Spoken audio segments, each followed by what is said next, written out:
Hi, good evening, everyone. Today is Monday, November 14th, 2022. This special meeting of the Lake Oswego City Council is now in order. Ms. Linder, will you please call the roll? Mayor Buck. Here. Councilors Rapp. Here. Mans. Here. Boot. Here. Wendland. Here. And Verdick. Here. And Councilor Wynn is excused. Thank you. And now everyone, please remove your hats, stand, and join us in the Pledge of Allegiance. I pledge allegiance to the flag of the United States of America and to the republic for which it stands, one nation, under God,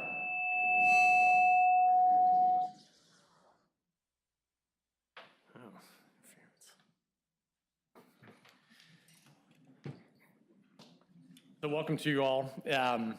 Before we begin, just a reminder that it's how we work through our differences as a community that we show our real resolve as a city. And for some of you, you've been at public meetings before, and for others of you, this may be your first time joining us, so welcome to everyone. We are all neighbors, so I ask that we remember that we're all here together today, tomorrow, and the next day. So the way we hold ourselves, the words that we choose should respect the value of our community. Our issues in LO are not unique, but the way we conduct ourselves should be the example.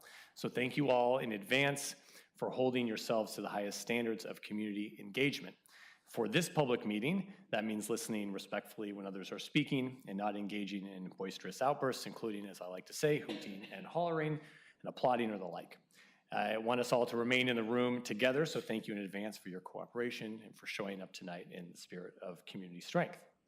Our first agenda item is a public hearing on the appeal of the Development Review Commission's decision to approve a development review permit with minor variance and design variances for additions to an existing dwelling at 525th Street. This is LU 22-0041. If there's anyone here withstanding to testify and they would like to provide comment, please fill out one of the blue request to speak cards in the back and hand it to Ms. Linder.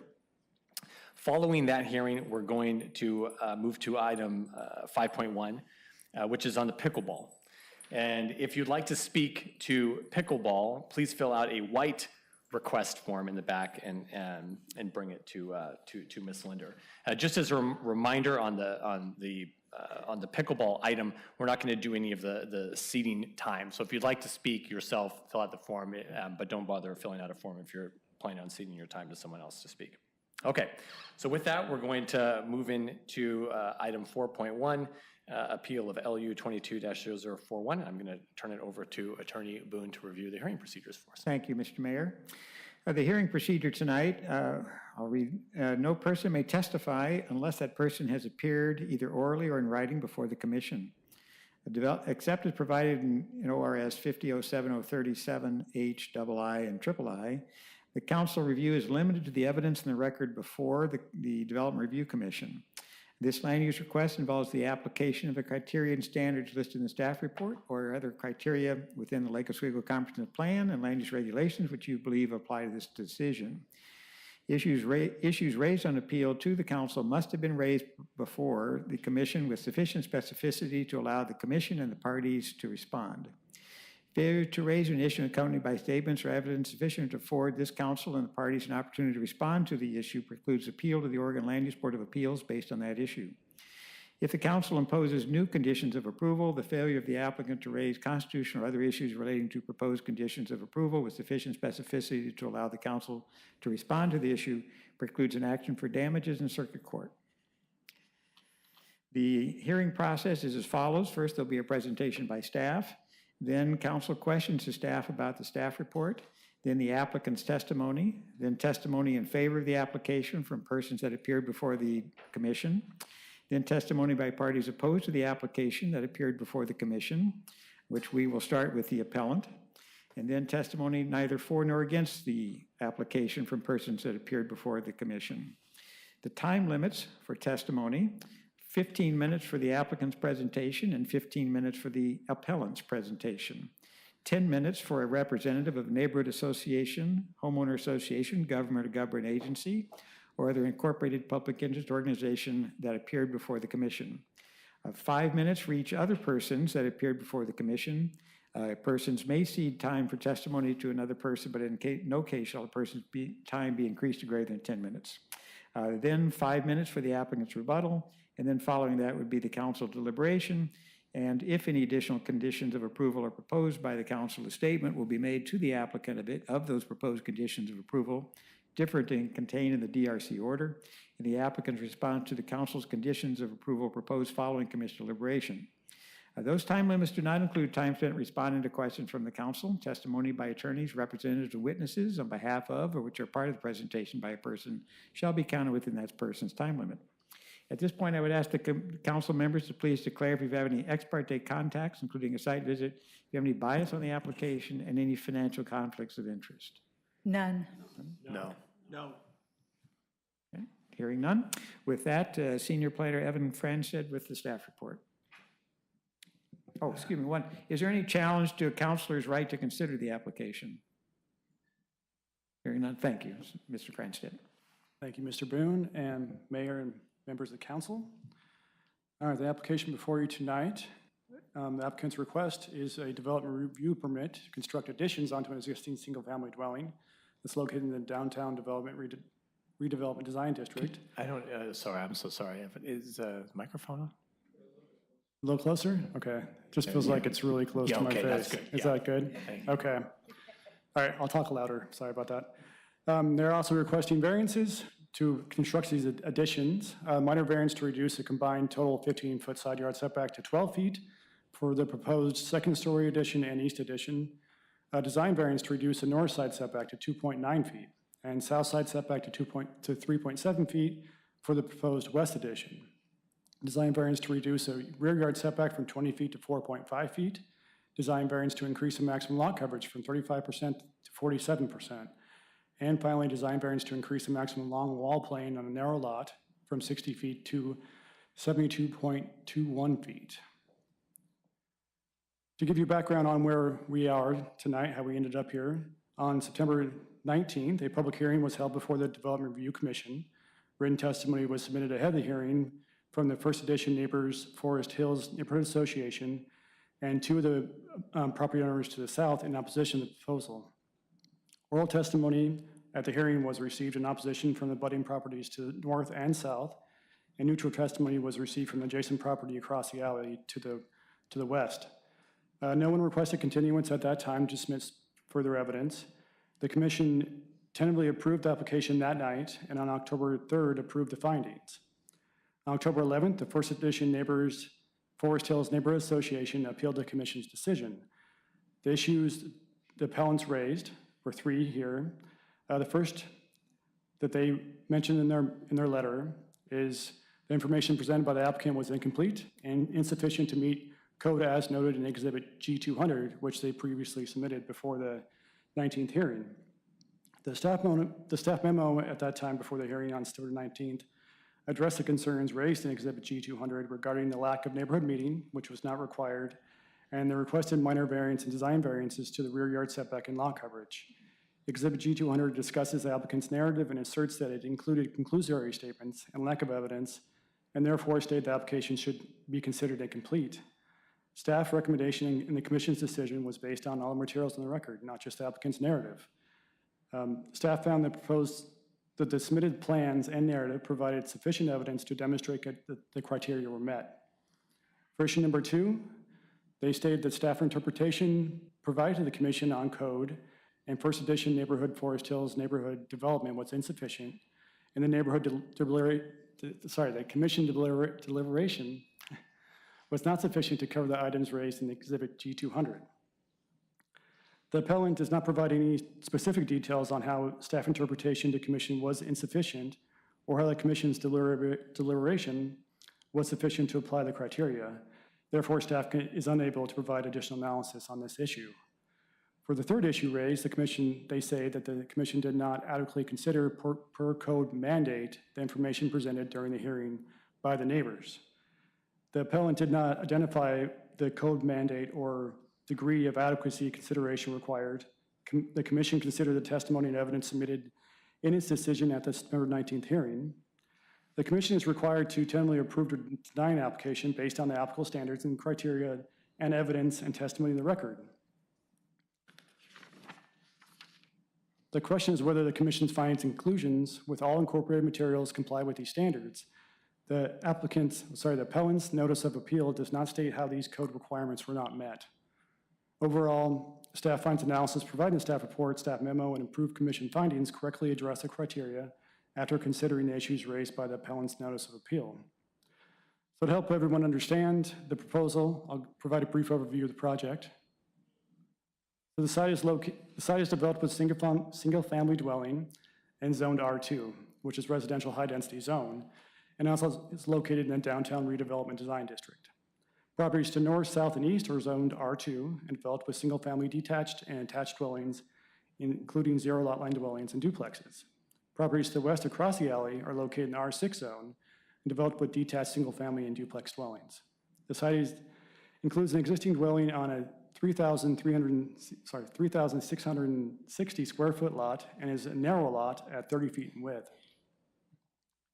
The existing condition survey shows that the dwelling is located towards the rear of the lot, and it's non-conforming to the rear setback and side setbacks, and it's also non-conforming to Lake Oswego style as required by the downtown redevelopment design district. The existing house was built in 1938 and is 884 square feet and small in stature with a height of 18.7 feet. Here's the view from the east is the front, and the west there is from the alley. The site plan shows the proposed addition, so it's best to understand this project there's 3 additions. You have the front addition to the east, which is in front of, so this is the existing dwelling. This is the front addition to the east. Then you have the west addition, which includes the garage and mudroom. And there's also a second-story addition located above the existing dwelling. The main floor includes a attached garage in the rear, mudroom, bedrooms, covered entry porchway, covered patios. Second floor includes a master bedroom and master bathroom. The south addition shows the design of the dwelling. The proposed building is 25.58 feet in height at the second floor addition. The height of the first floor varies depending on grade and is 19.56 at the front.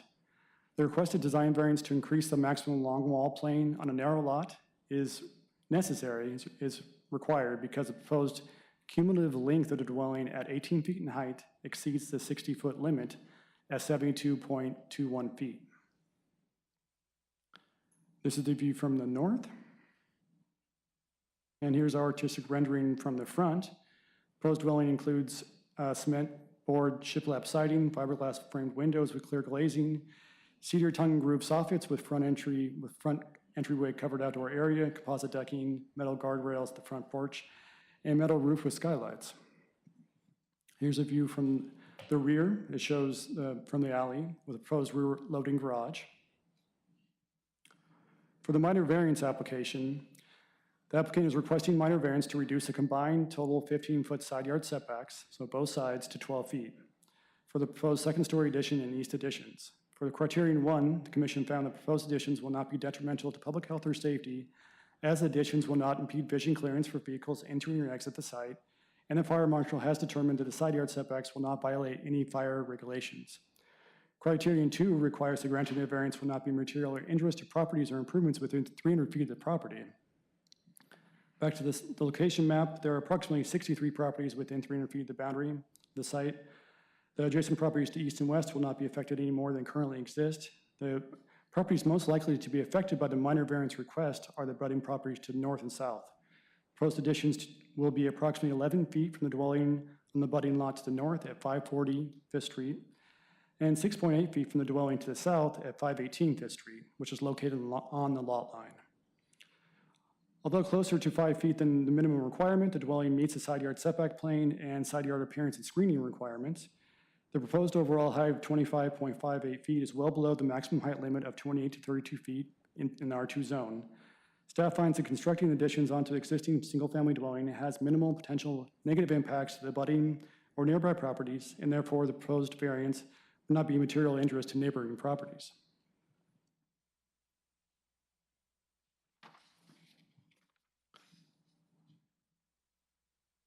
Criterion 3 requires the variance will have little or no negative impact on the streetscape. Staff finds approving the minor variance for a 12-foot combined side yard setback will have no negative impact on the streetscape because the front yard setback is met in the small scale of the proposed dwelling and proposed street trees.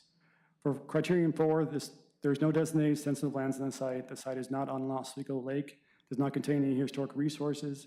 There will be no negative impacts to the streetscape. The proposed driveway located in the alley meets site distance standards, and traffic will not be impacted by the development because the existing use remains a single-family dwelling. The proposed additions will not affect any abutting properties for use of solar devices and will not cast shade affecting the abutting properties. In conclusion, the criteria for the minor variance are met. For the design variances, the applicant narrative discusses compliance with setbacks is not practical to the location of the existing detached non-conforming dwelling and the narrow lot width of 30 feet. The code defines practical as capable of being done after considering and balancing costs, existing technology, and logistics in light of overall project purposes. The proposal extends existing non-conforming walls to the east in order to construct a garage and mudroom addition to the west of the dwelling. The narrative states in an effort to keep portions of the existing dwelling, building a garage to meet the required setbacks is not feasible, as it would result in demolishing most, if not all, of the structure. The hatched red area in the site plan illustrates the allowed buildable area of the lot meeting R2 zone setbacks for a new dwelling. Because the lot is 30 feet wide, this results in a building width of only 15 feet. So it would be a narrow dwelling. Compared to attached dwellings, which are allowed to have only a 7-foot side yard setback on one side and a 0 setback on the attached side, this results in a 23-foot wide dwelling. So there's more setbacks for single-family dwellings in the R2 zone than there are for attached. In order to meet those setbacks, it's difficult on this narrow lot. Because the applicants are proposing to retain the existing non-conforming detached dwelling in high-density zone, the width of the allowed footprint is significantly less than for attached dwellings. Also, adding a garage with access to alley is consistent with the placement of garages in the neighborhood and generally desired in the neighborhood. The R6 zone to the west, new garages are required to be accessed from the alley. The commission found that compliance with the rear yard setback and side yard setbacks is not practical, and retention of some detached dwellings in the R2 zone is desirable for a neighborhood mix of housing types as part of the purpose, goals, and objectives of the base district. For lot coverage, the long, narrow lot configuration forces a longer building footprint that necessitates more lot coverage when combined with required setbacks and setback planes. The requested variance exceeds the maximum lot coverage by 388 square feet in order to achieve a total floor area of 1,945 square feet. The maximum allowed floor area, not lot coverage, is based on the size of the lot. On this size lot is 4,392. So they can have a significantly more floor area than they can have lot coverage. The proposed floor area is less than 50% of the allowed maximum floor area for this lot in R2 zone. So it's less than half of what they potentially could have according to the zone. Constructing code-compliant additions is not practical due to the significantly reduced building area that would result, and which would not meet the overall project purpose of providing a dwelling with floor area that's comparable to the dwelling sizes intended for the R2 zone. For the requested variance to increase the maximum long wall plane on a narrow lot from 60 feet to 72.21 feet, the applicant's narrative states that complying with the standard is not practical because the lot is only 30 feet wide and the existing roof pitch is 812, which is a steep pitched roof. Then the narrative states that at 42.75 feet of the structure exceeds 18-foot height limit to a single-story volume with a peaked slope roof centrally located on a lot no taller than 19.5 feet. The commission found that compliance with the maximum long wall plane standard is not practical because of the narrow width of the lot and the design of the existing dwelling with a steeply pitched roof, which causes single-story height to be above 18 feet. So to match the existing pitch, they have to go above 18 feet in height, which exceeds the 60-foot in length limit, cumulative length. So in considering balancing costs, existing technology, and logistics, there are no feasible options to construct compliant additions in regard to the side and rear setbacks, maximum lot coverage, and maximum long wall plane standards. The second part of the design variance criteria, criterion B, requires the applicant to demonstrate the proposed variance will result in project that is exceptional in quality of detailing, appearance, and materials, or create a positive, unique relationship to other nearby structures, views, or open space. The applicant's narrative states the proposal results in a project that is exceptional in quality of detailing, appearance, and materials, as well as improved views along Fifth Street and the alley.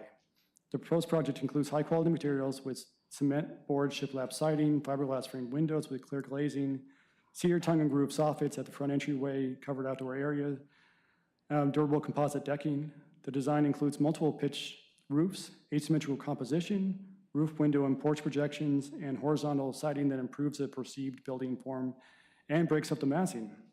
The proposed front door orientation towards the street and garage orientation towards alley creates a unique positive relationship with nearby structures with similar orientation. Overall, the commission found that the design variance criteria are met for all the requested variances. So in conclusion, staff recommendation is that for the council to uphold the Development Review Commission's decision to approve LU 22-0041. And I'd be happy to answer your questions at this time. Thanks, Mr. Francis. Could you go back just one slide, please? Could you talk about that B3 criteria there? Sure, so that's only applicable to, if it's in a DRD into R2 zone. So that would apply if they wanted to pick that option. So they have 3 options to meet that criterion, because there's ORs. Okay. They chose not to address that one. Okay, and they chose instead the first two. They picked the first two. two. Okay. Yeah, they could have done all 3, I guess, if they want to, but. And so this is, we have the, this structure is in the downtown redevelopment design district, not under the umbrella of the first edition neighborhood standards, correct? Well, so I think you're referring to the R6 zone? Well, what is under the overlay that's in first edition? Well, so first edition doesn't have an overlay. They have an R6 zone. Oh, the R6 zone, correct? Yeah, so that's with the unique standards. Yes. That's so across the alley to the west, that's R6 zone. Okay. So all those standards apply, yeah. This is R2 zone, so. And this lot, obviously larger than the 2,000 square foot minimum, but seemingly difficult to build on. So maybe talk a little bit about what are people supposed to build on these lots if they take this many variances to build something on a 3,000 square foot lot in the R2 zone? Well, it's as I said, it's a high density zone.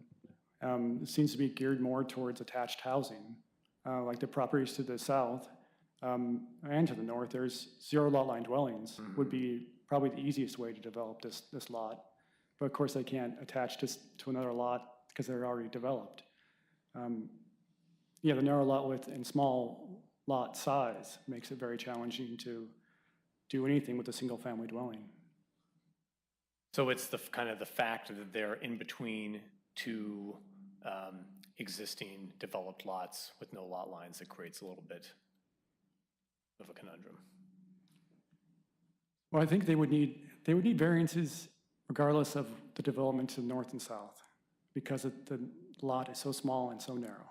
Mm-hmm. But having the abutting dwellings on the north and south to be so close to the property lines already creates more challenges. Now, could they, if they were to do a duplex, and I know we're not comparing this to what other options, but just, to kind of illustrate what's going on here, if they were to do a duplex development on this lot, then it would have no setbacks, correct? No, a duplex requires 7-foot side setbacks, so they would get 1 foot less than required for single family. But they would still have side setbacks. Still have side setbacks, but not the 15-foot. Not the 15. It would be family. 14 combined instead of 15. Gotcha. Okay. Yeah. Okay. Anyone else have any questions for Mr. Friend? No. Okay. Well, thank you very much. If we have more questions, we'll bring you back. Thank you for the presentation. So at this time, we're going to have the applicants present. We have Mark and Chelsea Bocci. said, I'm so sorry. If I've mispronounced your name, please let me know. And also Donald Schmidt as their representative.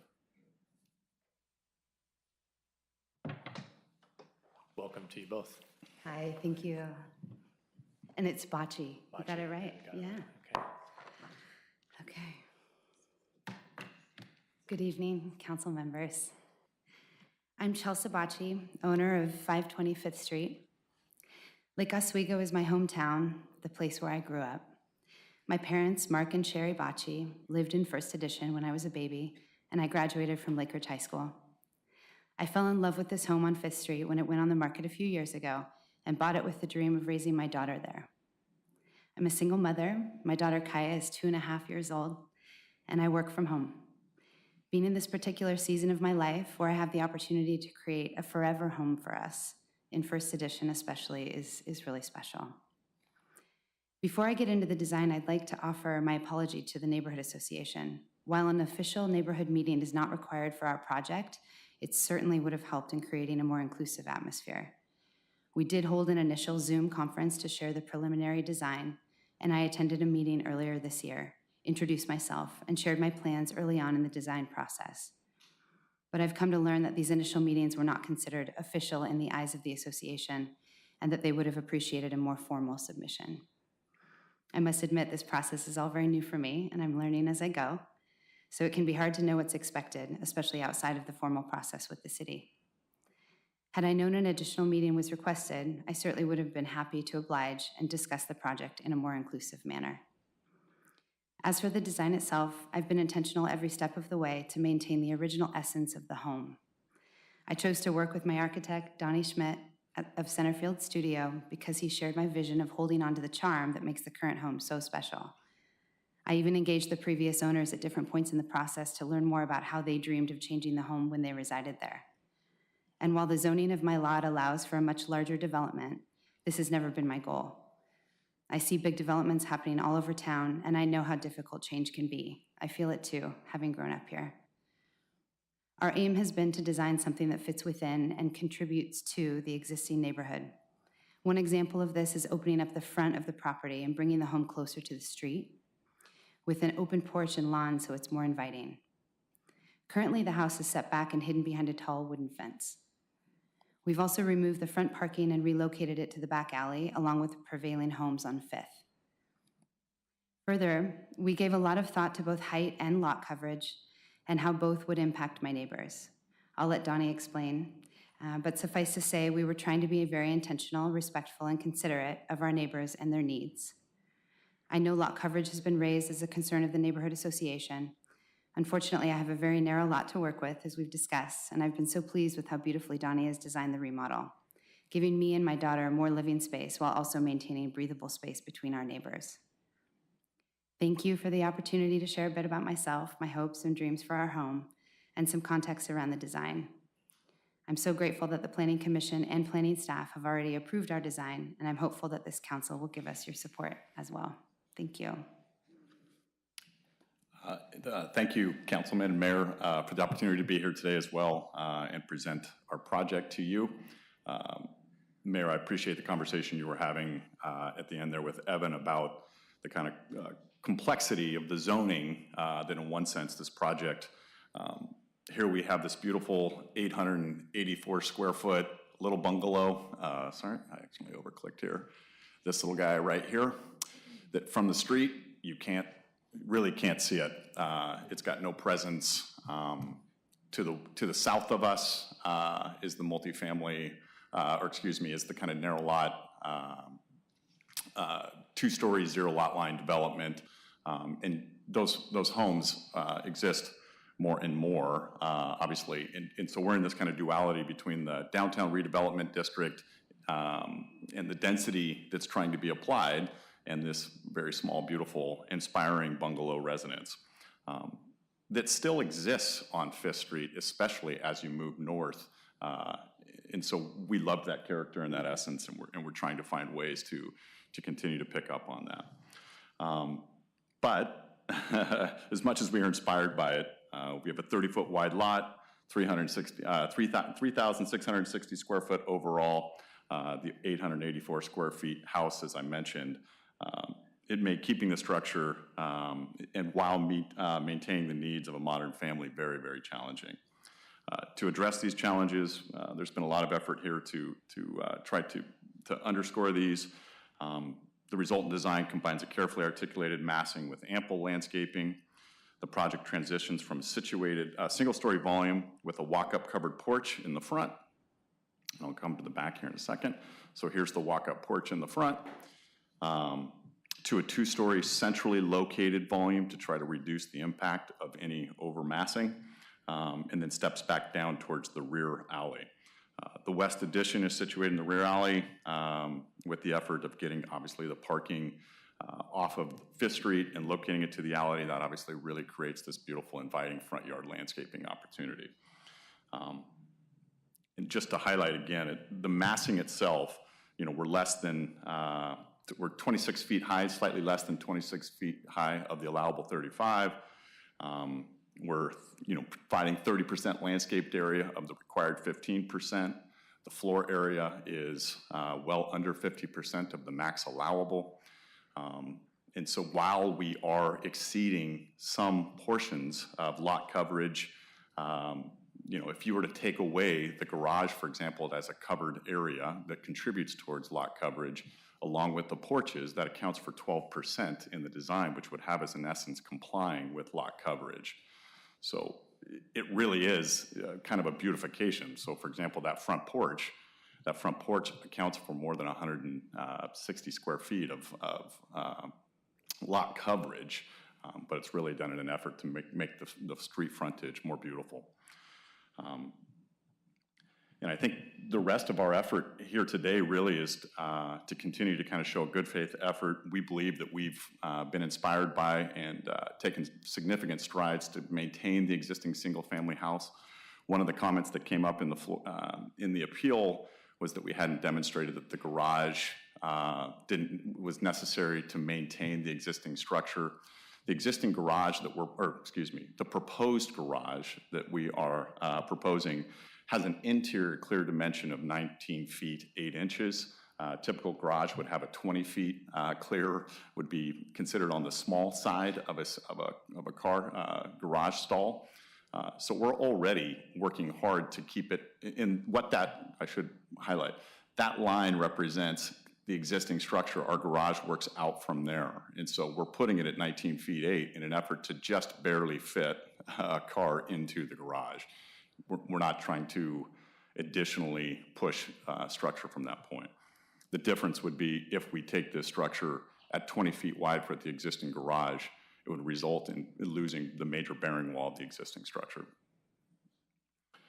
Beyond that, certainly happy to answer any questions.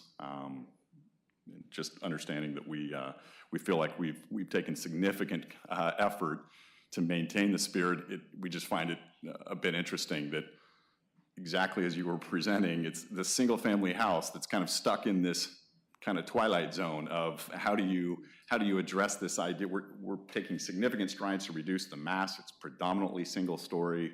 We've got a second-story volume located on the at a singular central portion of the site. Yes, we're over in lot coverage. Yes, we're pushing into side yard setbacks and rear yard setback. But if you look at the massing and you look at the way the building is responding to its, the surrounding context, it's actually a quite respectful building as opposed to the alternative, which would be a much more massive and a much more significant development.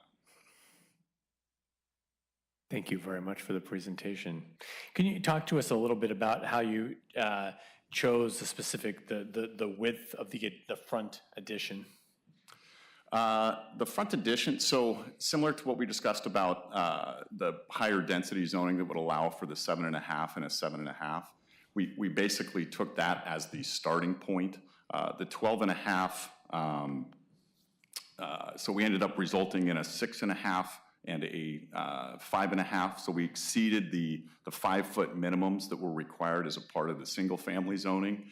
I don't recall. It's interesting what you're saying about what led to the 7.5 and 5.5. I think we took the 5 on one and then did the 7.5 on the other. I don't think there was a specific driver for, yeah. I mean, are you trying to find some kind of, I mean, as you Yeah. consider the whole property, I mean, these properties are very close together, and I see the neighbors are close to the other neighbors, and it's a dense Sure, area. at some right? extent, It's a yeah. dense area. So did you take into consideration what's going on in the neighboring lots in designing the shape and layout of this house? Oh, certainly. Well, I mean, prevailing piece that we certainly addressed it was, we tried to locate any heavy massing, especially as it related to zero lot line, although we didn't do a zero lot line. But extending into the rear was where we kind of took the broader exception to saying if we're going to encroach, we're going to do that where the existing prevailing volume is and to the rear. As we moved out towards the front along Fifth Street, the building continues to step back to more conform with the existing setbacks.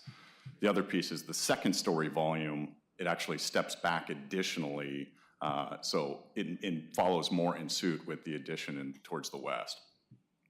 Okay, thank you very much. And Councilor Mance has a question. Thank you. I'm intrigued by, I believe it is called the proposed single-story addition area. There were, it looks like almost as if there's some sort of porch. Proposed outside porch, 50 square foot. These two, is that what you're referring to? Those. Yeah. So what I'm looking at there, it looks as though the building comes in, Right. you have an It's got a outdoor unique, space. that's right. It's got a unique floor plan, so Very unique. yeah, we tried to transition, in architecture, you a lot of times like to try to, play off on old versus new. And so, Sure. although we didn't totally reskin or clad the new addition with, and have the old stay in some, different style, we did do an effort to try to, so what happens is there's a powder room, for example, and then there's a sliding door. So it becomes a transition zone between the more public-facing kitchen, living, dining areas, and then in the existing space, it's largely the more private, bedrooms, a family room, mudroom, and garage. So we're using that transition between the existing and the new proposed addition to the west as a transition space between those programs. And obviously, or I shouldn't say obviously, but the concept around taking the garage and the car off the front and putting it in the alley, which is logical and quite Right. typical for that part of town. What was the impetus behind that? Was it that very reason, or? Yeah, it's really pretty simple. I mean, at the end of the day, one, if you're doing a design, you can't have a garage facing the street. So if we had a garage door, the narrow width lot wouldn't allow the space to have proper turning efficient, radius to have a side loading garage door. So, the desire, and most importantly, is to create kind of a new frontage on Fifth Street so the house actually has a presence was paramount. Getting the garage then, it was almost an automatic that the garage had to go to the back. Sure. When we first started the project, it was shown as a carport.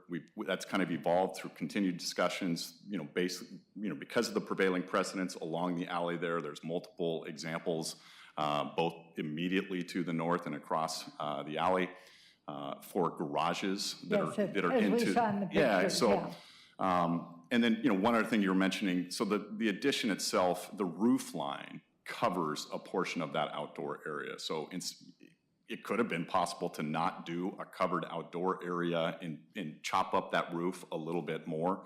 That resultant, the reason I'm saying that is that proposed covered outdoor area, the 50 feet and the 50 feet of footprint area, further exacerbate that number of lot coverage that stands out as this large overage percentage, when in reality, it's a large, again, 12% is dedicated to garage and covered outdoor area. These are two programs that, having cover is probably a good thing, not a bad thing, in terms of how we perceive massing. In the Willamette Valley, indeed, In the yes. Willamette Valley for all those reasons. Thank So, you. yeah. Thank you for that. Thank you, Mayor. Thanks, Councilor Mance. Councilor Wendland. I just have a question. When did you start this process to build this house? Last fall, so over a year ago. Yeah, A year ago? last fall.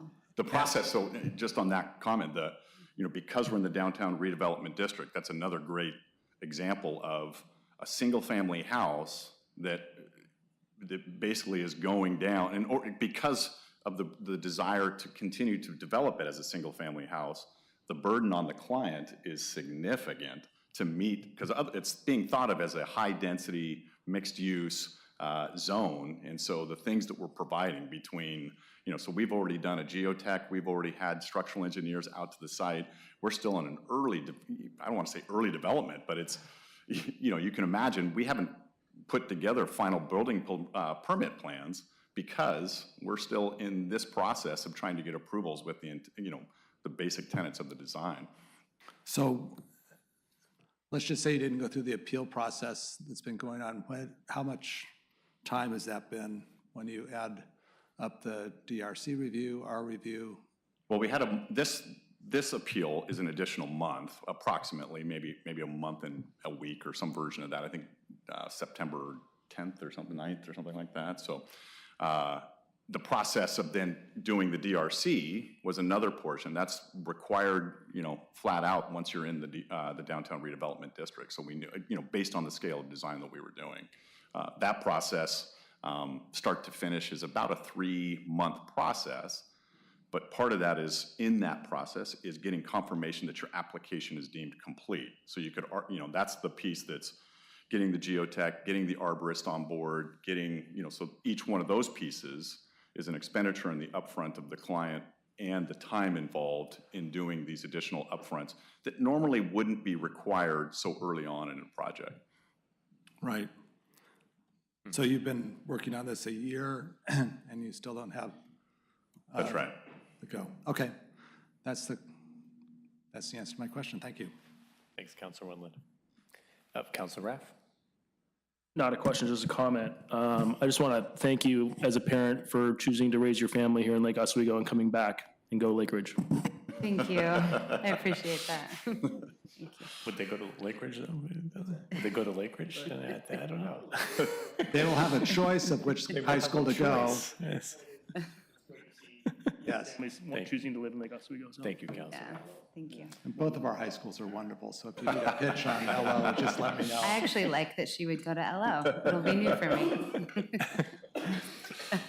Well, thank you both very much. Thank you for Yeah. the presentation. Thank you for Thank being here tonight. We will now hear from the appellant, being represented by Carol Ockert with the First Edition neighborhood and guest. Good evening to you both. Good evening.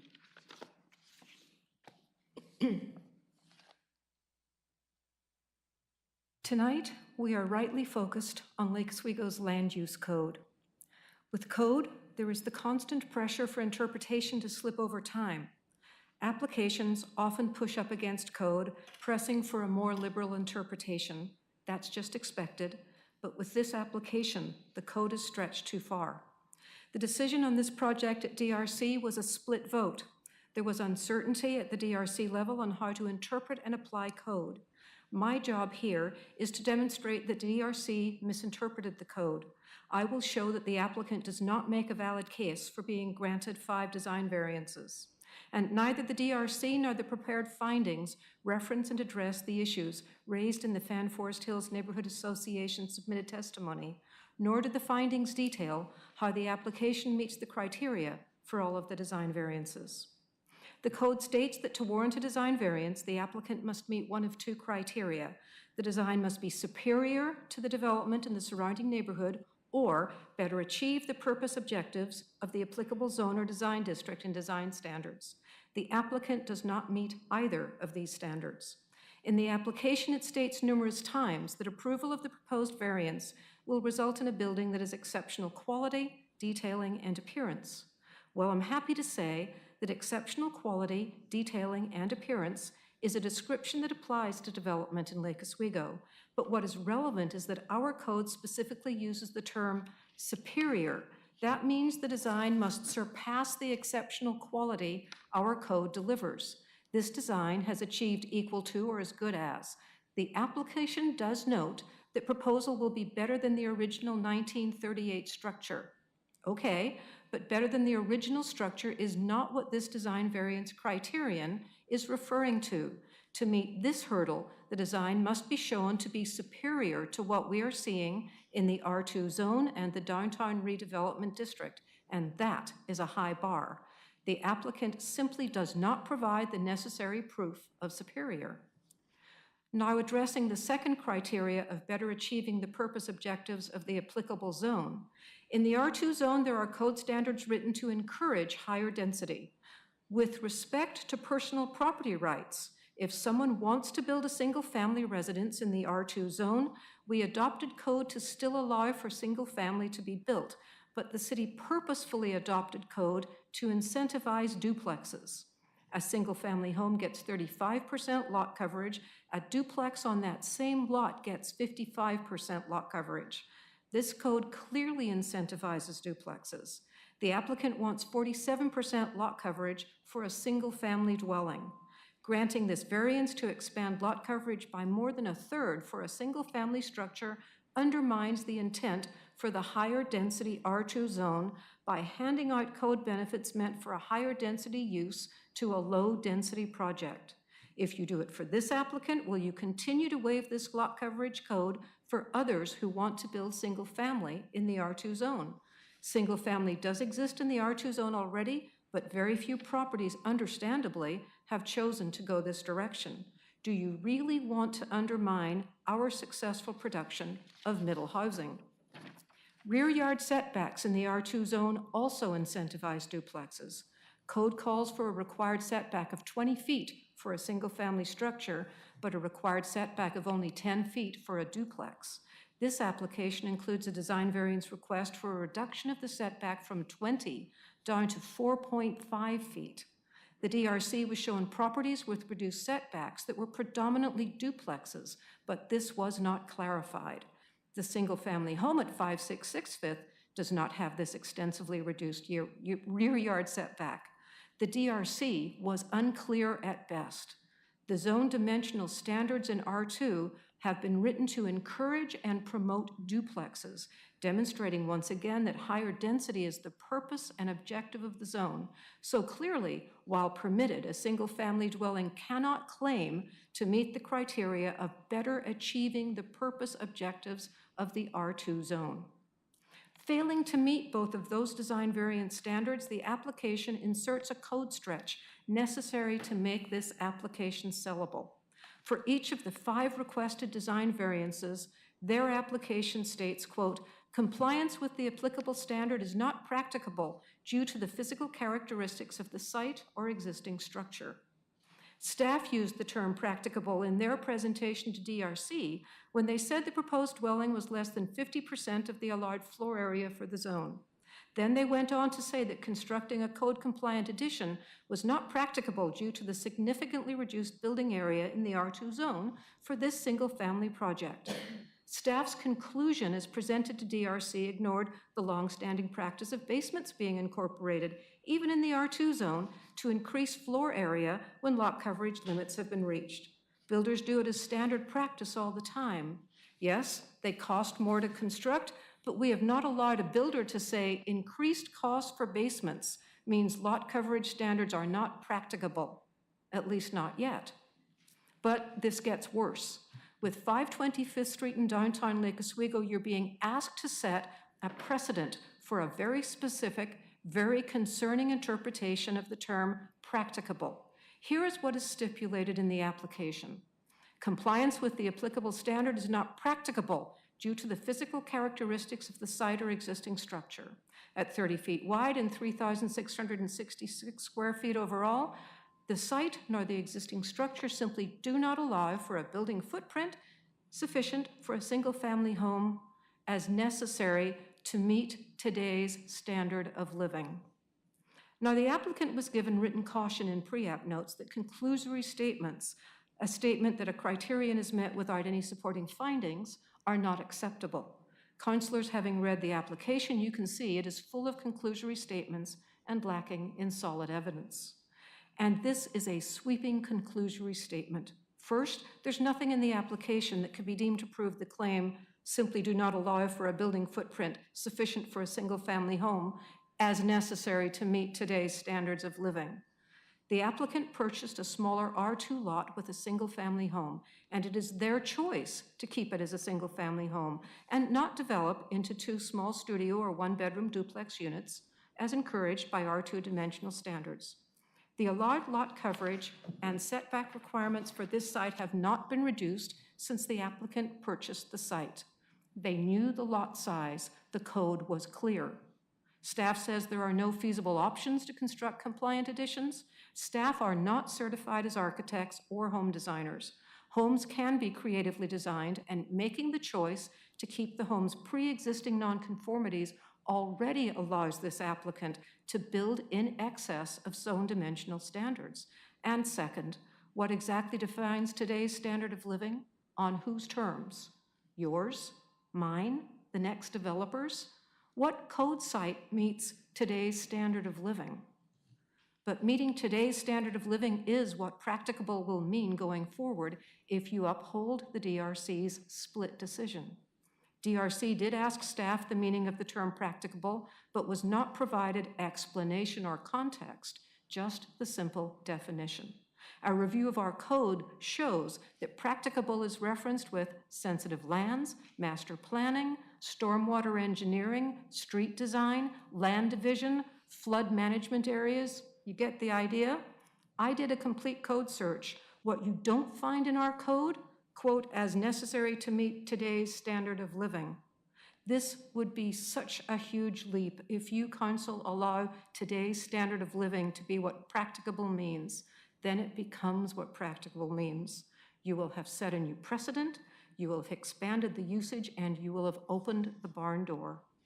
Number 1, I've shown you the applicant fails to meet the criteria for superior. Number 2, clearly single family does not better meet the purposes, objectives of the R2 zone. Number 3, the definition of practicable should not be expanded to include the nebulous concept of today's standard of living. Number 4, and finally, the DRC and the findings fail to address issues raised in Fan Forest Hills' written testimony. Hi, I'm Jill Cabral-Shin, also a member of Fan Forest Hills Neighborhood Association. I'm here tonight to represent code that is not broken. It was set in place intentionally with clear reasoning. We do not, should not, take liberties in this particular instance to alter it. We simply need to follow it, as has been the case many times before. This applicant has also requested 2 minor variances. Quoting the code, minor variances allow small adjustments from certain standards of the code where the change would have little or no impact on the streetscape or surrounding properties and where no demonstration of hardship is required. Minor variances should not be given without regard to the surrounding residences or the neighbors who live there. The neighbors on both sides of this lot stepped forward and testified at the DRC with their concerns about the minor variance requests to reduce side yard setbacks.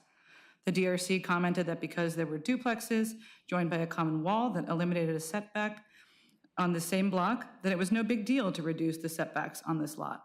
The opposite is true. It matters more to retain the setbacks because of that very situation. Streetscape needs the space that is protected by the dimensional standards of both setbacks and lot coverage. The open lot space is built into code to ensure retention of community valued assets such as landscaping and planting trees. The next door neighbor also expressed concern about the alley, saying 4.5 feet back from the alley was too close.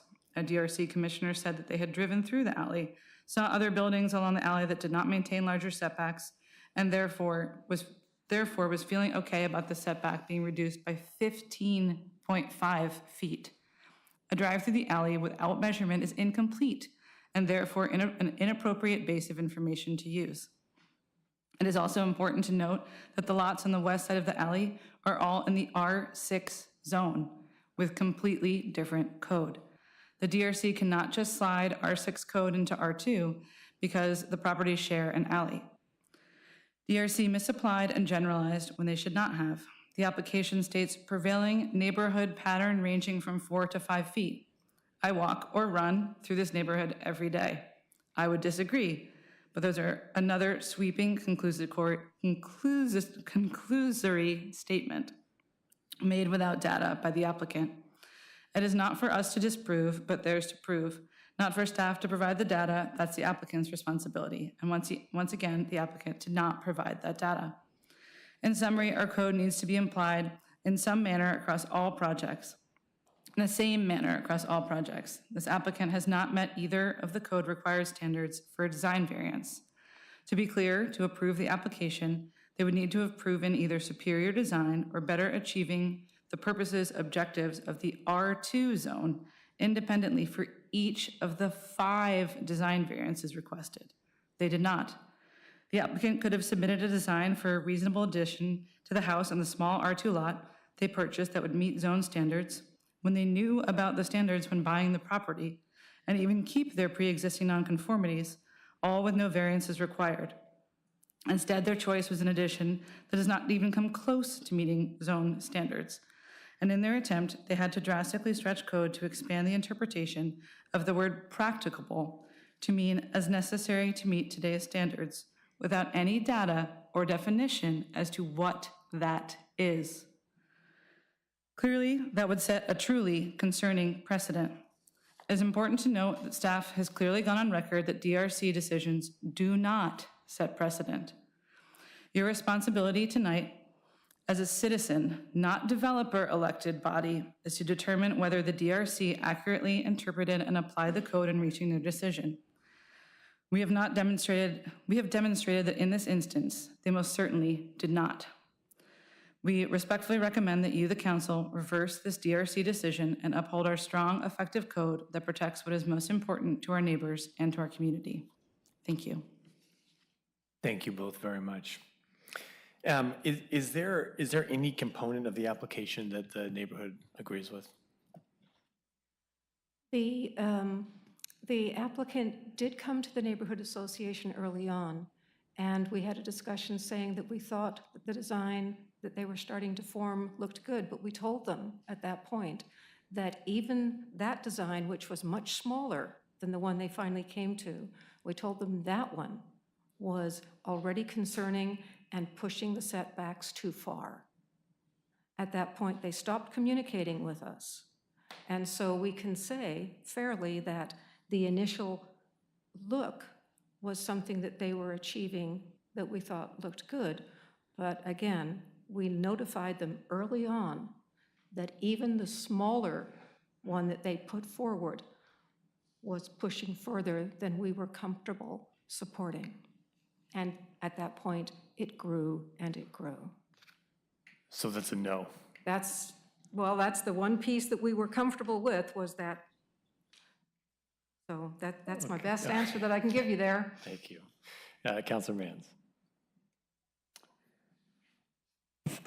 Thank you. I'm not sure if my question for staff, because it might be a staff question, back, should wait until the end. Yeah. Then Okay. I'll wait. Thank you, Councilor Thank Mans. you. Councilor Windler. What process did your neighborhood go through to determine all of these determinations that you presented tonight?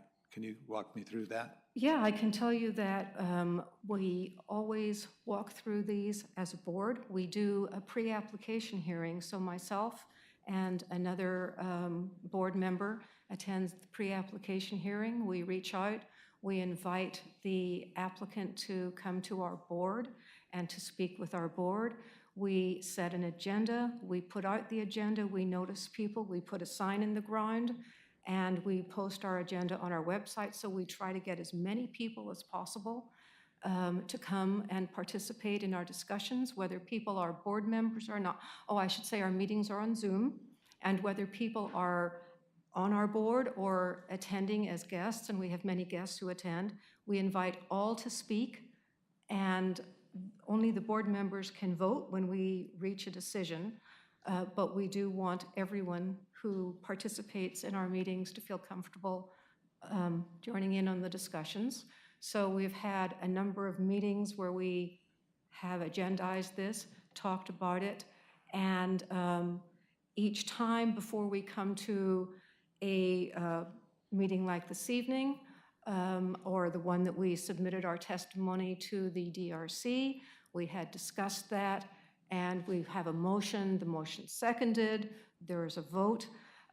We work towards a consensus model, and so when I say that there was a vote coming here tonight, it was a unanimous vote, and that's our goal. We keep discussing something till we reach a point where we can get that. So hopefully that gives you a sense. And typically, how many people show up to a Zoom meeting with? I would say we probably have somewhere around 15, the average meeting. Okay, thank you. Thank you, Councilor Wendland. Councilor Mbu? Yes, thank you for your presentation. My question is for you and for planning. I just wanted to know who makes a design superior or less or equal. Well, I can speak to that. I can tell you that when design variances were being put into this form in code, there was a discussion at City Council where staff brought forward code that said equal to, and the testimony was given in opposition to that, saying that if what you do is present a design that is equal to, well, then you should follow code, not get a variance from it, but that in fact, in order to get a variance, it has to be superior to warrant that variance from code standard. And so it was City Council who decided, who chose between those, equal to or superior. And it was City Council who said, if you are going to go beyond the standards that our community has developed, then it needs to be superior. There needs to be a reason to blow out the community developed standards. Mr. Mayor, may Yes, I? please, please. The reference to superior and better achieve is to subsection 1 of the design variances, and that applies to all types of design variances. And when I say applies, that is a purpose statement. A what? A purpose statement. It is not criteria. The purpose is achieved through meeting the criteria. Okay? That's a purpose statement, it's an overall goal statement, and then the question is, how do you achieve that? When we look at subsection 2, that's the design variance classifications. Okay? We actually then, subsection 3 is a general design variance criteria. And that says that we shall only approve a design variance if it determines, the reviewing authority determines, that the following criteria are met. And then it goes through the criteria. Subsection A of that is not practicable, which they've spoken about. And subsection B, 2, is an alternative design will better achieve the purpose, goals, or objectives of the base district. So I wanted to clarify that this superior and better achieve thing is a purpose statement, is not the criteria. Being involved in the process over the years, I know that this issue about better achieve was embedded as part of the criteria for a residential infill design standard, and that has been tweaked and modified. But as that is not this. This is not a residential infill design application. So the question, I think, is it's not whether or not it meets the purpose. That's not a criteria. So you'd be focusing then on subsection 3 and the alternative provisions of A, 1 and 2, and B, 1, 2, or 3. As is practicable a purpose statement or criteria? It is a criterion. The compliance with the applicable criteria is not practicable due to the physical characteristic of the site or existing structure. As to the issue about whether or not the commission addressed that, the commission did not specifically express findings on it, but it did adopt the staff report, which addressed the practicable analysis.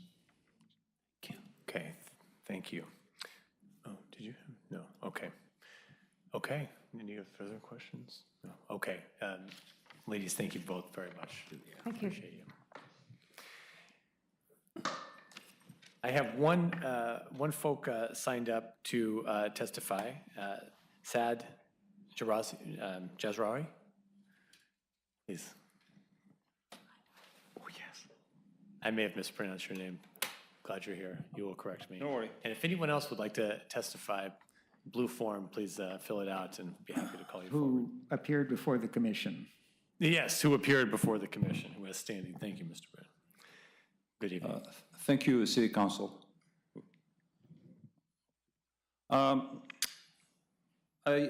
First, I want to say,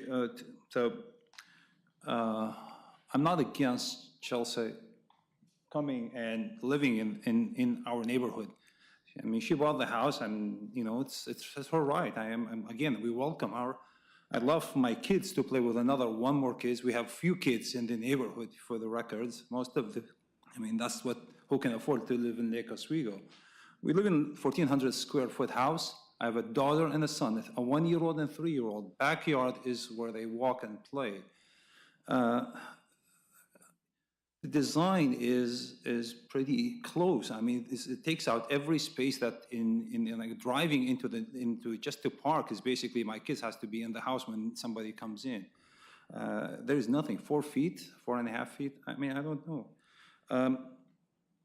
The other concern that I have, we requested approach the development to try to expand the house, and they said, no, these are the rules, and I respected them. I bought the house over 12 years ago, and that's the house I bought. I have to live with it. If the house goes down fire, I'm gonna build a house that complies with the rules. That's why the rules are.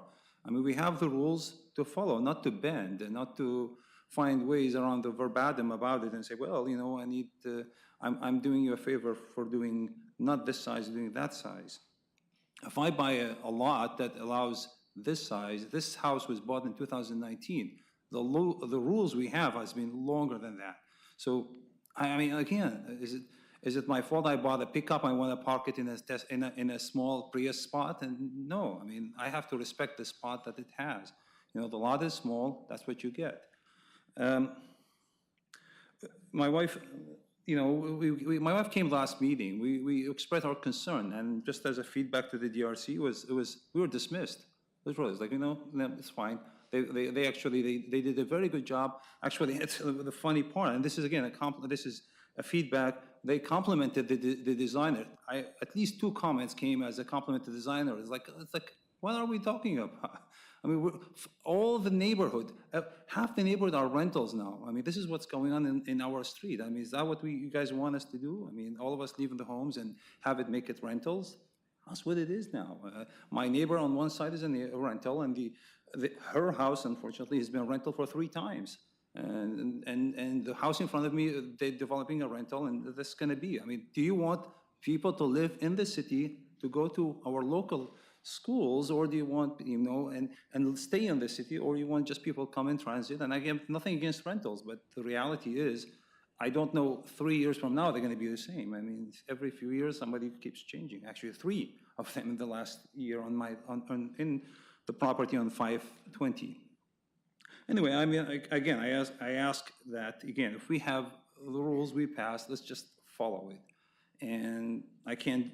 And if you guys change, if they end up building the house, I just leave a bad taste in us. But I can't do much about it. And thank you for your time here. Thank you. And just to clarify, so you live in the abutting? 518, yes. Okay. Does anyone have any questions for Joe? No. Is it Judge Rari? Yeah. Thank you very much. Sure, Appreciate no you being problem. here. Okay. I don't see anyone else to testify, so I'm going to close the public hearing, but we'll have Mr. Francis. Oh, rebuttal. Rebuttal. Oh, yes, okay. Yes.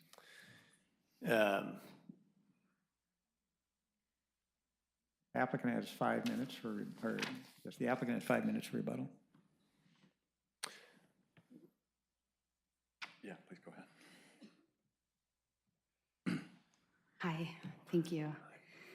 I'm going to keep this really short because he can speak much more articulately about this project, but one thing I'll mention is, if I was a developer and looking to turn a profit, I could see building a duplex on this property. It's sounding like the code is in favor of that sort of build. I want my daughter to graduate high school in this home, and I want to grow old here. This is where I want to be. So we had every intention of building a home that was long-lasting for us. And so that's what I want to offer. Just one point of clarification. Earlier, I mentioned, you were asking me about the west and what led to the setbacks on that one side. Those were actually a part of meeting the 20% minor to side yard setbacks that's allowable encroach into setbacks. So that, although it's somewhat of a moot point as we're looking at greater side yard setback reductions with the existing structure in the garage, I just wanted to clarify that. The other piece that jumped out to me, I guess, is the notion that the garage, so there's this kind of discussion about superior, practicable, we're trying to keep the house. So that's a portion of this. It's a big portion of this. To build the garage, that is a major piece of locating how that parking, the massing, all those pieces come together. You either take down the character and lose some of the components of that existing house, and we go towards the more high-density zoning, or you try to develop a project that works around and through. This is a pretty significant effort. We feel we've taken significant steps to try to address the kind of prevailing, what we see as the most concerning components, the rear yard setback, side yard setback, and lot coverage. Those are the kind of big asks that we're looking for in this design. Rear yard setback, garage, the idea that there isn't, the house to the north hasn't a garage that has a 2-foot setback. So there's multiple precedents. We understand the alley is a different zone in the R6. It still establishes a clear setback kind of encroachment into that rear alley.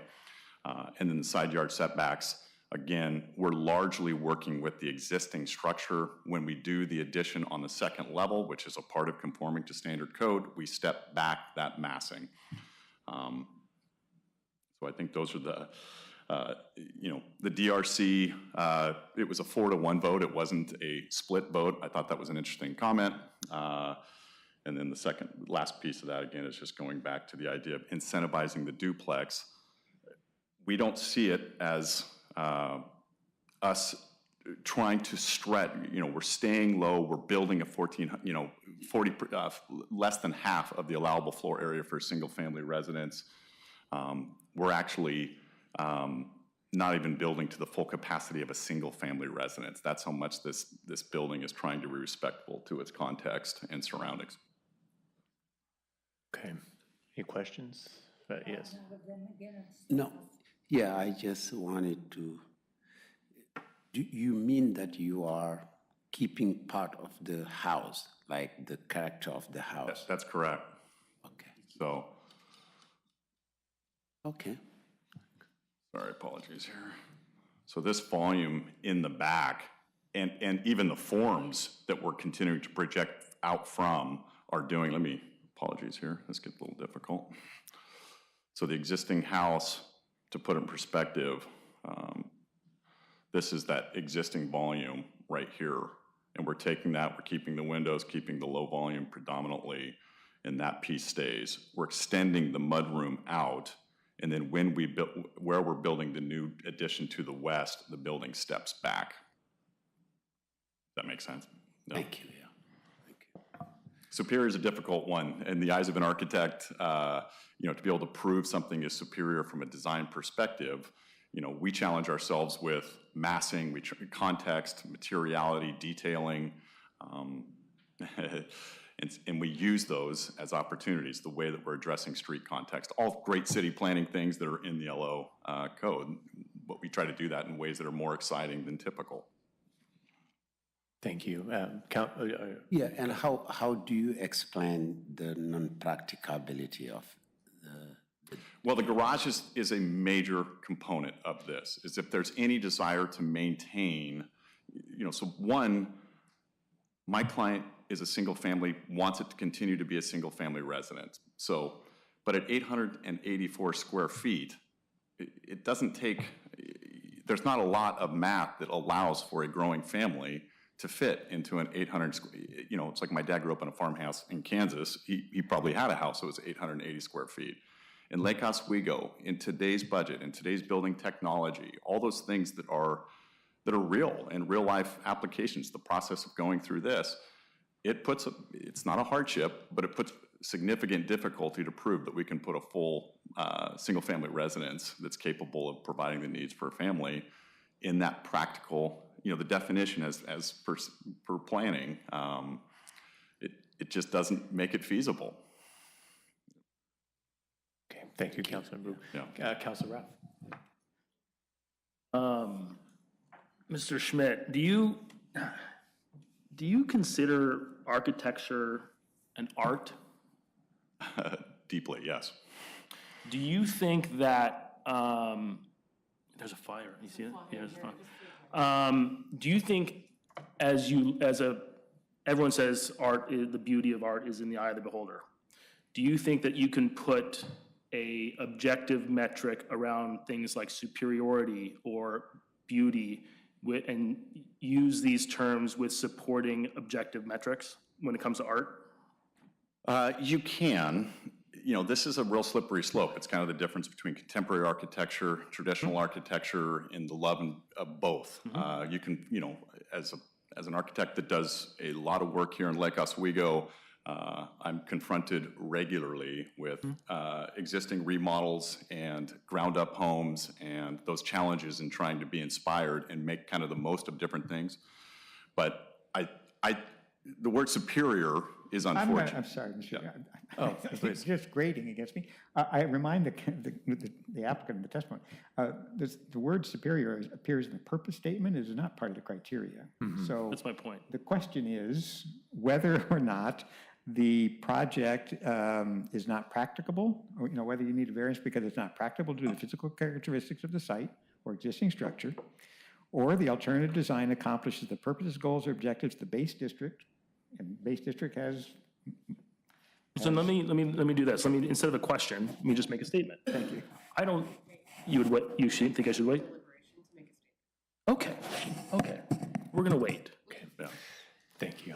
It's a tricky one. It's certainly one, when you fill out these narratives in this specific, this is where it gets tricky for a house in particular, because addressing each one of these individual statements, how you put, so the narrative, one of the things in the applicant's appeal, or not in the appeal, was just how we're not necessarily in the narrative. To me, the part of the question or comment, or however we want to say that, about the art of architecture is understanding the nuance and what makes something a successful design. And when you take the spirit of something and try to expand on it, that's a slippery slope. It's very challenging to do. We think we've done that by maintaining the scale, maintaining some of the proportions, the slope of the roof, the materiality, even the windows and the patterning of those things. And yet giving this house an actual street frontage and a presence. Those are extremely important things that are noticeably lacking on the house as it exists today. So, and even just further to that point, it's like you walk down Fifth Street, this is the house that is noticeably the kind of red heron on the street.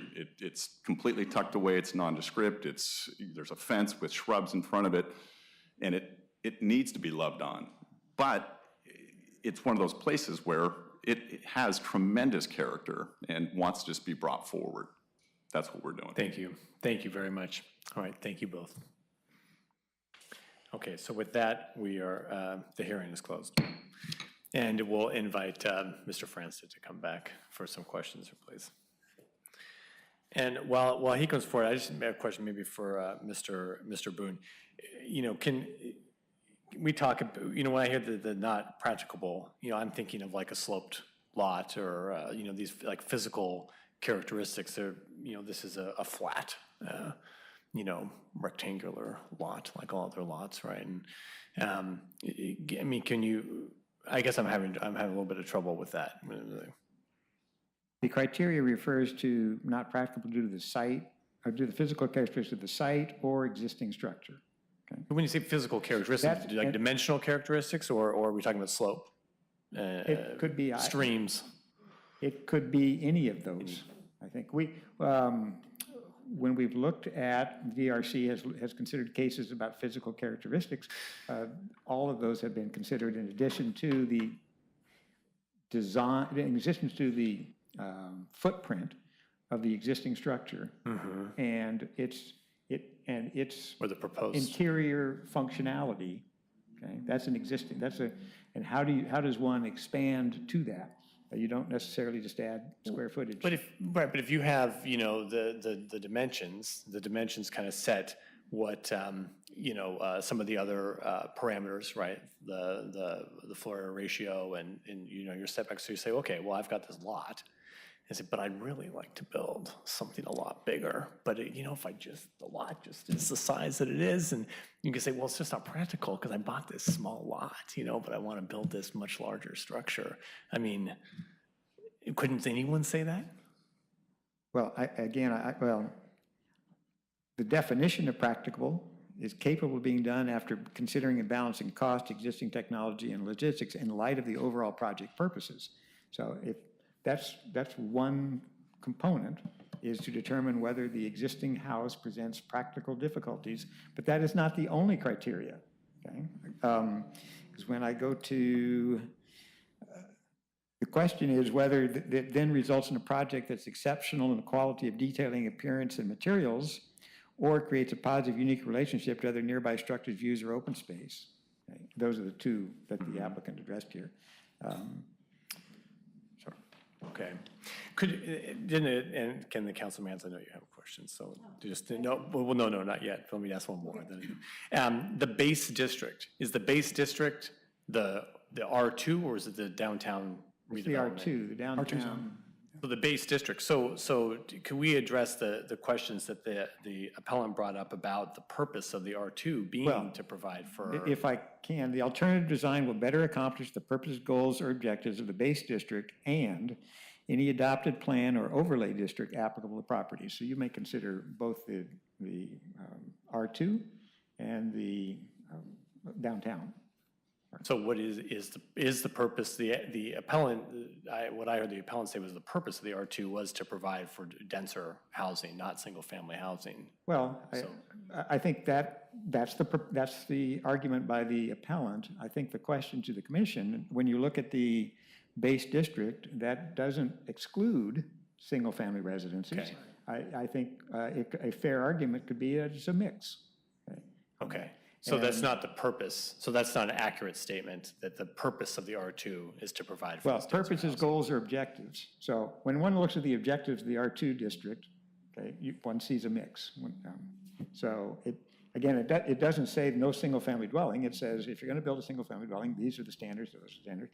However, those standards can be varied by meeting a design, by addressing the design elements to, if you will, mitigate the impacts that would result from that. So that's what we typically see when design variances is, you may say there's a 5-foot setback, but if the issue of 5-foot setback is usually a privacy concern, so if that's addressed in the design of the house, then that can be addressed in the design component. So.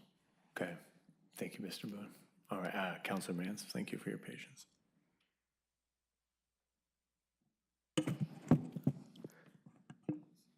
I don't want to give short shrift to anything that's being discussed, but I do want to be cognizant of the rest of the meeting and the amount of time that we have.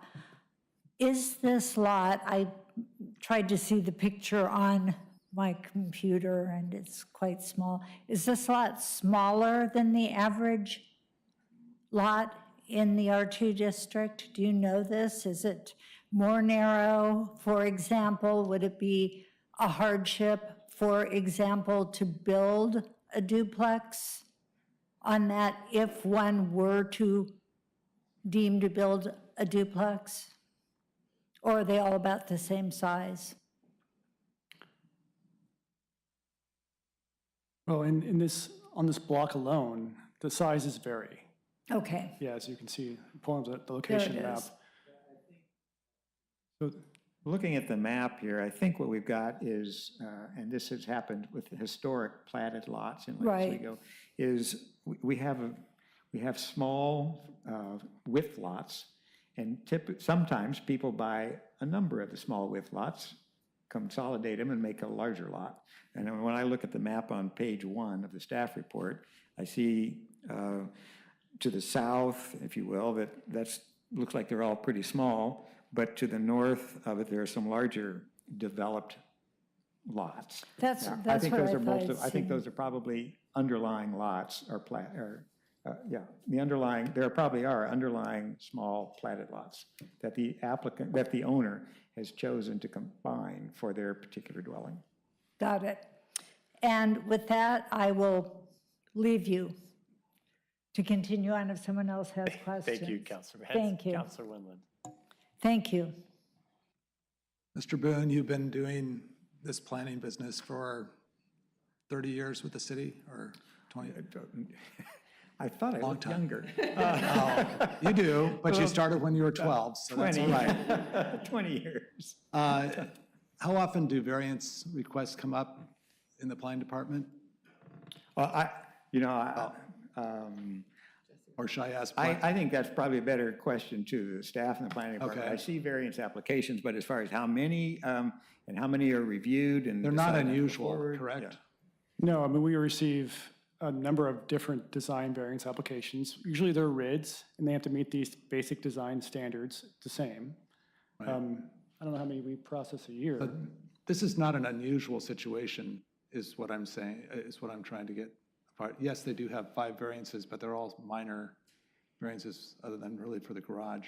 I would say it's unusual, sorry, Jessica Numanlu, Deputy Director. I would say it's unusual in the R2 with an DRD overlay, downtown redevelopment design district. I think we don't typically see a lot of single-family dwellings that have to go through design review. There aren't a lot of lots that applies to, so it's unusual in that respect. But in terms of variances in general, no, they're not unusual. I think design variances are less usual than RID design variances or minor variances. But I don't have an exact number for you. Right, but I mean, this is not an unusual situation where we have variances that are applying, and especially into a unique situation. Correct. This is very unique, so it would be typical for somebody that's going to do improvements to the property to probably need some variances, especially in a case where it's a 3,000 square foot lot. Would you say that's? Yes. Really? Yeah. Yes. Okay. Okay. Thank you. Would someone like to make a motion? Can I make a motion to tentatively affirm the commission's decision to approve LU 220041 with conditions of approval and direct staff to present findings, conclusions, and in order finalizing the council's tentative decision on December 6, 2022? Second. All right, is there any discussion? Yeah. Councilor? No, yeah, I just, and I wanted to talk to planning about that, because if this, in any given lot, there are certain setbacks to respect. In this case, the builder and they are not respecting the setback.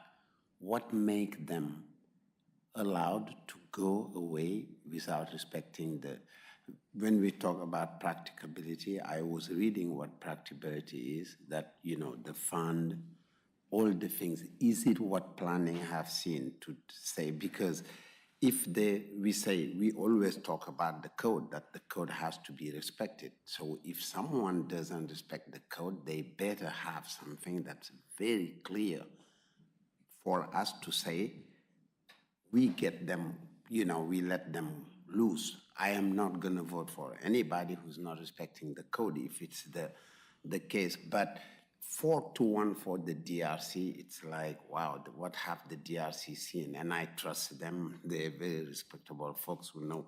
But here, in practicability, they say capable of being done after considering and balancing cost, existing technology, and logistic in light of overall project purposes.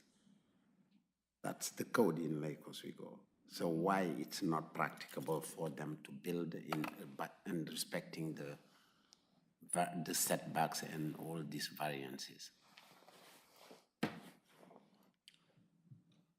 Yeah, I kind of concur with Councilor Boop. I think there's elements of this that I agree with that are not that do meet the standards. The setbacks are I don't think really injurious. They're very pretty minor deviations from what the minimum would be, both on the the extension of the existing dwelling and on the new, dwelling to the east. But the backyard setback, again, trying to comply with being not practicable, I don't agree with it just simply the size of the lot, because it could be used in any situation as not practical just to build a larger structure. And then the purpose of the base district is to provide housing. I don't think we're preventing, I think housing can be built. Housing can be built. It is practical to be built here, just not the size that they'd like to build. And while I think the product they've come up with looks fine to me, subjectively from the front and whatnot, I hear the neighbor, next door, and it's a sizable deviation in the back. So there's elements of it that I would approve, but as a package, I don't think I can agree with it. Oh, that's not Councilor Vernick. Well, I'm going to just jump in on one part. Councilor McBoop, you indicated that they needed to comply with the rules of the code, and I don't think anybody's suggesting that they don't, because the rules of the code include both the dimensional default provisions, but also the opportunity for variances. That is part of the code, and one has to meet the criteria. Your job tonight, of course, is to decide whether or not they meet that criteria. Okay. But it's a package. Okay. Yeah, no, and in the package, there are some troubling elements to me. Okay. Yeah. I would also add that practicable is both due to the existing site characteristics as well as the existing structure. And the project purpose of this applicant is to retain a significant portion of the existing dwelling. And in order to do that, if they were to put a garage on, they would have to demolish almost the entire dwelling in order to accommodate a rear-loading garage. Otherwise, they would have to put it in the front, which would obviously detract from the street-facing facade, which they can do, but it would be very difficult to comply with the garage appearance and locations on such a narrow lot. So those are the physical constraints due to the site and the existing structure which they propose to retain. Well, they're retaining 40% of the, Correct. yeah. 40%. They're demolishing 60%. There's 60%. They're retaining 60%, or retaining 60%. Right. Demolishing 40%. Correct. Okay. Councilor Furtick, did you have something? Actually, pretty much my point was just made, so I won't linger. But again, I think it's important to note that in an R2 zone, single family is allowed. So I don't think someone should be punished because they want a single family house. And she's dealing with, again, she's trying to deal with the site and the limitations. And if you were to come in on your side setbacks, that's a 15-foot wide house. That's a very narrow home. And again, I appreciate trying to keep the original, or at least a large portion of the original structure and the character of that, which in this case means kind of moving back. And it's not as though she's even wanting a big 2-car garage. It's a single-car garage. And I think it's also important to note that, yes, the lot coverage is over, but the square feet of the house is actually very, moderate, especially for our community. It's under 2,000 square feet. So she could have more square footage and create a tower, but they chose to actually look at the character of the neighborhood, look at the streetscape, trying to keep the charm of Fifth Street and what that has to offer, and kind of put some of the mass in the back because of that. So I think there was a lot of thoughtfulness put to that, and one of the reasons that this is an excellent reason why we allow variances. That is part of the code. So it's not that they're not following, they're actually following our code because we allow for variances, and then we go through these extra steps to help ensure that things are kept within character and so forth.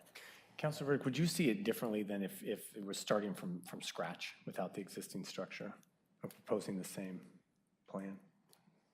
I don't know it's a completely different approach. And I think you'd still be looking at setbacks. You'd still be looking at variances, either way. To some degree, right. To some Right, degree, you'd be of looking course. at variances regardless. Yeah, And I agree again, with I that. think you would have it would be a very different looking structure. So, but again, there's a lot that can be done with that. So I don't think I can give you a clear answer from a building design perspective. But you all make very good points too, yeah. So I may have been swayed. Okay, Counselor Raff. I am not an architect. You said it. You said what I wish I could have said. So thank you. I think mine is more of a principle comment. And it's a couple things. I'm probably going to get yelled at by the city manager after the meeting for saying this. So maybe right now. bear with me. I feel like our community talks out of both sides of their mouth. On one side, we talk about how we want to keep things the same, don't change, we like things the way they are. But the other side of their mouth, we'd like to grow the community and build parks and attract younger families and lower housing costs and make our community better and younger and grow it. You can't do both. And if we want to attract younger families and children to make our high schools and elementary schools the best in the state, we have to be, things have to be affordable. And so I empathize with the mother here who, I want to move back to Lake Oswego, but I don't have $1 million or whatever, to buy a bigger lot. This is the only lot I could afford, and therefore I'm gonna have to make the best I can for my family with the lot I have. And here we have a community around her who is meddling in her private life to a degree that I think is incredibly unfair for somebody who just wants to come back and live in the community that she grew up in and raise her daughter here. So mine is not an architectural perspective. Well, we got to stick to the code, though. We got to stick to the code. I hear you. Okay. I hear you, but let me, so we need to come together as a community in Lake Oswego to stop, this is just the divisiveness that all I see is divisiveness. And I think we should all be rallying around each other and saying, yes, let's work together, let's build a community together, and let's help younger families move here and do what we can. And this process, we've been talking for an hour and a half about, frankly, I think it's ridiculous. So I am fully in favor of allowing this. We talked about no I clapping. appreciate it, but yeah. So let's move forward. I'm wholly in favor of allowing this woman to start her life with a young daughter here in our community. And I encourage us, while I say that not all variances are the same, we need some circumstances, you have to make what's the word I'm looking for? Yes. Make adjustments to when things are right. And the property is so dang small. There's not much else you can do. Yes, so we're just going to stick to I appreciate and respect everybody's code. opinion, and thank you for the time. Yes, okay. Okay, all right, Ms. Linder, let's go ahead and call the roll, please. Mayor Buck? Yes. Counselor Ralph? Yes. Counselor Mans? Yes. Counselor Mbu? No. Counselor Wendland? Yes. Counselor Verdick? Yes. Motion passes 5-1. Okay, thank you, everyone. Thank you, Mr. Franstead, and thank you, everyone who participated in this hearing. Okay, we are going to take about a 15-minute recess.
All right, folks, we are back in order.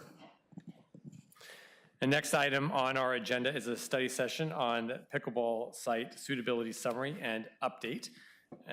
As we begin, I'm going to turn it over to Attorney Boone to cover the public comment process for the meeting. Thank you, Mr. Mayor. This is a time set for a study session regarding the pickleball question. Do any counselors need to declare a financial conflict of interest? Just to get that out of the way. Nope. No. Thank you.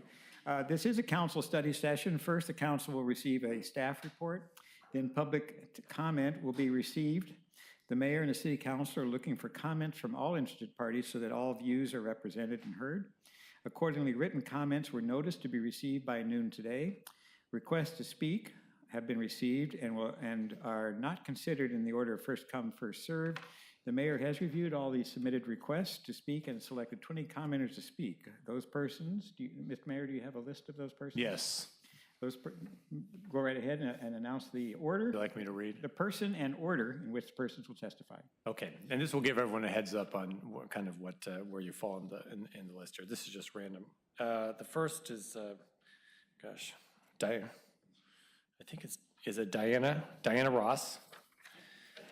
Philip Sterling, yes, she has been here before, I remember that. Philip Sterling, Kirsty Riley, John Gustafson, Elise Monroe, Richard Eaton, Carl Schmitz, Amy Burford, Ed Becker, Doug Anderson, Michael Setter, Bruce Scalbo, Diane Skurlock, Carrie Richardson, Nancy Kirk, Lita Gorman, Colleen Glabo, Dareth Lampka, Sandy Introvisato, and Patricia Burkay. Thank you. The time for testimony is 2 minutes per individual or entity. No slides, pictures, props, videos, or other multimedia presentations will be permitted. Thus, a total of 40 minutes will be allotted for public comment. And then, following the end of the public comment, the council will discuss the matter and may provide direction to staff. With that, I'll turn it over to staff for a staff report. Thank you, Mr. Boone. Oh, I'm sorry, the mayor will turn it over to staff. Well, that's fine. Good evening. Details. Good evening, Mayor and Council. Ivan Anderholm, Parks and Recreation Director. I'm here this evening with Kara Haggart, who is a project manager and analyst for the department, who was our lead person in the pickleball site suitability study and working with the task force. We have a short presentation, slide presentation, that we will be presenting with the information about the task force work, their recommendations, and then also some options for transitioning or looking at the George Rogers pickleball court. So with that, I'll turn it over to Kira, and we'll just go ahead and get started. Great. Thank you. Thank you, Mayor and Council, for the opportunity to be here tonight. Tell me if this is too quiet or loud. So as Ivan said, we're kind of divide and conquer here.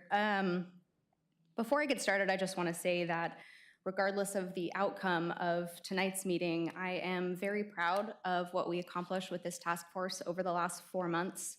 We invited both some very passionate pickleball players and also neighbors of the George Rogers Park courts to be part of this conversation. And despite the divisiveness of this issue over the last year, they were able to come together, set aside their differences, sit around the table, and work together to try to find a solution.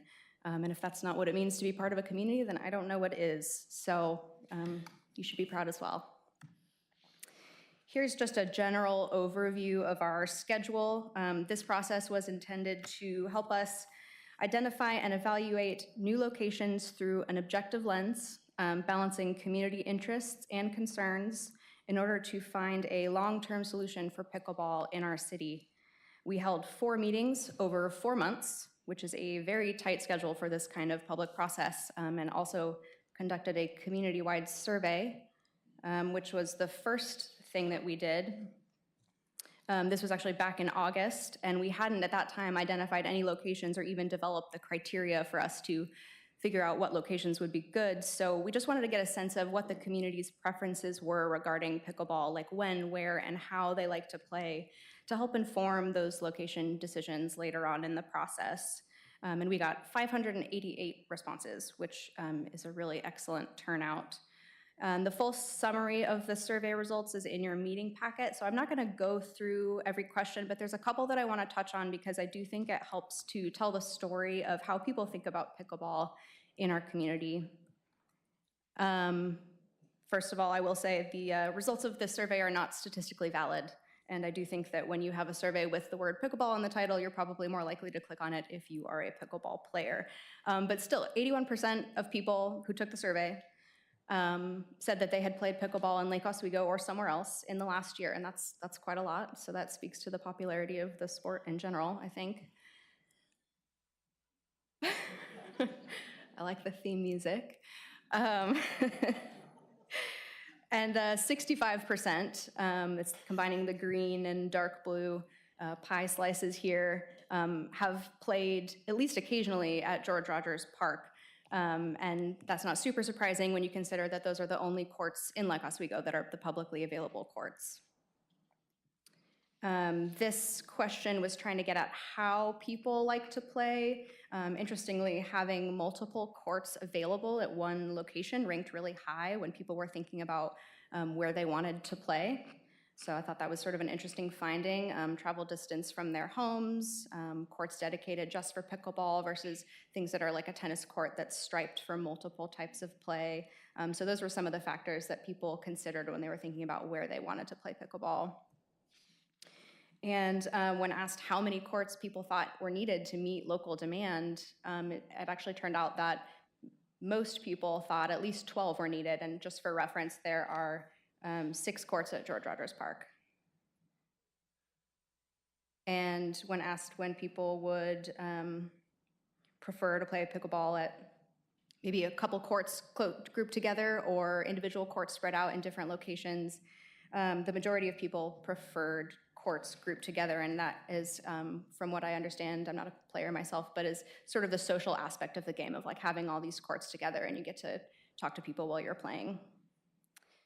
And in terms of when people like to play, we learned that people like to play a couple times a week, usually on weekdays, and late mornings were the most popular times.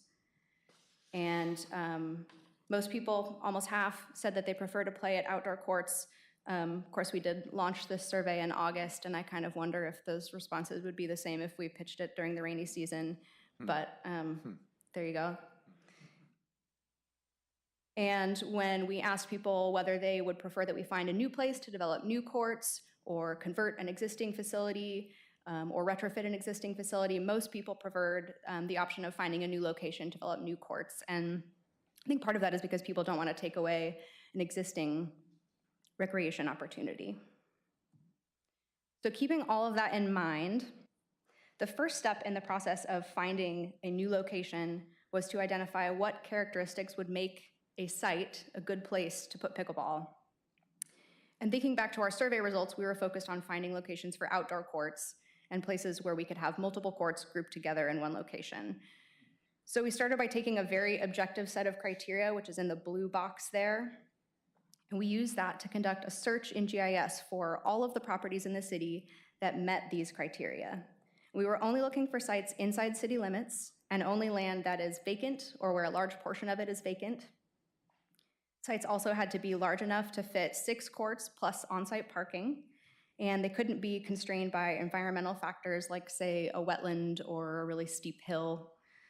And the task force also used the assumption that new sites for open-air courts be located at least 150 feet from residences, and this was based on data that we gathered from other communities and the results of a sound modeling software that was shared with us by a task force member. And even at that distance, the group was assuming that some form of sound mitigation would still likely need to be installed. Okay, so we took all of that information and we did an analysis in GIS where we looked at all of the land inside the city limits that meets those criteria. So this is a map of all of the land inside city limits, and that lighter color that shows up there, that's all the land inside city limits, and the darker gray is everything that is outside of it. You can see it's a little bit patchy in a couple areas. Here's that same map but we've now grayed out places where development cannot occur due to environmental and physical constraints, and those include water bodies, wetlands, steep slopes, Metro's Title 13 habitat conservation areas, city resource protection and resource conservation, RP and RC districts, park properties that are covered under the Chapter 10 of the city charter, and floodplains. And so basically these dark gray areas are places where development cannot happen in our city.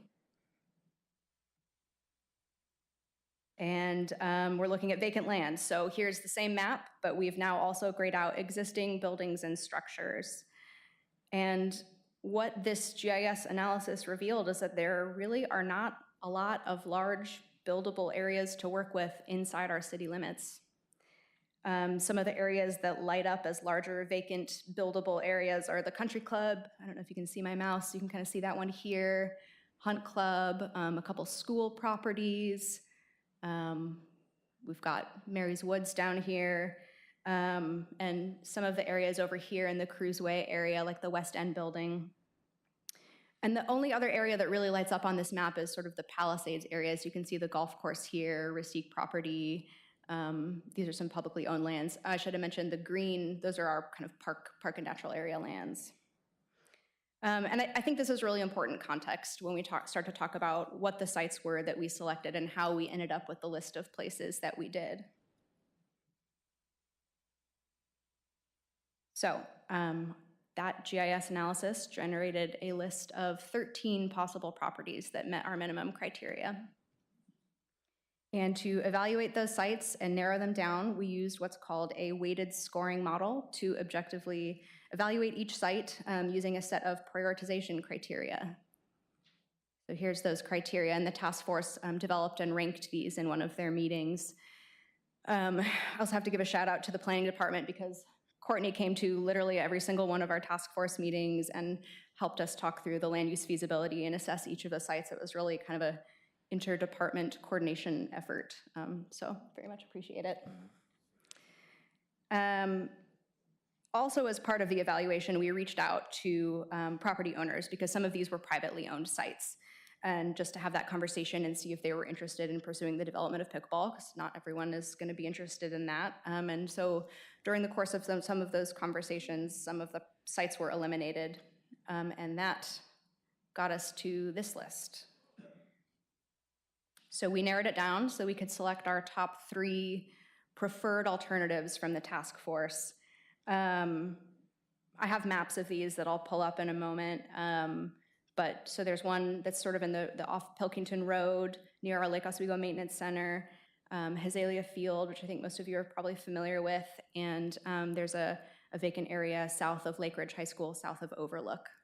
And then the task force was also really interested in considering the site of the Tryon Creek wastewater treatment plant site as a long-term option, depending on what happens with that project. And the task force had a few other recommendations that I wanted to share with you. The first is they recommend that prior to developing new pickleball courts, the city engage a qualified sound engineer with experience addressing pickleball to assess the site and design the appropriate mitigation measures. They recommend, again, prior to developing new courts, that the city conducts a traffic and parking study and do outreach to the neighborhood, and that new pickleball courts should include a restroom facility, and that they are equipped with a cover to allow for all-season play. So let's look at the maps now of our sites. This should help you kind of hone in on what we're talking about here. For the next set of maps, the blue sort of turquoise rectangles, those are the tax lot boundaries. The red dashed lines, that's sort of what we were thinking, where you could put the courts in that area. The orangish peach colored blob that you see there, that represents a 150-foot buffer from the nearest residential properties. So for this site, this is the Rosewood and Pilkington site. It is privately owned. There's about 3/4 of an acre that's available. Ideally, the adjacent site could be used to accommodate some of the on-site parking or some other site amenities There are restrooms in the existing building. However, if we weren't able to use the adjacent site, we would likely need to demolish that building in order to accommodate all of the on-site parking that we would need. And we know that there would be some frontage improvements and maybe some other site improvements like stormwater required if we were to move forward with this site. Azalea Field. Actually, I do want to mention that this is actually, interestingly, in one of our underserved areas in our Parks Plan 2025. This is an area of the city that we've identified as not having the same level of access to recreation opportunities that a lot of the other areas have. Azalea Fields, the idea for this site would be that we would need to relocate the dog park. As you can see, the red dashed line there is on the dog park site. Location TBD, I think that would need to be another public process. There are restrooms on the site, so there are some site amenities, but we would likely need to develop additional parking on that site. And again, as the task force recommendations included traffic and parking studies for all of these potential sites. And I want to say that we had a representative from the school district sitting on our task force, but it would still require, I think, board approval and coordination with the school district for this particular site in terms of access and programming. This map doesn't quite show it, but north of Overlook there, that's the high school. So this is south of Overlook at the bottom of the hill. And this is about 1.3 acres. It is owned by the school district. It would require us to develop on-site parking, and there are some pretty significant transportation challenges associated with this site in particular. I'm going to pass it over to Ivan now to talk about some interim options, and then we can answer any questions. So with a site development, obviously there's pros and cons that we can answer some questions in more depth as we move on. The portion that I wanted to talk about is, as we looked at this and as reflected in your staff report, as we looked at these three sites, we started to see the cost of potential development, and not only the cost, but the potential timeline for development. So those are reflected in the staff report. With that, and one of the reasons why we didn't enter into the conversation about George Rogers Courts early in this process, but waited until the end, is until we identified those sites that could potentially meet the criteria and start to identify the timelines and the costs, it would have been inappropriate to talk about what to do at George Rogers. Here in your report, you do have three options, but I do want to let you all know that the options of what to do with George Rogers Courts while we wait to develop future courts really is a spectrum that could be so openly wide that, and I know all of you want to, we could spend the next 20 hours together discussing them all. We're not going to do that unless you want to. It's at your discretion. But, it goes everywhere from, yes, let's go develop other courts in Lake Oswego and keep George Rogers open and lift all restrictions is like one extreme. Now, we're not suggesting that, but that is one extreme that could happen, to the other where we shut them down immediately right now and wait until sometime that we can build new courts.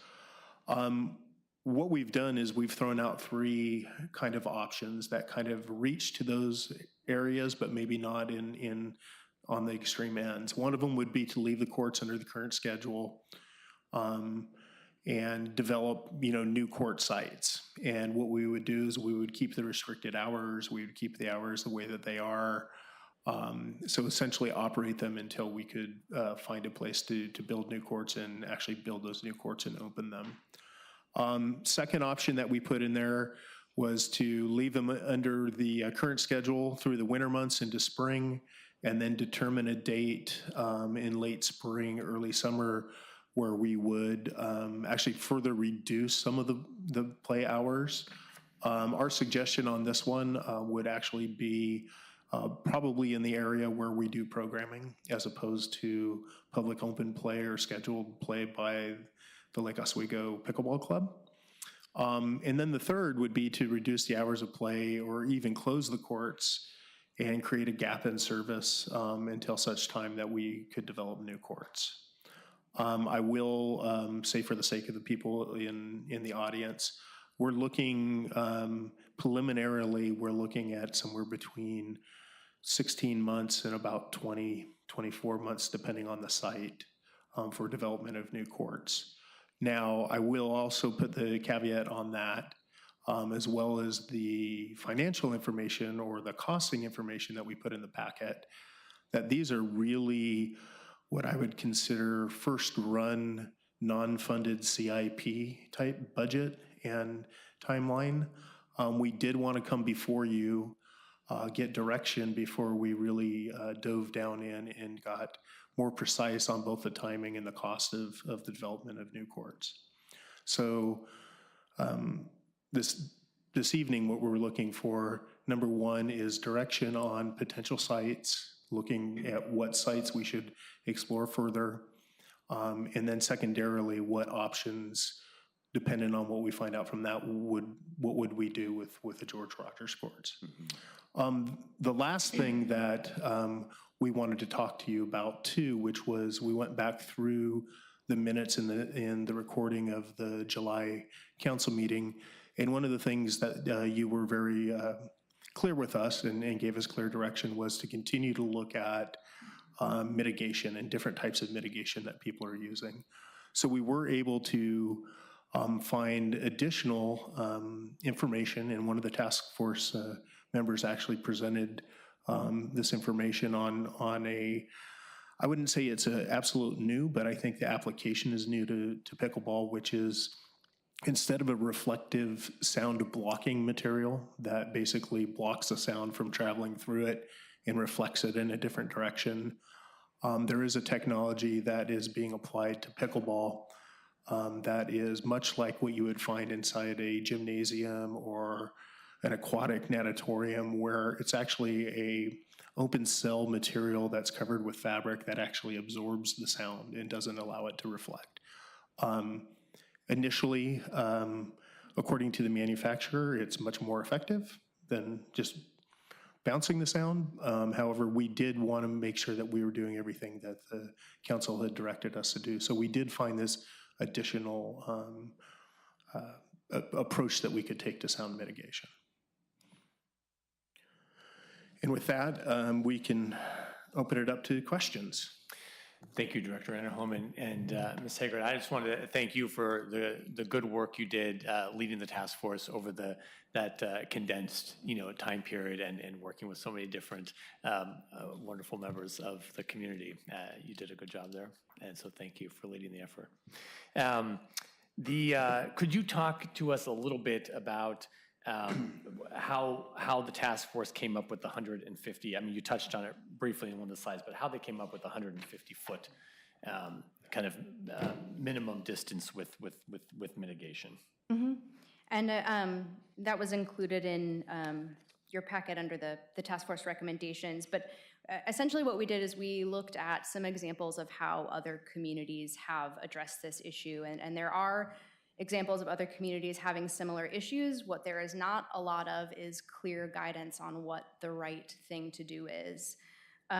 So we, at the very beginning of the process, looked at some examples and found some studies that indicated that 150 feet with sound mitigation can be an acceptable distance from homes, and said, okay, well, we need to find something to use to just start this process and narrow down the sites and see what we can find. And we also had a task force member who was familiar with some sound modeling software, and he was able to pull that up, and that sort of helped inform and get people to feel comfortable with that as a distance from homes that would be acceptable.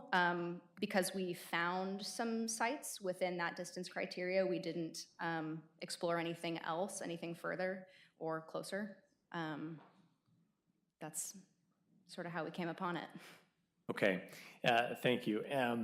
is just to answer a couple questions we received.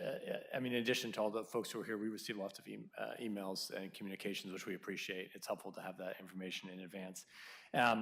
Some of the questions folks asked was, why wouldn't we simply just cover the current courts, enclose them? Like with a full cover? Walls and, yes, exactly, roof.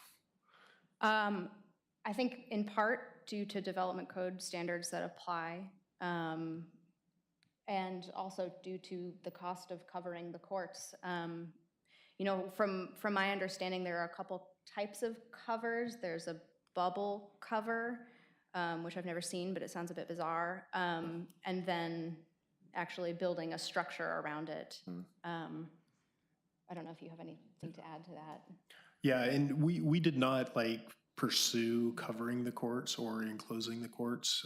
Partly there's actually two more fold to that, is that we will have an opportunity at some point down the road to have indoor pickleball courts as part of the LORAC project. So we're looking at that. But then also based on my experience of about 8 or 9 years ago, when there was talk about the possibility of covering the tennis courts at Westlake, there was very definitely kind of a community feel in opposition to doing that and placing something, a massive structure in the middle of a park, especially in a neighborhood park. So I think that we didn't really go down that road, to answer your question. And that wasn't something that we really explored fully. The other thing was the indication in the survey, and I believe the indication in the initial conversations of the task force, is that players were looking for more of an open air environment to play in, as opposed to indoor space. Right, they want the roof, but not the walls. Yeah. We saw another question that's come up is there not a space within George Rogers Park to move the courts? So we've looked at that a little bit. Not really to accommodate 6 courts grouped together. If you want to get really creative and chop that up into 6 individual courts, sure, you could squeeze a court here and a court there. But if we're looking at 6 courts, which is about 120 foot by 120 foot area, No. Not really. Now, what are some, so in the interim, what are some other solutions? Have we talked to the school district about some forms of ad hoc play and things that can be done to encourage pickleball play within the community, provide these outlets, just on an interim basis while we're pursuing new courts and whatnot? So, well, we recently had a conversation, very preliminary conversation about, well, what if we were to utilize some of the space that's under the covered areas at elementary schools, and maybe we resurface that and stripe it for pickleball, and then whatever other games the school district was interested in, and run some programs out of there just during summer while school is not in session. That would be a conversation that we need to pursue further. It was very preliminary, and again, I think this is something where we'd have to get school board approval, and I think it would probably be an IGA. But I mean, I think we're looking for creative interim solutions. So, okay, I guess I'm asking, I mean, is the department willing to pursue creative solutions in the interim to encourage play and think outside the box a little bit? Absolutely, absolutely. And in a little bit further to what Kira was saying there, we did take a look at the idea of using some of the elementary schools, some of the covered areas, and we were able to identify 2 school sites that would actually meet the criteria. Again, very preliminary, and we would need to do our due diligence with the school district and find out what it would take to possibly do that. And again, looking at that from a standpoint of when those would be available to the public is, again, something that we would have to look at. So it'd probably be more of a window of summer months when school is out, dependent on the school and what type of summer programs the district is running at those schools, because those schools are the ones that they tend to run their summer programs at. And we can't take away their playground, can we? Thank you both. Counselor Raff. First of all, thank you very much, both of you, and the task force, both sides. It sounds like, for lack of a better word, everybody really scraped the bottom of the barrel to try to find creative solutions to this and to make everybody happy. So that's pretty impressive. So just some questions I had were, did the task force ever consider looking at the tennis center and making those courts dual purpose, like they would in, say, Sun River or other communities? So it has come up, but again, we were looking for outdoor open air courts through this process. And part of that is because we had 4 months to try and figure this out. I mean, if we were gonna try to open it up to indoor warehouse spaces or tennis center or elementary schools, it's just gonna take a longer amount of time. So we tried to be really focused in our conversations and in what we were looking for in order to be able to come back here to talk to you tonight. Yep. I'm really interested in the Rosewood Pilkington location. I think your point about the fact that that side of town has very little park space, and it'd be nice to kind of, balance out our parks around the city. So I think that's a really interesting point of view. In the packet, it says 12 to 18 months to get that site up and running. With quickness the key, what would have to happen to make that 12 months and not 18 months? And I'm going to hold you to it, just kidding. I was gonna say a miracle, so hold me to that, but. What are the, I should rephrase it because Martha's doing this, but Okay. what are the hurdles that you have to overcome to get it? I can explain to you loosely this. Kara, before you go there, I mean, the real issue right now is money. Take money aside. Is there any processes that we have to overcome? I can't take money aside, because if I were to tell you that we started today, I can't guarantee you that you can, and Sean's not up here, but the real issue is dollars. The other thing is, any of these sites have to go through a land use process. Okay, so let's talk about land use. How the land use part, I love seeing Sean come up because that was gonna be my next question was money. Let's talk about the land use process. We know that sometimes the land use process can be very burdensome, sometimes. What needs to happen from a land use perspective to make this as quick as possible of a build? I think the very first thing that needs to happen is that we get direction from you in order to have another conversation with the property owner, because I want to remind you all that this is a privately owned site, and we've had a couple conversations so far. There has been some interest, but the very first thing we would need to do is come to an agreement with the property owner, and that could maybe be a sale or maybe some sort of long-term lease. Sure. That's the first step. Okay. And then land use, as far as land use goes, for land use to go as smoothly as possible, it means that you have to be in a situation where the neighbors are on board with the proposed development, and that there's not appeal because of what you're planning on doing. And I'm speaking in generality. Totally, yeah. But that's really what it takes in order for the land use process to go in a timely manner, is to make sure that you've done your outreach with your neighbors. Your neighbors understand what the use is. Yeah. That they're satisfied with what that use is, and then when you go through the process, that you don't have multiple appeals on different points and different criteria within the process. So what I'm hearing is, if that's the option we choose, assuming we can find money for it, which is going to be my next question, Mr. Cross, so get ready. It basically means that in order for the land use process to go smoothly, the whole community needs to come together around the idea of the location, and everybody needs to hold hands on it, right? That would be the smoothest. That would be the smoothest. That would be the smoothest process to do it Okay. in a timely manner. Yes. Check. Let's talk about cost. That site was something around 600, or how much? $450,000, which, considering the business we've done lately, there's no chance that's going to cost $450,000. So what is the real cost with the Pilkington location? What we think could be, like, real numbers. So maybe this is a time for Mr. Cross to come up and talk us through budgeting. Well, I think, so Sean can answer the technical question of where the money is. Yeah. I'll say that based on what we've seen on this particular site, we're right probably $750 for the development.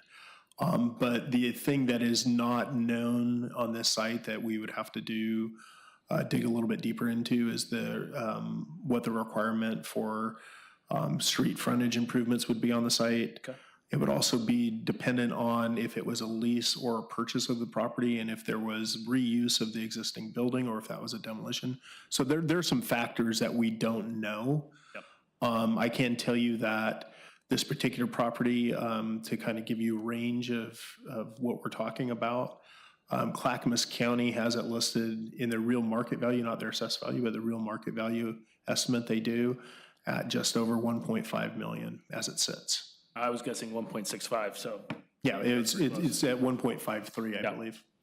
So, but based on your other question about, and maybe save Sean from coming up here, although I'd love to see him come up here and speak, based on what we've seen both with the golf course project and now with the recent bids that we got on the Receipt project, and what we're hoping to see when LORAC, when we open those price proposals on Thursday, really adding these pickleball courts, be it this location, any other location, I would strongly recommend that we look at this in the context of the other projects that are already in the process, and even put this in as a project to see where it prioritizes, because I'll be completely honest with council, is that of the projects that are in process now, at this very time and the environment that we're in the building environment, it's going to be impossible for us to accomplish everything that we already have in motion. Sure. And this would be adding another sizable project to that list. So I would tend to say we want to get some involvement from our Parks Board to prioritize this along with some of the other projects that are in, so that they can advise council on that. And then that way, as we move through the projects, we have a good idea of where the funding may come from. Because more than likely, it will be dropping a project or a portion of a project off of that existing list. I appreciate the honesty. Do we want to ask where the money's going to come from next? Well, for certain, we will have to have a council discussion probably with the next iteration of the council around project prioritization, like Director Anderholm just said. So that's a certainty. Yeah. We'll do that next year. Can I ask Sean to come up and to ask us where the money's going to come from? You can ask Sean, but I think what I would say is the reality is right now, and I think Ivan said it bluntly, but I'm going to probably like even more bluntly as it possible. With the bids that we're seeing on our capital projects, we can't afford to build the projects we currently have underway under the bond. We don't have enough money to build Receipt and the golf course and the LORAC today. So the conversation about where the money's going to come from is really a conversation not for Sean, it's for all of you about what are your top priorities. And so I always love to put Sean on the spot, but the reality is that you all need to be thinking about, we can't just add. Right. We can't just add. And what Ms. Bennett's talking about is that, we had a host of projects funded by the Parks Bond. This is why it's unusual, right, that the city has so many parks projects underway at this point in time, including a partnership with the school district on the aquatic facility, complete redo of the municipal golf course, Receipt Park. This is just, I can't think of another time in LO history where we've had so many parks projects going on. But here we have coming the pandemic and now inflation, and now like on any other construction project around, the bids are just coming in so much higher than anyone could have expected. And so that's what we're experiencing here in the city on all various projects. Just a reality of the times. So, yeah. Okay. Thank you, Councilor Raff. Councilor Boop. Thank you. I think you did a wonderful work. I was talking to someone when I read and I'm glad you said that the study that you made was not scientifically significant. If we use research, is because the research I read also, like Jones to 2020, there are a lot of studies made in British Columbia. They're not saying 150 feet, they say 150 meters, which is more. They're like 50 feet, should be 50 feet from tennis courts and 50 meters and 150 meters from, I know meters and like meters more than this. So, but that's studies that's made because of the significant noise that pickleball is making. So I don't know if I was kind of shocked that the task force, after having all that, did not make a recommendation, like systematically saying that, hey, the courts are not 150 feet, so no pickleball. Or, and in the same studies that I was talking to my friend, counselor, I've said that more I read, it's very interesting. I'm very impressed by the work you all did. It's wonderful. But like I found some, this is 150 feet, we cannot play. Feet, and I saw 150 meters. In the same studies you get, it's 17, 18, Jones, 2020, and another study in 2000. There were like 20 years of thing, which in research 20 years is too much, but I take the 2020. So if we look at that and in reading I see, there's sound mitigation that we can do to make, but that sound mitigation, does it apply into George Rogers Park? Can we mitigate the sound? Because you said like this I was like kind of confused. I say, we can only put sound mitigation after 100 feet. I'm not saying meters, but at George Rogers Park, it's less than 150. But we talk about sound mitigation that's possible to go to 12 decibel, I think, or if I am right, 12 decibel will enter into DEQ. If you can reduce that noise to that, we can play pickleball there. But like very unusually, there is no recommendation. I mean, or it's the thing, we throw it to council, they have to do the job. No, even though we are here for that, I think we will do what we got to do, but I would love if there were a recommendation telling us that after the study we did, and I love that it was people from Old Town, people from the pickleball community and other people, and you work together, but it seems to me that there haven't been a kind of osmosis. I don't know if you say osmosis in English. Yeah, osmosis, yeah. There haven't been that like homogeneous decision to make like a decision saying that, hey, we had sound mitigation that we can use while we look for a pickleball, or we don't have it, in which case you recognize that the court should not be there. No, I'm going in now. And now we go to he was the president of the pickleball committee, and he put an ethical question that he raised when he was here. I forget the gentleman. He was the president. Yeah, Mark. And also it's very important in the decision we are making, because Mark put an ethical question, but I can question him if he were here.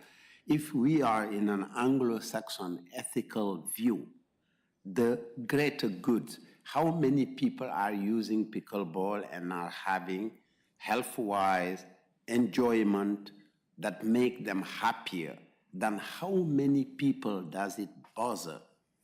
So in an Anglo-Saxon point of view, using John Stuart Mill, yes, we play pickleball. That's the greater good. But in another way, he's an ethical, we go to Immanuel Kant and say, you know, there's something is wrong, it's wrong. Whether it is for 100 people or for one people, some people are being hurt, we should stop it. And that's the moral dilemma that any counselor today will have to face. Either we're gonna be Kantian or we're gonna be Anglo-Saxon ethics, using the greater goods. Many folks are using this code, we gotta keep play on, folks. Or, hey, you hurting some people on this thing. Let's stop this thing. Now, what kind of society are we? What is Lake Oswego? What kind of society? Are we people who favor the enjoyment of the greater good, detrimental to some folks who are suffering, neighbors, and we say we don't care? Or we say we care, and for that reason, we find the things.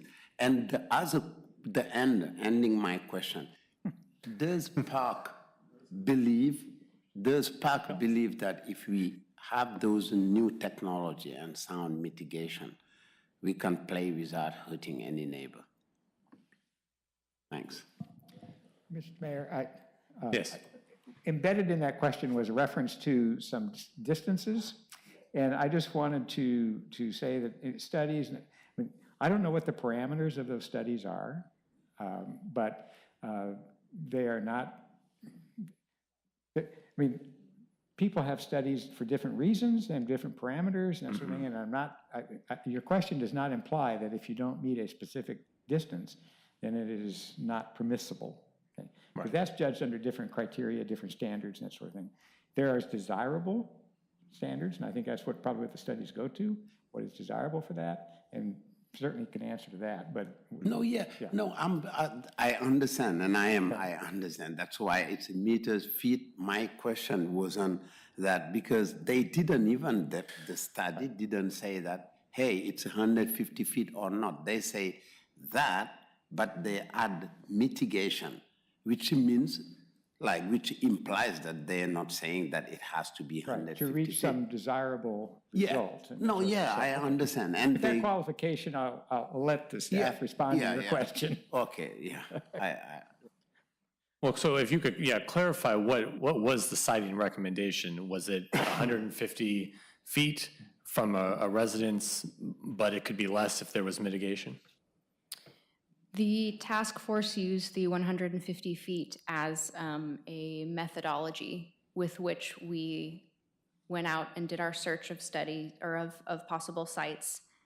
And it was sort of a criteria, a guideline to help us refine, okay, where would be a good sort of ideal place for pickleball? And based on the studies, most of which were sound studies conducted by a sound engineering firm or a couple different firms, that was what we used to say, okay, well, we think that we could probably get it to an acceptable level. Of course, we don't have like a policy threshold that we're butting up against, but what's been generally acceptable in other communities if we also use sound mitigation. So at the 150 with sound mitigation? That was the assumption, yeah. Okay, the greater distances, 300, 500 feet may not require mitigation. Perhaps not. Away. But does it mean then that what do you do with that? Thank you. Okay. Okay. Very good. Thank you. Thank you, Councilor. Councilor Vance, that's good. I'd love to continue the conversation around Kant and Anglo-Saxon philosophy and utilitarianism, but my questions are a little bit more down to earth tonight. One of my questions is, do we know what the white buildings are on Rosewood? Do we know what is in there? Are they in? We know they're industrial. Are they warehouse? Are they loud warehouse where they're manufacturing something? Are they storage? Do we know this yet, or is this kind of preliminary for that? We know what some of them are. So directly to the west of the site is storage, Okay, is a storage facility. To the north of the site, across Rosewood, is I believe that it's an RV and yeah, boat it is an repair RV. facility. Okay. And then further, just off the corner there in the square building, you get into the Goodwill retail Got and it. donation On Boone's Ferry. on now. Boone's Got Ferry. it. To the south of it, moving towards the maintenance center, directly kitty corner to it is Lake Oswego. What is it? The workout place. Get a fitness facility. Yeah, there's a gym there. And then directly south of it is a mixed retail and commercial where there's auto repair, but there's also like a homeware retail frontage where they so do. In general, there would not necessarily be anyone in those buildings who would be disturbed necessarily. It is next to both mixed commercial and industrial use. Okay. I'd be remiss if I did not mention, as you look into the shaded area, that's kind of the pale yellow, that's the 150-foot setback from the assisted living that is across Pilkington from the site. But the limits of the 150 go about to the property line of where you see the dotted orange line. Dotted, okay. Yeah, and that is actually really the property we're looking at.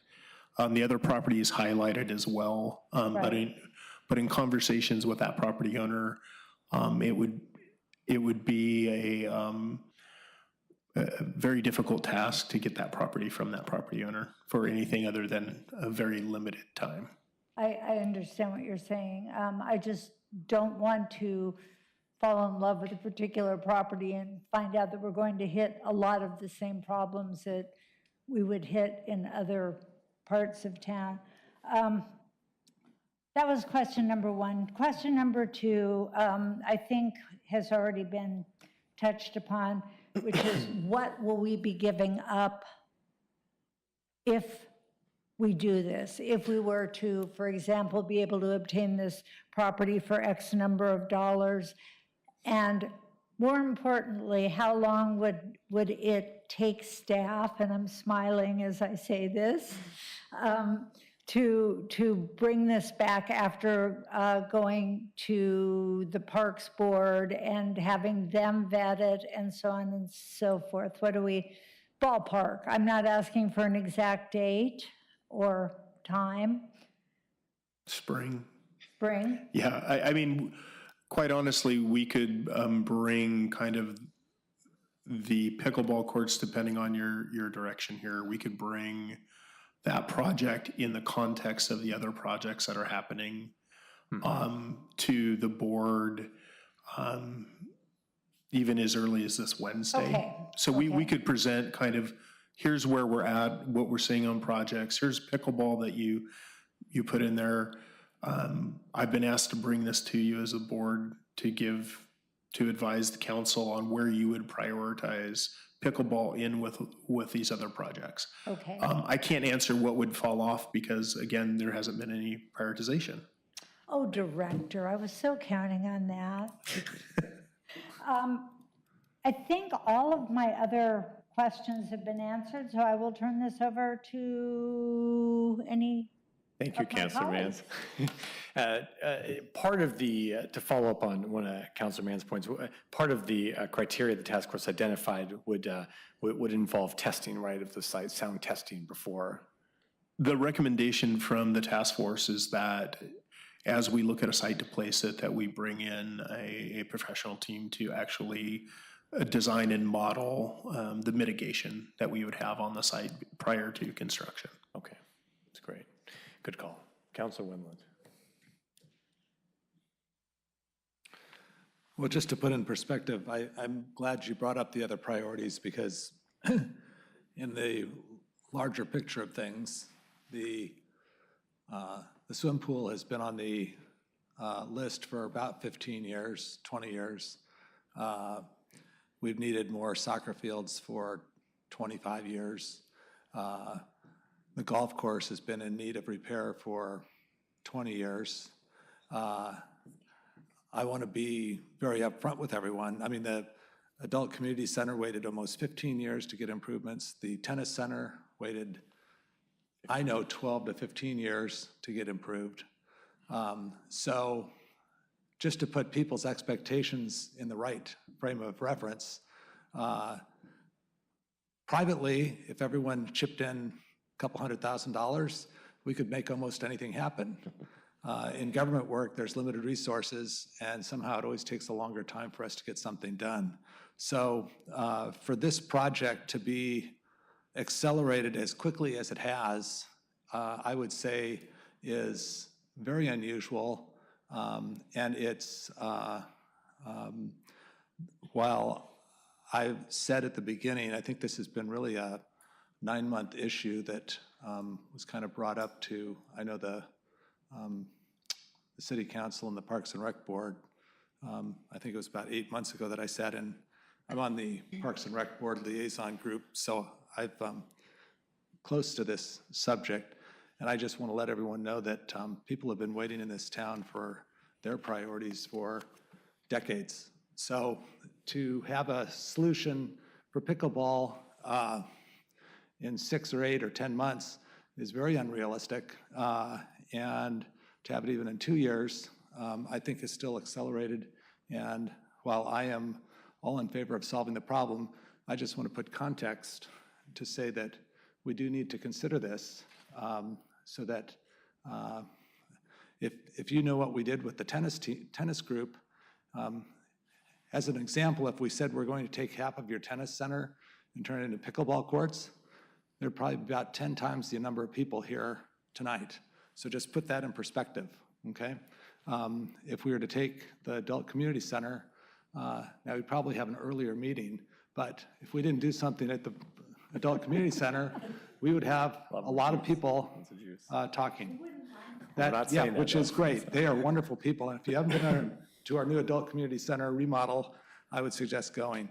That being said, while I like the Rosewood Pilkington concept, I also know that the price of $1,650,000 or wherever it is, $1,500,000, probably is a little bit low because the district just bought a, well, not just, it was, I was still on the school board at the time, which was a long time ago, and it was quite high to get their piece of land. Now it's a little bigger for the bus barn and so on, but there are a number of things that have to be done to get that up to speed. And so you're adding time onto the development process. Can we look at the Azalea Field option? So, Oh, sorry. so I think the Lake Ridge South, I'm in agreement that that's a great spot, but I think it's just harder to get to. I think it's kind of a difficult equation. But we do know that that's available maybe for future recreational use for other things. But we have, what, 3 or 4 dog parks already. We have 2 dog parks there. Sacrificing that space, we own the space. We have restrooms already. We may have to add some more parking, but between the 2 projects, is one a more expedient?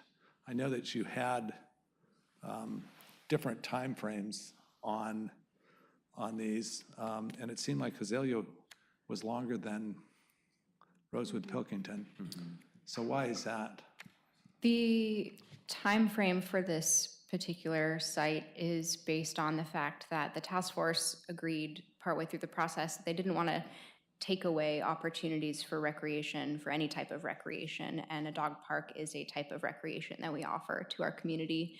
So the idea behind this site was that you would first relocate the dog park to a new site, and the timeline is reflective of the fact that we would first have to identify where that is, and then relocate it there, and then build pickleball. And in the relocation of a dog park, that's a lot easier to get through the county than it would be anything else. Is that correct? I mean, they allow dog parks at Lusher Park, right?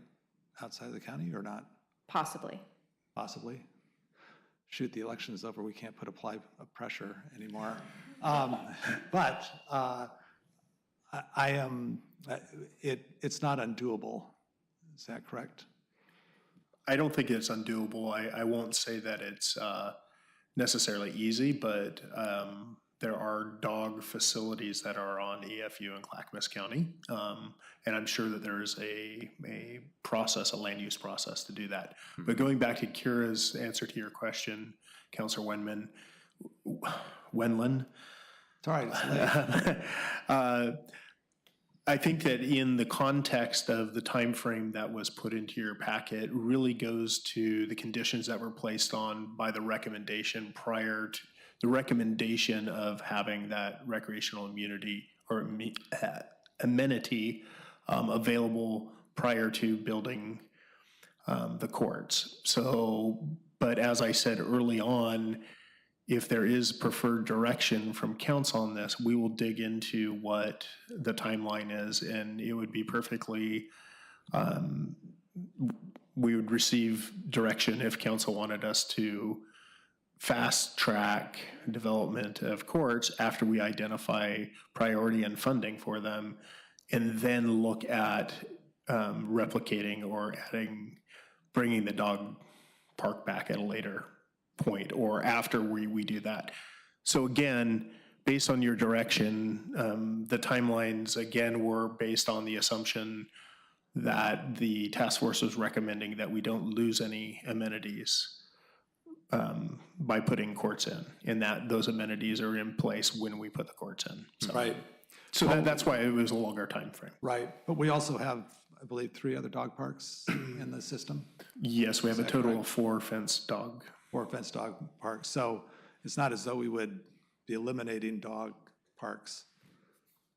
I mean, this is a favorite one, but I also understand we have drainage problems that we need to address anyway, so we would have to be investing in this piece of land. That is correct. So, I mean, before we invest money into it, let's measure twice and dig once, okay? If this is still an option. The other part, I guess, is when you take these options from the, I like your idea of running it by the Parks and Rec Board. I also would like it to be in front of the pickleball community. I have to say, George Rogers is one of our crown jewel parks, and to go down there and spend a day pickleballing, playing tennis, being on the, whatever your activity is, you're in a very nice setting. And now we're telling the pickleball people that, oh, by the way, you make noise, so we're putting you in the industrial park, is not very, I would not say it's a optimal move from a park experience. Could paint a mural, though, on the side of the... You could paint a mural, you could plant some trees and things like that, but I will say that I do have concerns that we're just not displacing them and treating them as a, I don't know what you want to call it. How to be politically correct is just kind of you can't be. I don't want them to be a second-class citizen for location just because of noise. I think part of the thing about pickleball courts and using our recreational facilities is to have a really nice setting if we can provide it, because we do a really good job of that. I mean, I think all of our parks are nice settings, and I suppose we could start an urban park that's in our industrial zone, but that's one thing that I would say that we should consider. So anyway, I really appreciate all your work. And Kara has been a trooper through this whole thing. She also does a lot for the Parks and Rec Department and has 5 other projects going all at once. So thank you for making space in your calendar to deal with this. And Ivan, as always, one more thing on your desk, but you know, that's just one more thing. Yeah. Thank you, Councilor Wendland. Councilor Burdick. First, I just want to thank both of you, the committee, and everyone who's here participating tonight. It's, this has got to be a community decision, and we need your input, and it's very appreciated. With that, I have a quick question regarding the Hazelia Field what do you think the cost would be on this one? If we're talking about the cost of the other, which I kind of lean towards the Pilkington location, but if it's coming down to dollars, I'd be interested in knowing rough estimates. You're putting me on the spot. There is a number that's in your packet. I think from the context, the advantages of the site is that there are some site amenities already on the site. We won't really know until we dig into what we need to do in grading and drainage. So I'd hesitate to even throw a number out there. It's going to be in the order of magnitude.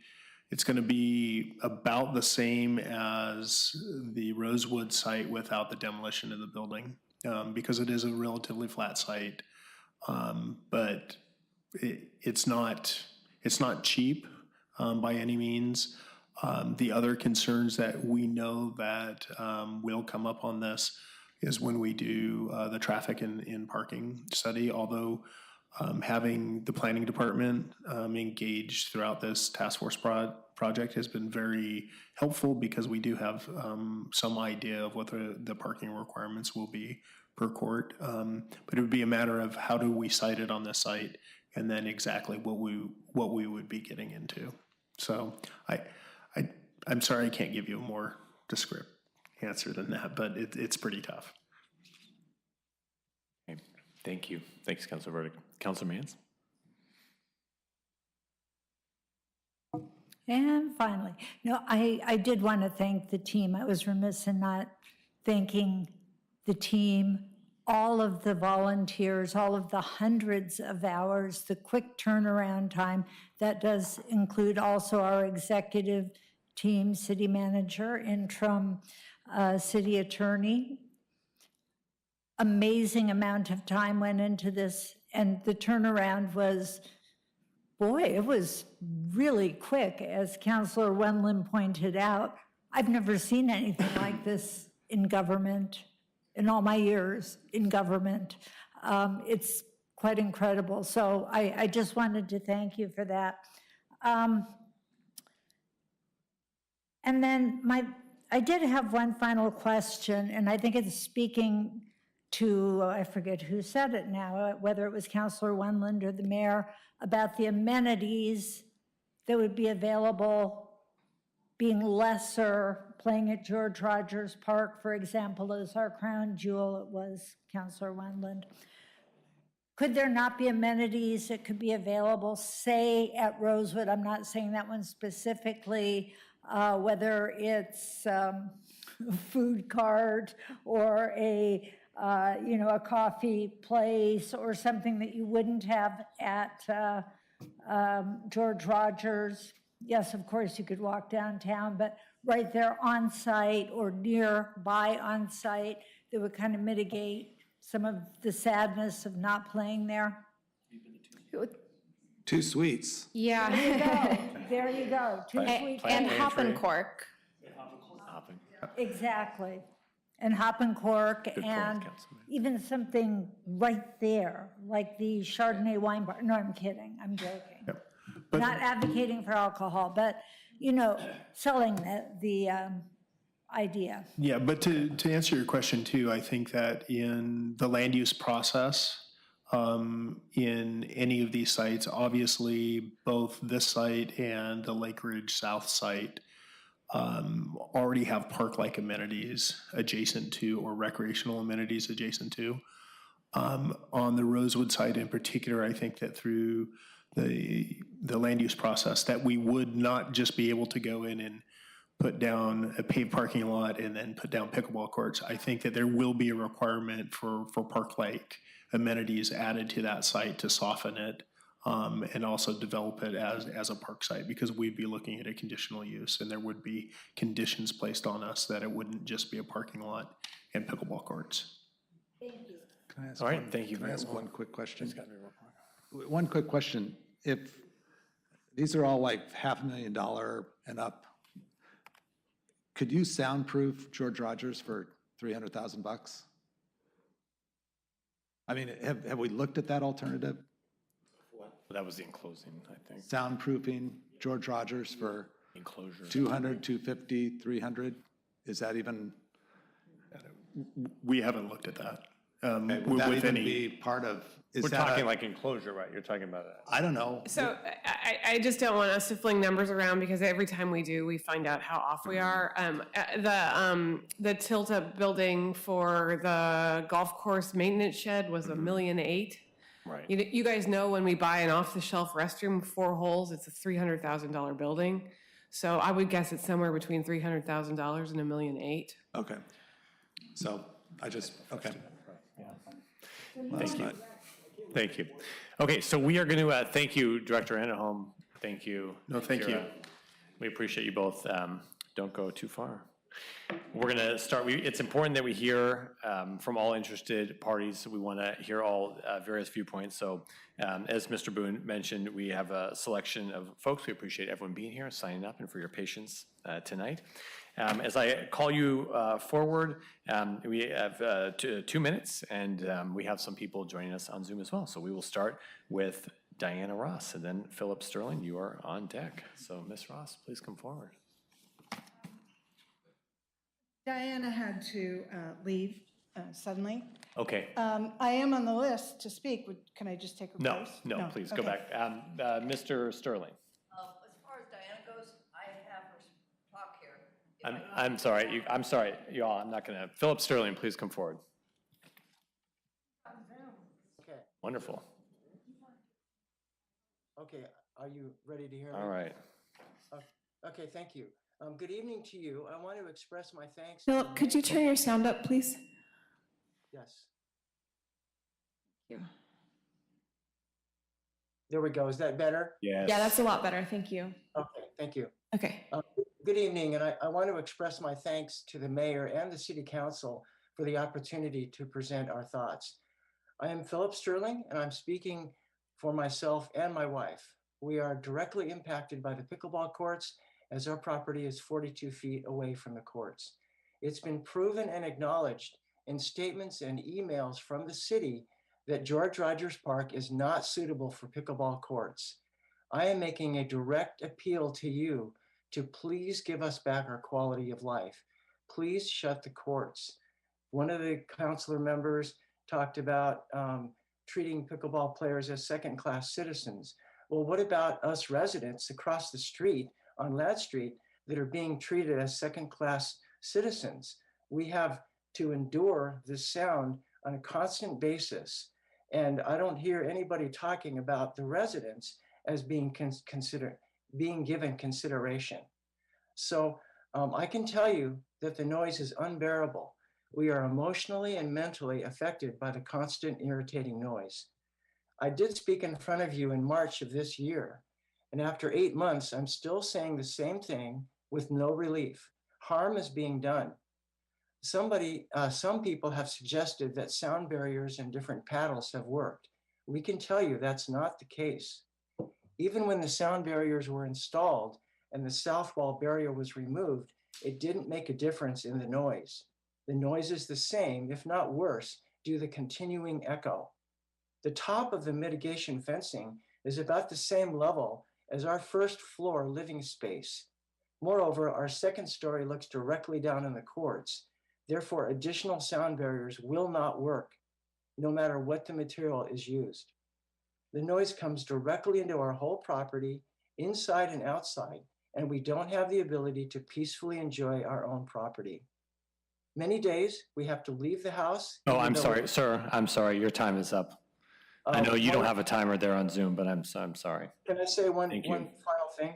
I'm really sorry, sir. You're over the time. I just got to be consistent with it. Okay. Thank you very much. We appreciate you being here. Okay, Kirsty Riley, please. You are next, and then John Gustafson. You are on deck. Good evening. Good evening, Council. I'm Kirsty Riley, and I'm on the board of the Palisades Neighborhood Association. The Pickleball Committee was tasked with locating suitable sites that would alleviate the current issues of traffic and noise at George Rogers. Moving the courts to the proposed sites in Palisades would not solve either problem. It would merely move them to a neighborhood already burdened with an extraordinary amount of new development and the traffic that comes with it. As for noise, mitigation is never 100% effective, and it can create unforeseen consequences. If a barrier blocks sound, it also blocks line of sight. Rosique was chosen as the perfect location for the skate park, in part because of the sight lines and visibility from Stafford. Now we are talking about building an obscured bunker of sorts directly across the street. This would not only be a scar on the natural beauty of the surroundings, but would present a significant safety concern. Our P&A statement, along with the survey we conducted, can be found on page 125 of the council report. Here is a sample of what Palisades residents had to say. If the pickleball courts are too disruptive for George Rogers, then how is simply kicking the pickle down the road to another neighborhood solving the problem?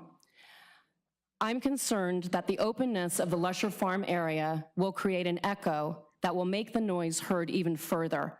Our home backs up into Lusher Farms, and we can hear conversations on the soccer field from 500 yards away.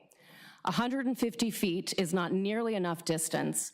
The noise nuisance is not only bad for those living nearby, it is also terrible for those of us who come to places like Lusher for peace and quiet and relaxed walks in nature.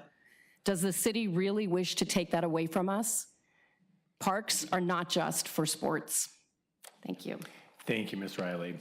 Mr. Gustafson and then Elise Monroe, you are on deck.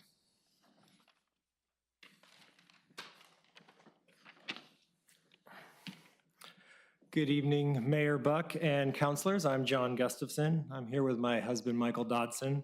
We live directly across the street from the pickleball courts at George Rogers. I'd like to start by saying that we have nothing against the sport of pickleball. It looks like a lot of fun, and we sincerely hope that more opportunities for play arise. But we are also suffering from the effects of the noise.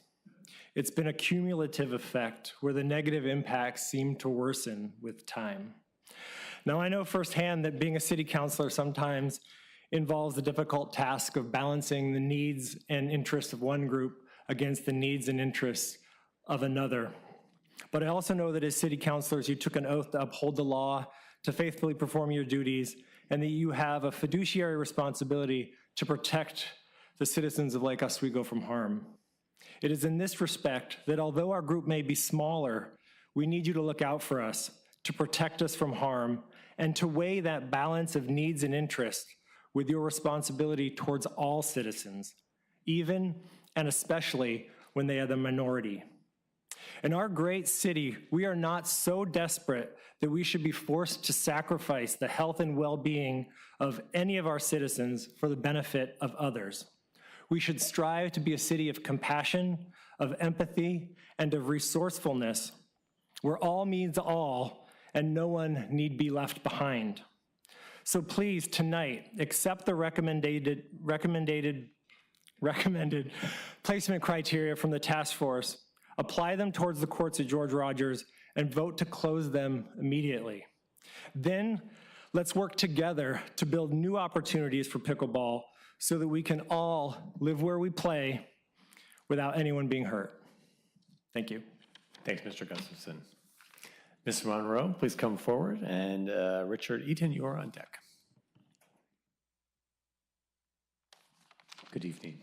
Hi, my name is Elise Monroe. Thank you for hearing me.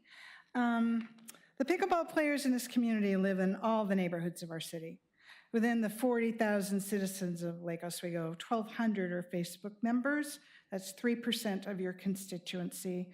That doesn't even include the rapidly growing groups, people who are on Facebook, et cetera. So let's talk numbers. Old Town neighborhood has 141 households, 297 residents, and you could safely say that less than half those numbers are close enough to George Rogers to be directly affected, less than 150 people. Now, one of my questions is, if this has been going on for years and has been so harmful and painful, and I'm not disagreeing that it may have been, why, when the bond was passed or they were hearing about the bond, did they not come forward to you and say, we need pickleball courts in a different location because of these issues?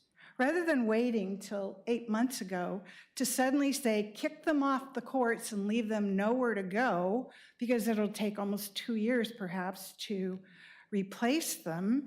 It seems, we were blindsided, frankly. And I think that it's time for people to just say, we need to come together in agreement, I agree, but we've been complying with the hours, things are much better, and while a resident, maybe they say things aren't better, have people really come by during a busy time? I suggest perhaps a couple council members at some point. We consider it to be way better. When I enter the courts, I don't even really hear much of anything and while people are playing until I enter the court. Now, I'm not saying that they're not telling us the truth or anything, but perhaps another go by before you decide things. Thank you, ma'am. And one more thing about that, Mr. Wendland. You were completely right. Ma'am, I'm sorry, your time is up. It wasn't budgeted for. Thank you should have very been. much. Thank you. Mr. Eaton, please come forward, and Carl Schmitz, you are on deck. Oh. Hi, Dick. Hi, everybody. I didn't plan anything and just decided to speak tonight. So first I want to say that I would never, ever wish for anyone to be harmed through the result of playing pickleball. I've been playing 6 years now, and what I want to speak about is joy. I can tell you that without George Rogers and without a place to play, we will actually leave a hole in our community, which I have found the first place that I have found since I came here 11 years ago. So if you go to the courts, you'll hear the sound of pickleballs on paddles. You'll also hear the sound of families laughing together, and you'll hear the sound of friends speaking to each other who have made friends in this location. And particularly, you'll hear people laughing. There's no sport I've ever played, and no sport that my friends have ever played, where the predominant thing we do is laugh. And there's a great health benefit in laughter, as we know. So I just wanted to speak to the beauty associated with this asset of our community, and I'm sorry that people are being harmed by it. I would never wish for that, and I hope we can find a solution to that. Thank you, Mr. Eaton. Mr. Schmitz, please come on down, and Amy Burford, you are on deck.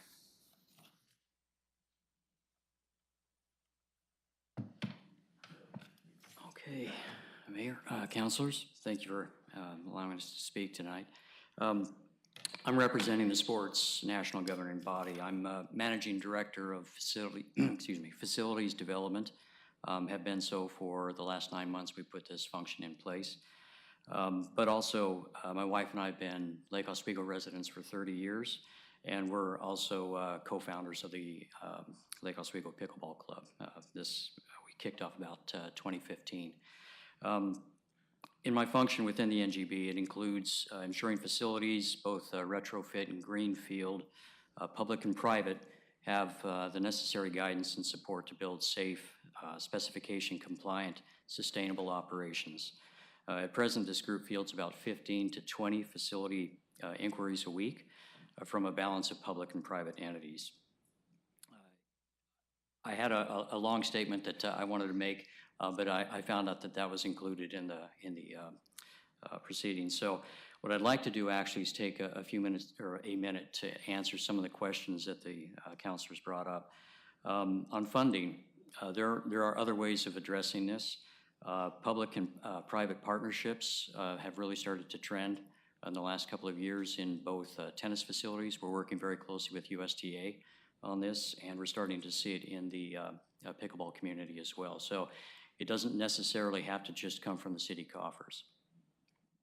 In terms of coverings, there's a number of different ways to address this. There are the inflatable domes. I'm working with suppliers of these type of domes, also with hard structures, Butler building type structures, but also tensile membrane. So there's a number of different ways that could be addressed. George Rogers included, and there's one additional piece on that where the acoustic mitigation could actually be hybridized and placed on a specific site of that type of structure to help. Thank you, Mr. Schmidt. Okay. I'm sorry. We All right. appreciate that information. Yeah, sure. Thank you very much. Ms. Burford, please come forward, and then Ed Becker, you are on deck. Is Amy here? Yeah, Amy's joining us on on Zoom. Pardon me. Okay. I am here. I'm not sure if you can see me or not. Good evening. We cannot see you, Okay. but we can hear you. Well, I did my best to join by video, but I obviously missed a step there. But in the interest of time, I'll stop messing with my computer. Okay. Hello all. Thank you very, very much for all of your thoughtful work. Thank you so much for allowing me to make a few comments. I am speaking in reference to the options for George Rogers Park during the interim phase. Given all of the challenges presented regarding a new location, it is concerning to me that several of the options presented are to reduce the hours of play in the spring and summer and possibly close the courts. Let's not lose sight that the progress, all of the mitigation options that have been installed have been working. The sound and parking problems that have been, we've made lots of progress. The progress was presented on several videos that were sent to all of you a few weeks ago, taken in mid-October on a day when the courts were full, 24 players, 6 balls, 15 people waiting. The videos that illustrate that the pickleball sounds across Ladd Street are much reduced than before the sound solutions were put in place. They also show that there is next to no sound 1 block into the Old Town neighborhood. On the day the videos were taken, again, with about 40 players on the courts, there were free parking spots on Ladd. The $80,000 or more that has been spent on sound mitigation has worked. Let's not forget that. I suggest that we keep moving forward on George Rogers. Perhaps a new sound study is a good next step. It seems that knowing the before and after sound levels is important. If it is determined that additional measures are needed to reduce the sounds, there are many solutions worth exploring, many mentioned tonight. I think more creativity is possible. Let's keep the momentum going and figure out a way to retain the courts and possibly even unlock them for Ma'am, play. thank you very much. Thank you. Thank you. We appreciate you being here. All right, Mr. Becker, please come forward, and then Doug Anderson, you are on deck.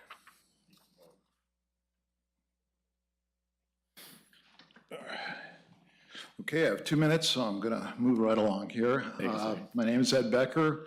I'm currently serving on the Parks Advisory Board as well as a member of the task force, which identified alternative sites for the George Rogers pickleball courts. I'm not here representing either group, although I do fully support the work and conclusions made by the task force. However, the task force was directed to study and recommend potential pickleball sites as an alternative to George Rogers. The task force chose to limit their search only to outdoor sites that were at least 150 feet minimal distance from the residential areas.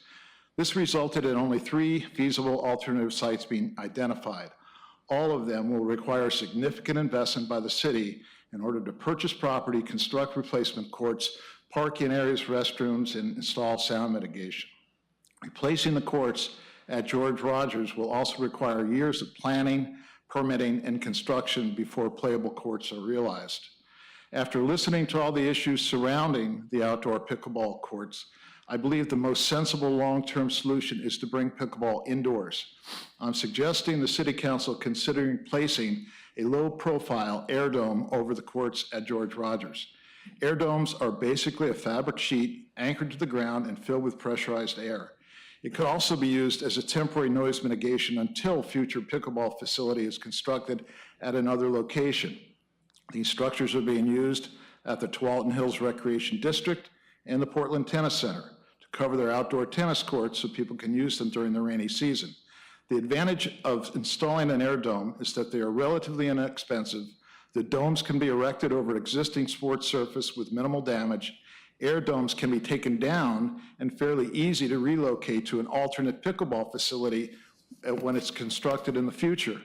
Noise generated from pickleball should remain within the enclosed structure.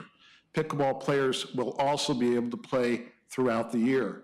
George Rogers is a very popular location for pickleball. Thank you, And I Mr. believe the Becker. noise issue there can be eliminated by enclosing the courts under an air dome. Thank you. Thank you. Thanks for your service on the task force, too. All right, Mr. Anderson, okay. And Michael Setter, you're on deck. Good evening, sir. Hello, my name is Doug Anderson, and I was a member of the Pickleball Task Force. Our sole task was to identify potential future sites. We're not requested to discuss in any detail the building cost, the time it would take to build new courts, or possible solutions to solve the sound issues at George Rogers. Pickleball is the fastest growing sport in the United States at a 20% annual rate. At this rate, in 3.5 years, the number of pickleball players will double, and we'll need a minimum of 12 courts. Pickleball is pickleball is one of the lowest cost activities on a per hour basis that a city can invest in. Most players are over 55 years old, and many play well into their 80s.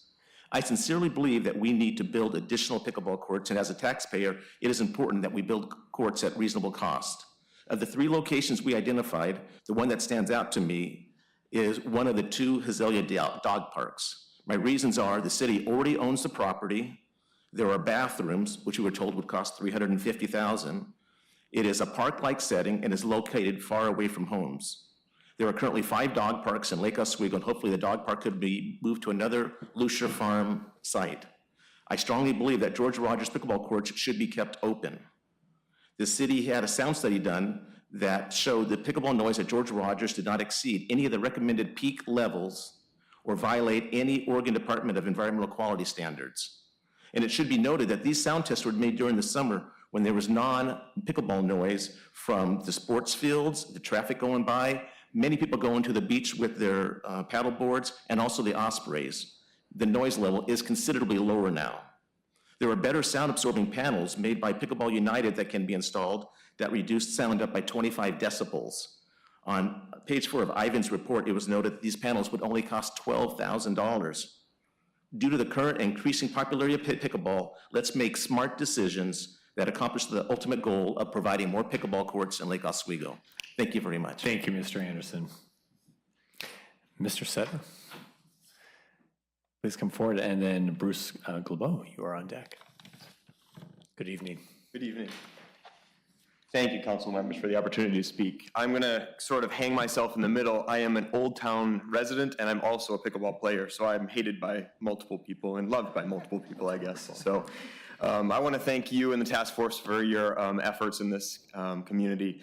I think I want to stress the idea of community and unity.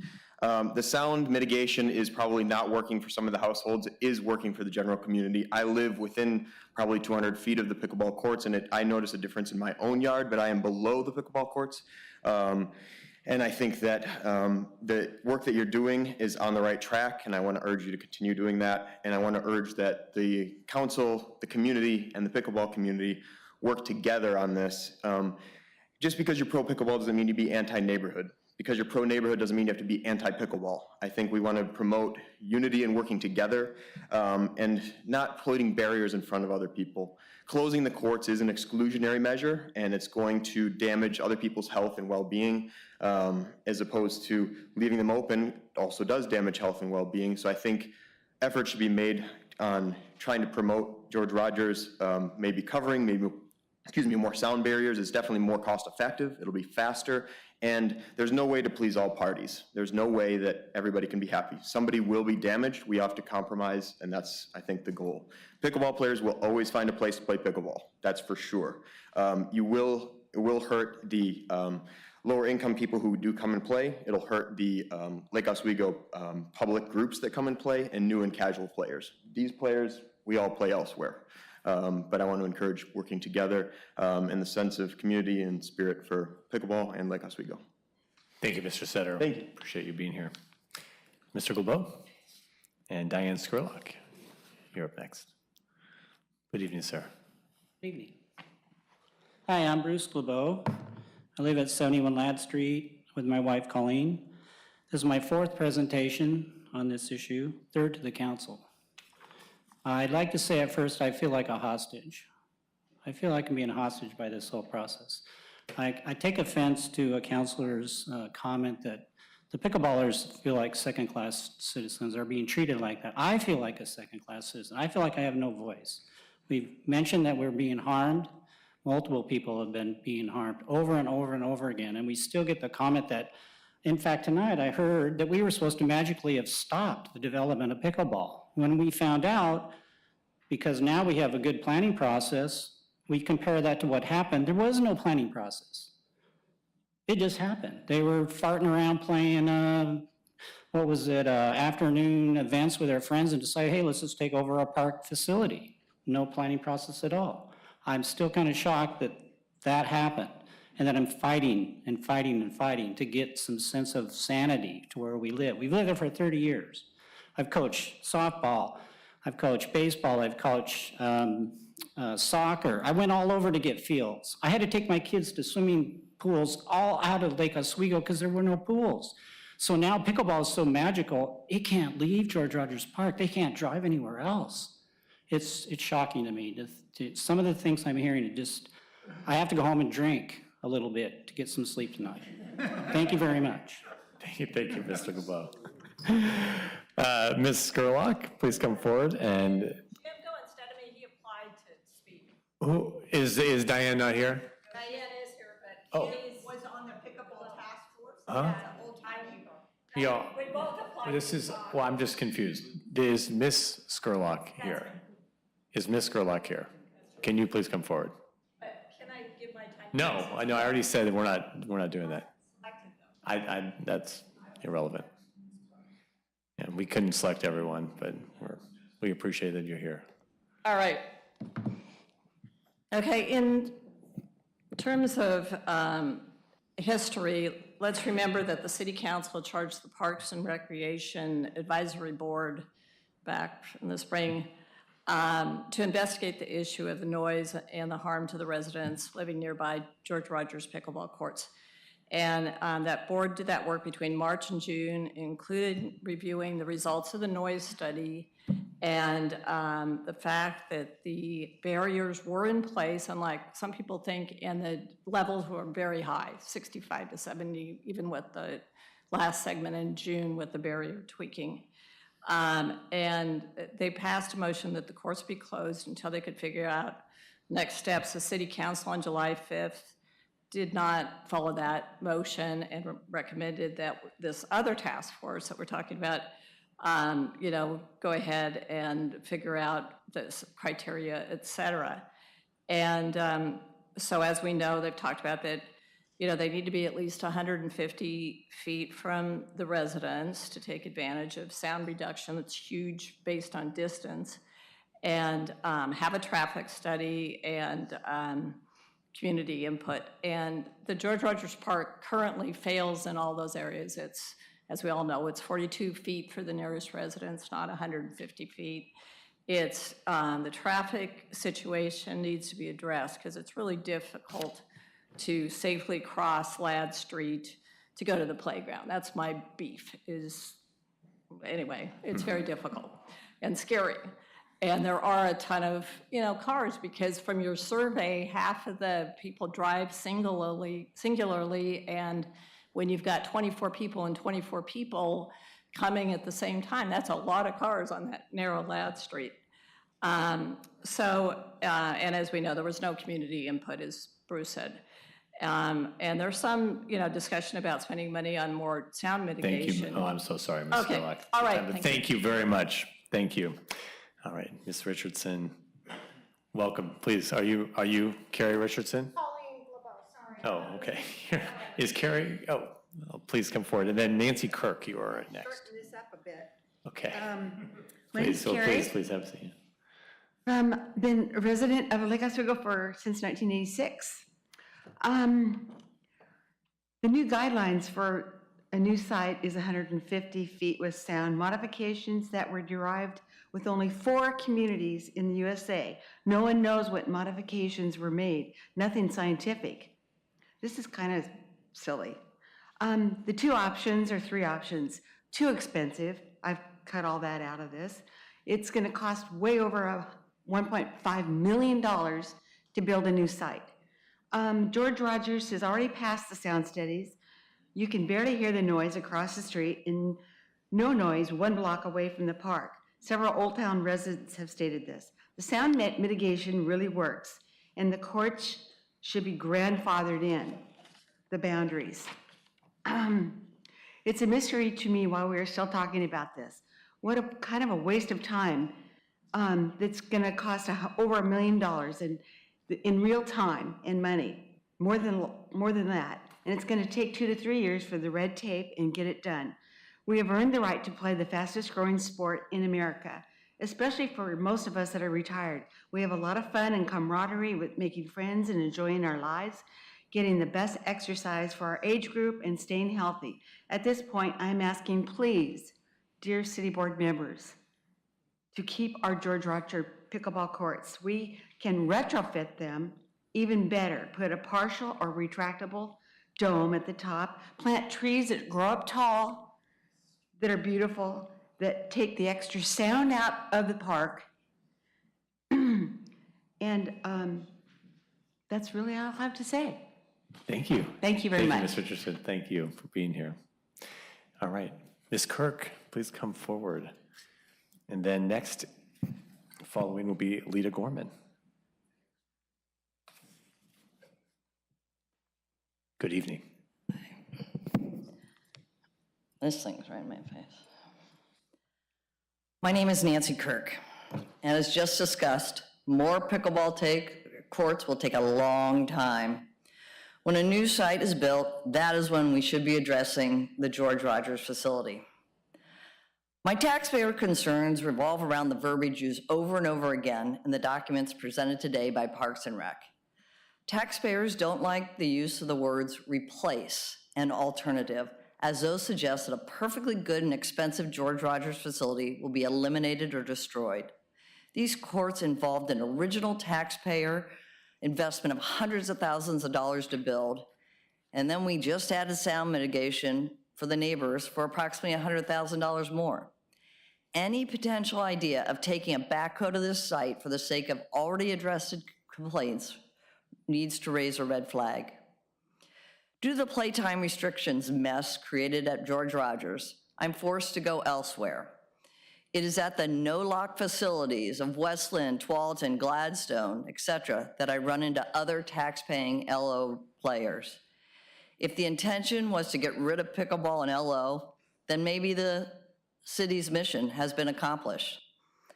I'm afraid history will repeat itself as I watch the Pilkington Skate Park close over 10 years ago with the promise of opening a new site very soon. Still no open skate park, and a generation of kids lost that activity. I see the golf course driving range closed for over 12 months with zero construction activity. Couldn't we have figured a way to keep that open? If you close the pickleball courts at George Rogers, will that be another recreation facility loss? Taxpayers will wonder if closing facilities is our norm. When a new site is built, that is when we should address the George Rogers facility. Thank you. Thank you, Ms. Kirk. I appreciate you being here. All right, Ms. Gorman, please come forward, and then Colleen Gilbo. Then it will be your turn. Thank you. Good evening. My name is Lita Gorman, and this evening we have heard a lot of things, and I'm going to just highlight a few. First of all, I want to say thank you for taking the considerable deliberation into a new park, pickleball courts. This consideration should have been taken long ago. Sports does bring us joy. Being around people and enjoying the entertainment and the activity brings us joy. But what you are not hearing is the irreparable harm that is coming to those citizens of your community who have to listen hours on end to the noise. Again, you should have considered this previously. You have citizens who now have to disclose that their home has been devalued because of the noise. Just like when I go to sell my home, if I have to tell them that I have a leaking window, I have to also check on the box that says, am I aware of something substantial to the value of my home? And that, ladies and gentlemen, is tantamount to a taking. Joy can bring hope and happiness through sport, but in this situation, you are depriving people of their homes. You are depriving people of their own joy in living in their homes because of the decision that you should have made a long time ago, you didn't do. Thank you, Ms. Gorman. Ms. Glabeau, please, yes, it is your turn. Please come on down. And then Dareth Lampka, you are on deck. Hi, I want to say thank you to the task force and all the council and all the city employees who worked so diligently. My name's Colleen Glabeau. I've been a resident of Lake Oswego for 34 years. I just want to say, ethically, it's not enough for me to be good to others. Ethically, I need to stand up to those who harm others. A very few people can do very great harm if the rest of us just sit back and let them. When you're not the ones being directly harmed, it's especially easy to rationalize inaction. Just as it only takes a small number doing harm to bring pain into the world, it only takes a small number actively resisting to stop them. Please, please step up, find the courage, and stop the harm to Old Town residents. We all deserve it. Please close the pickleball immediately. Thank you. Thank you, Ms. Glabeau. Ms. Lampka, please come on down, and then Sandy Interversado, you are next. Good evening. Good evening. It's been a long evening. Thank you. I'm Dareth Lampka, and I live in Old Town, and I'm a member of our association board. So I want to thank you, Mayor Buck, for your proactivity in reaching out to those of us, our neighbors, to personally understand their situation, to reaching out to the board members, to listen, learn, and lead a process to create criteria for placing pickleball courts in LO where they will do no harm to neighbors. Thank you. So I'm speaking on behalf of our Old Town Neighborhood Association, and we as a board ask that the 150 feet criteria established by the Pickleball Task Force be applied to the courts at GRP, and that our city council close the courts at GRP for pickleball today and restore the courts for tennis.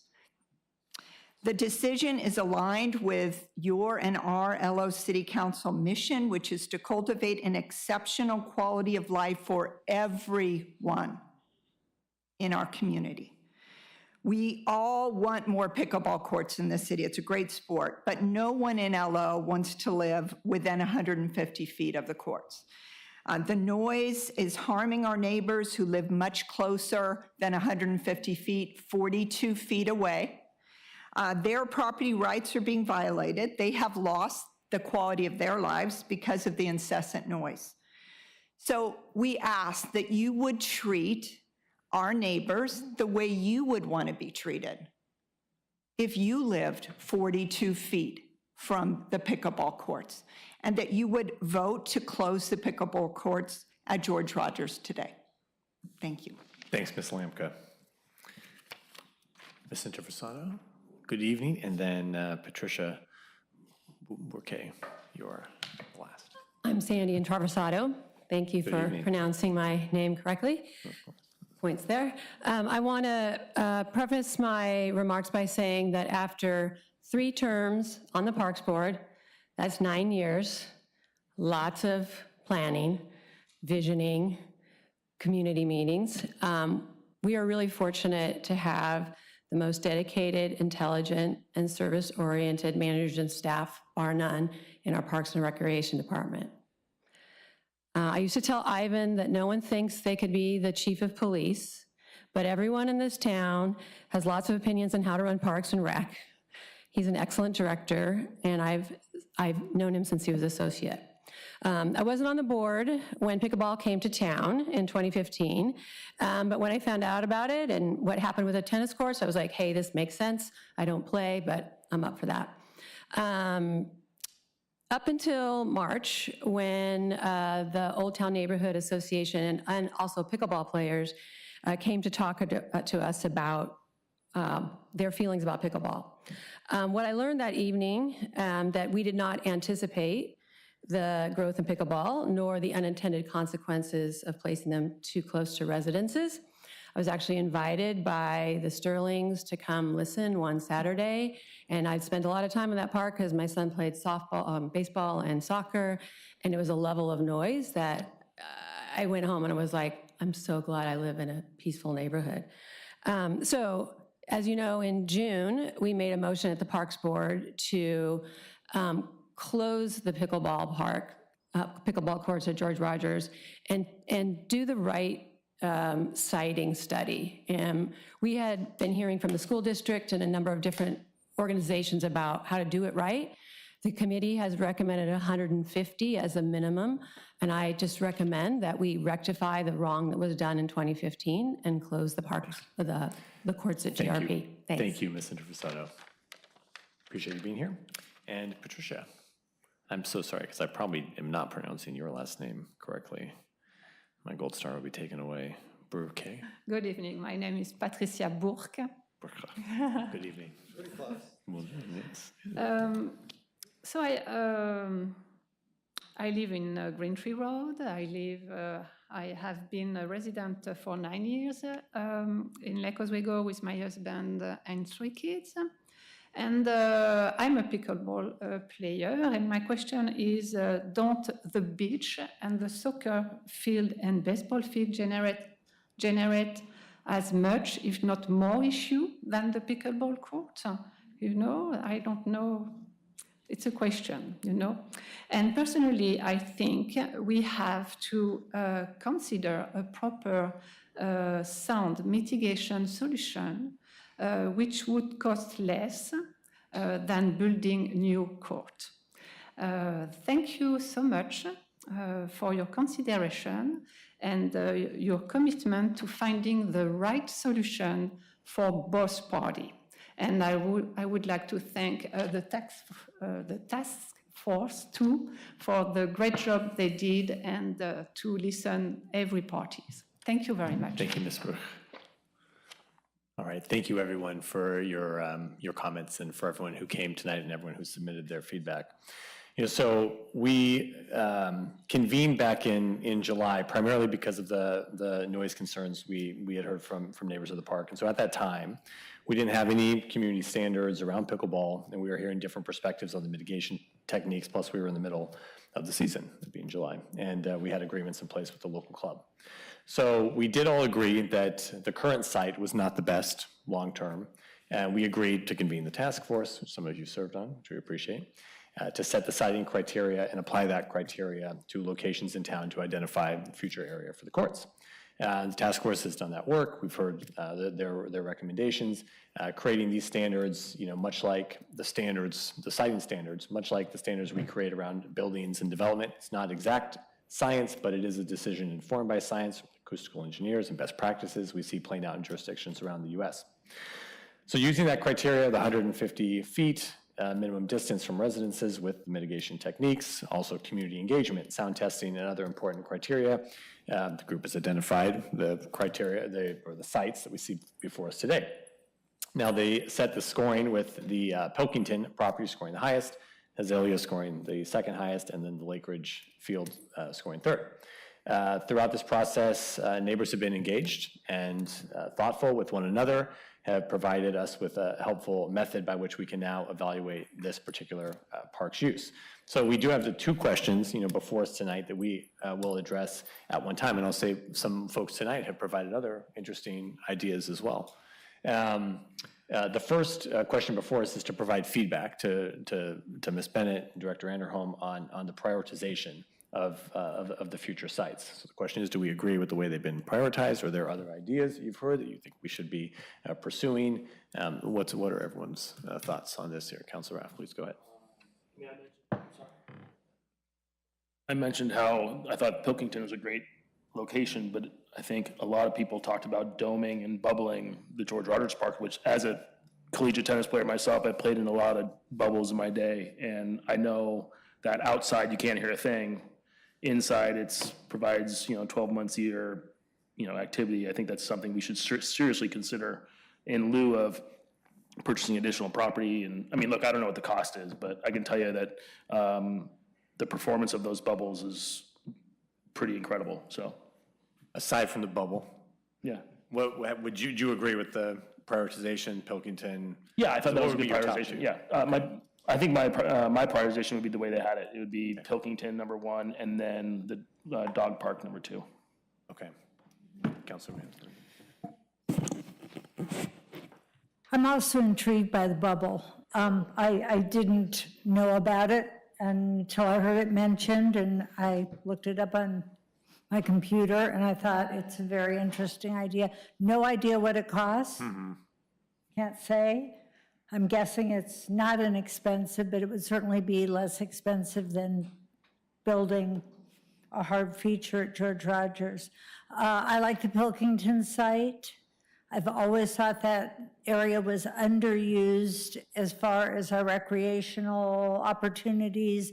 It's very close to a bus line, or what we hope would be a bus line on Boone's Ferry. I think, as I said earlier, that it could be mitigated. So of course, it's not going to be George Rogers. George Rogers has been a park for, 70 years? 50 years. Not going to look like that right away. That would be choice one. Probably also Azalea, if I had to choose a second choice. I don't think that's optimum, because I honestly believe there are 2 dogs for every citizen in Lake Oswego, and to take away a dog park could be yet another unintended consequence. I do say that as a cat owner. I will say that out loud, but that's where I stand on this. Okay, thanks, Councilor Mans. Councilor Waller? I concur. I'll keep it short. Okay. There you go. You a bubble? Yes, I'm a dog person. Well, she doesn't want to lose Azalea. We have a lot of acreage at Lusher Farms, but anyway, there's lots of places for dog parks. I guess I would look at going out and purchasing property is going to be expensive. Yeah. We already own Azalea. I would lean that way, and I think there's a place for the dog park that could be easily rectified, and it would probably be quicker than the process to get Azalea fixed. We also have to invest in the dog park, so kill 2 birds with 1 stone. I do like the Pilkington place, and my comment was more about not second-class citizens of the pickleball players. It's a second-class location with respect to taking it out of a park with trees and atmosphere and all kinds of amenities to an industrial park. That was my point, so I want that to be characterized correctly. I think people misunderstood me, and I'm sorry. I have a lot of respect for our park rec department, and if they can evaluate this, I really love the idea of the air dome as an interim step, and maybe it's not a permanent thing, but maybe it could be. It'd give 12-month year opportunities. Everything would be the same. Now, I don't know whether it fits into our city code. I mean, that's something, but then again, we're trying to fix. Well, if you're going to pursue it, we'll have to do the regulatory. I don't know if Courtney's prepared to answer the question. I would not want to put her on the spot, but I think we would need to run down the regulatory constraints. I don't know what they are. Well, I also think that this council put in emergency measures for COVID, for restaurants, for parking and different things, and we went out of, we went a little bit, stretched things to help solve things for everybody, which I think, I will say, I was very impressed with all the comments tonight. They were passionate, but they were professional, and I have to say that no council really wanted to come to this meeting because we didn't want to disappoint anyone, okay? That's our dilemma that we're dealing with, and we want to help solve the problems. So thank you for your eloquent comments and keeping them to 2 minutes. That was very helpful. And while I'm not going to say I agree or disagree with any of them, I think it tells us that we do have a opportunity to, I think the neutral person that lives in Old Town, but's a pickleball player, said it best, that we combine forces and we work together to get some problems solved. I would, you ask, I would go Azalea and then the Pilkington, just because I think you're talking more like $2.5 or $3 million by the time you put that in. Where Azalea you could probably do for $650, and then the dog park we would have to do, and they're cheap. Dog parks are kind of you can or cheaper. So anyway, but that's my fiscal side speaking. No, thank you. It's helpful. And for the site prioritization, you don't like any of the sites? No. You don't think any on the site? We're just talking about the future sites. Do you agree with the prioritization? No, they did. No, I mean, I respect they did a great work, and you know, this is what it is. Okay. So there's, yeah. I also like the idea of looking into the dome. I mean, especially if it's, because again, I think it's the noise issue at George Rogers, and if there's a solution that eliminates, I mean, literally eliminates the noise, and that's, you know, different than the other mitigation efforts which have just reduced the noise, but not eliminated it.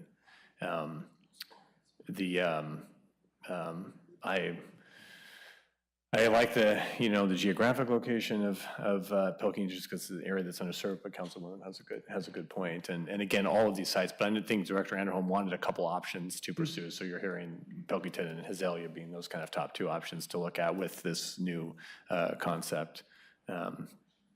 Also something that we could take a look at in the interim, knowing that, we all want to pursue something as soon as possible, but also, as Councilwoman mentioned, I mean, things take time, and the bubble could be interesting. The bubble could be interesting. They're great. But it now does, the second question we have is kind of what to do here in the interim. And, the one thing the task force, and again, thank you to everyone who served on the task force, they did come up with the criteria, something we didn't have before. And the sound, as we've, heard from all of your nice comments tonight, is rather, subjective, right? We have from people who are extremely, extremely bothered by the sound, to others who it just doesn't seem like that big of a deal. And, we see the same things in our neighborhoods, right? If I get up and I'm, amped on a Saturday morning to go out and mow the lawn with my, Huffy Puffy 5000, and it's, 7 a.m., I think this is the greatest thing ever. My neighbor's like, Buck, what the, how are you doing? You're ruining my life. So it is just it's a very subjective thing, and we just have to realize that. There's no right and wrong. It just depends on kind of what position you're in. To that, when you have two MIT professors arguing both sides, it makes it really difficult to figure out what reality is. And I will say that we have extremely bright people in this community, and we've heard from both sides with very high-level experts. Yeah, exactly. It's just a very subjective thing. So clearly, the impact to the neighbors is perceived to be different than what the players perceive. But that's why we came up with these objective siting standards because it's an impossible situation to decide, you know. And so I agree with some of the comments that, you know, the task force there identified the 150 feet, and that's with substantial mitigation. And we see other communities requiring even greater distances for the homes, and more distance would be better. So having this criteria with substantial mitigation, the 150 feet, we know that that is just nowhere near, you know, how close the homes are at George Rogers when you're talking 40 feet, 50 feet. It's not even on the margins. And so we're kind of in the same position we really should have been had we known all the, and we didn't know the information we know today, you know, back when the tennis courts were repurposed for pickleball, and all of this has gone on throughout the country. And I think we can all realize that that is a tough pill to swallow for now those that have gotten to know each other. The sport has brought people together. They really enjoy, you know, the play at the park. It's created something healthy for those who play, and that's something that we definitely want to promote, which is why we've invested in this process. It's why we want to find the resources to continue to invest in the interim and in the future in pickleball play. But as one of your community members said, it is not healthy it's not healthy for everyone. It is not healthy for everyone. And I would go, you know, with the content philosophy here that, you know, when we're like the base of our community, right?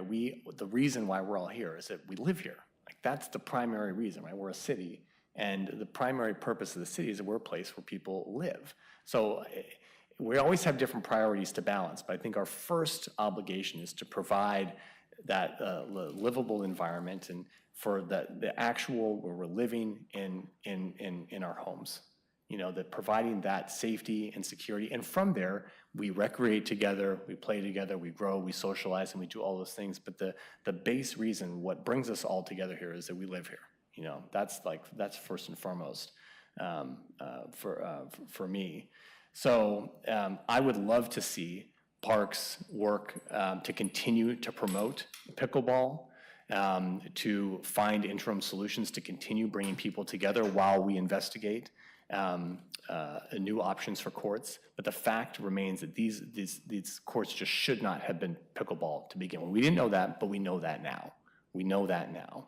And so I you know, with just like, I don't feel they can go forward in good conscience continuing to support something we know is making neighbors miserable. And I know some of the players feel that same way too, and pretty much everyone. No one wants to make other folks feel miserable, but we also appreciate this sport and we want to continue investing in it and providing avenues for play. Those are kind of my thoughts on what we do in the meantime. Councilor Burdick.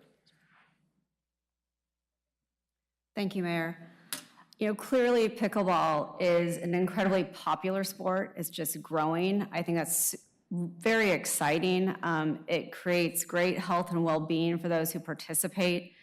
And I also love the fact that it targets people who are more middle-aged and older adults, because I don't think we have enough activities that really gets that age group moving. And we know the importance of moving and what that does. And, you know, I love how one of the speakers tonight, you know, is like, it's joyful. And so I think it's very important that as a city that we focus attention to pickleball, that we do our best to get it sited in the appropriate location. Ideally, we'll keep looking for different locations, and, you know, maybe when the wastewater treatment plant and we have kind of foothills, maybe there'll be opportunity for more courts down there. I was very happy when I heard Director Anderholm say that the parks, the aquatic center where we have the basketball courts will offer some indoor play as well. So I think we're very lucky that the sport has become part of kind of our life for many people. I think it's really popular. I haven't played yet, but I'm actually very keen on doing so. But with that said, the committee put together criteria, and that criteria, looking at what other communities have been dealing with in terms of the noise. And I know, again, to the mayor's point, not everyone assesses the noise in the same way, But it's obviously a problem for many people. And that's why many communities have provided guidelines to where pickleball courts should go, how far should they go in residential. And our committee said 150 feet with mitigation. George Rogers Park is not even a third of that distance. So I don't know how in good conscience we can keep those courts open right now. Now, maybe a bubble or something will work, but until we actually know for sure that eliminates the sound if you're outside that bubble, those things need to be identified. But until then, I just don't know how in good conscience we can keep them open. There are courts nearby. About 3 miles away from George Rogers, there are at least 2 other pickleball courts, I believe. In West Lynn, there's also Tualatin, as well as many other cities. So we're not completely removing the ability to play pickleball. I think this council has shown the dedication that we want to find the proper location in our city for pickleball and also find pickleball locations in the interim.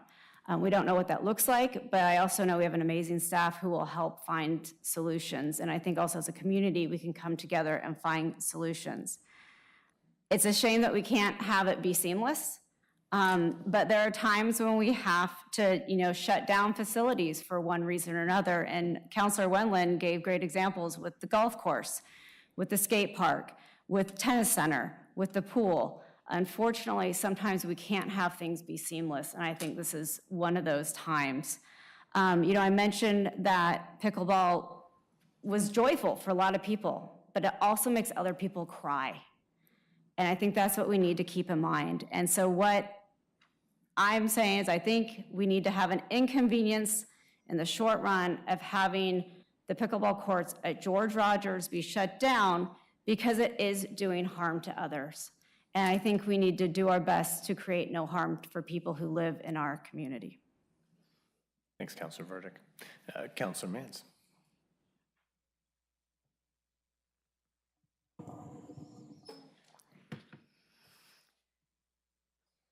I'm going to start by saying that I understand the pain that people feel with the noise of pickleball. I do understand it, because what I'm going to say next is that I would not mind taking a pause on pickleball.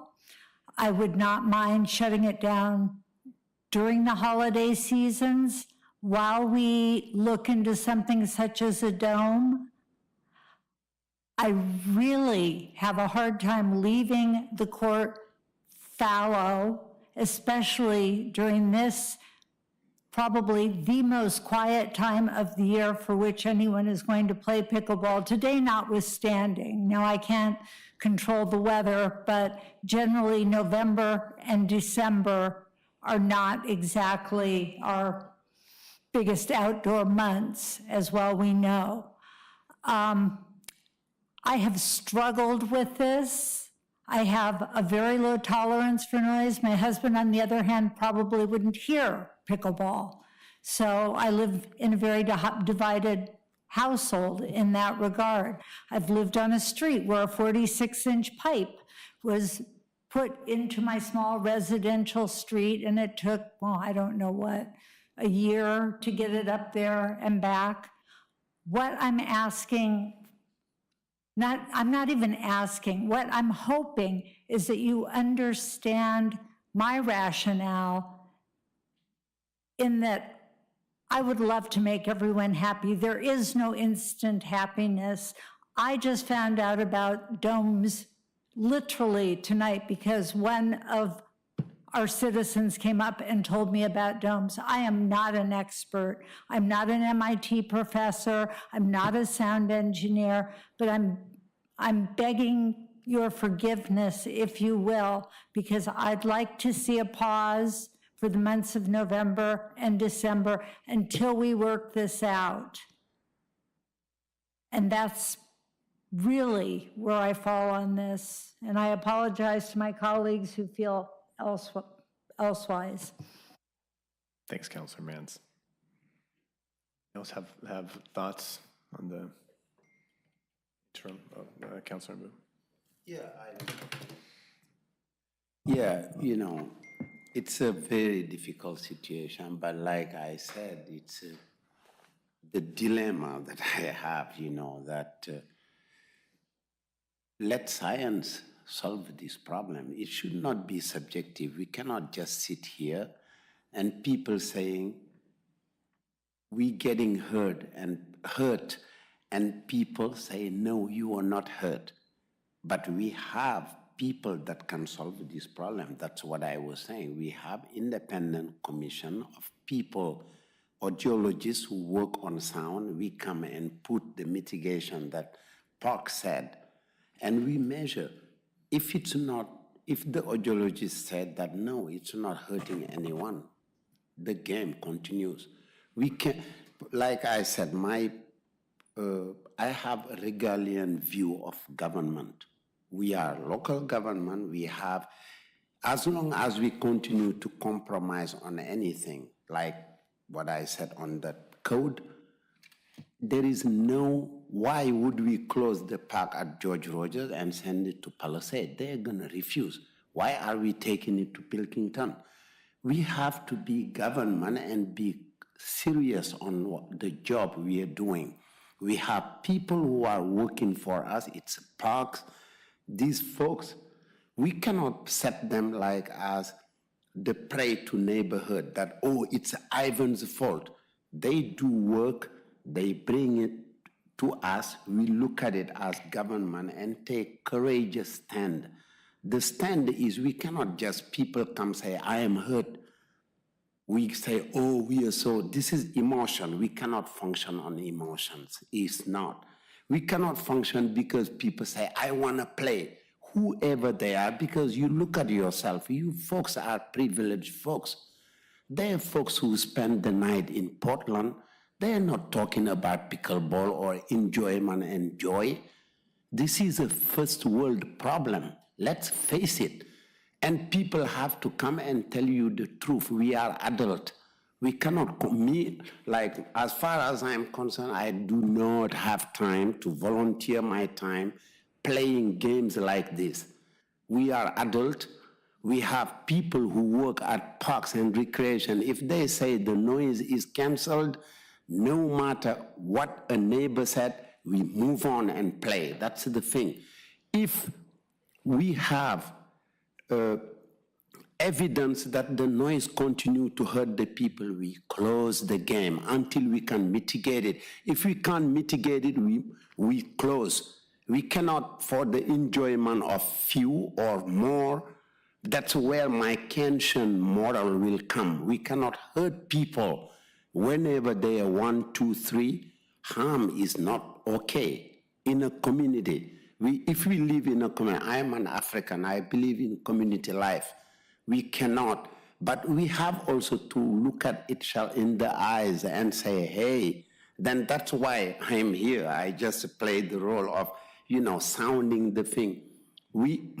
Like, as far as I'm concerned, we cannot, it's easy to say we close the park and you guys go play in West Lynn. West Lynn, they have their community. There's the Rolling Hill Church, their pickleball court, but these folks are from Lake Oswego too. We cannot just tell them we close, you go. But we also cannot hurt people, so how can we solve it? Let science. We are government, we are not a cult. We believe in science. That's what government is about, science. We tell Park, the motion I want to think is have Park talk to the neighborhood, and some of the thing have audiologists, people with sound. They go and look at if there is possibility to mitigate the sound, we will continue to play. Let's be serious. We cannot, I will vote against any $450,000 to build a court for like privileged folks, where our kids cannot walk on our park to go to school. Come on, folks. When we cannot do that, I won't vote for that. If the court can continue to be used in a way that we don't hurt anyone, we use the courts. That's what it is. There's no playing around that. We can't, that someone said, we will not build courts because we don't have money. P3 is not also that easy, sir. Like P3, like we cannot just some private partnership. It will be 3, 4, 5 years. Are we gonna let these folks say, oh, we're gonna build a court in 5 years? We won't.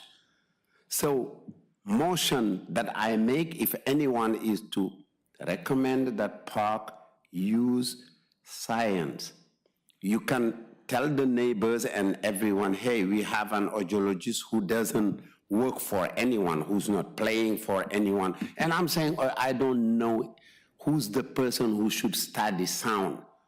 But we have that. If they say it's an okay, we go. If it's not okay, we close the courts. Here, we come say that, hey, it's harmful, we close it. It's not harmful, the game keep going. Thank you. I think that's the problem. There's no measurable standard. That is. There are. No, on we don't have a decibel. measurable No, standard. because, Joe, we work in the health department and human services said, and DUQ, we start from DUQ, how much decibel can you hurt human hearing? How much? We have how many decibels can we have? That's noisy, that's something, and I don't want to go there because there's something else, but just how can we mitigate the sound so that it goes like tennis? We are playing, people agree to play tennis. If it cannot be like tennis, we close the courts.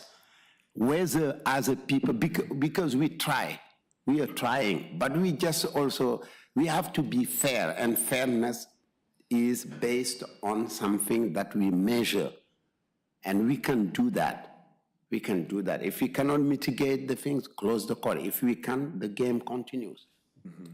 Yeah, honestly, I think, or otherwise it will be subjective. We're gonna vote, the majority say, and this case should not be based on majority. People say they are hurt. We cannot use that thing. It won't work like that. It has to be a consensus that respect either party or both parties. Mm-hmm. Yeah, Councilor, let me ask you this. When we closed the skate park 8, 9 years ago, because we wanted to build the operations and maintenance center, and we didn't replace the skate park, although it was promised to the youth of the city. Part of the rationale, and the non-spoken rationale, and I'm speaking to a non-spoken rationale, was that the skate park was problematic, that it was costly, that it took money to have someone there to guard the skate park, that we really didn't need it in this city. It harmed the youth. 10 years later, we're still discussing the skate park. Does this fall into the same sort of harm that you're speaking of? And I don't want to get into a philosophical conversation. No. I just feel very strongly I am about not that. philosophical. I see two adults. One was our former colleague who came here and said they are hurt. Mm-hmm. We have to also recognize what people are going through. John Gustafson is a serious man. He's not going to come here and say, I'm hurt, because he knows the job we are doing. Mm-hmm. I don't think that he's going to come say, I'm hurt, just to say that. Indeed not. Yeah, that's why. But and when they close the cannot come and speak their truth to us. No, and I agree. That's why I said pickleball in a wheelchair. But for example. No, and I agree. There's one person at the Old Town who talk about her husband who can only play and who has Alzheimer. She disclosed a lot of things. That person also has to be recognized and respected, because the harm goes both ways. You close the field because you didn't base it on something reasonable. That's what you were going. My child suffered from when we closed Pilkington. That's where I was going to take him to go skate. And I don't know what was that. But then, back then, no one was hurt. No one came and said the noise of the skate is hurting me. I am this and that. But here we have adults that come. One was crying and it's an adult. We have to listen to that. But I cannot be emotionally attached to anything. We are government. We use the mitigation thing. Some people say, if we have domes, we have the, I don't know how they call it, the fence, something active that can block the noise. I even see that if we move the court, the noise goes from player to player, not to the neighborhood. If we can measure that, the course should continue. Because at the same time, some people don't want the stuff because they're parking issues, neighbors, no one want, all the neighborhood want. But at the end, what are we gonna do?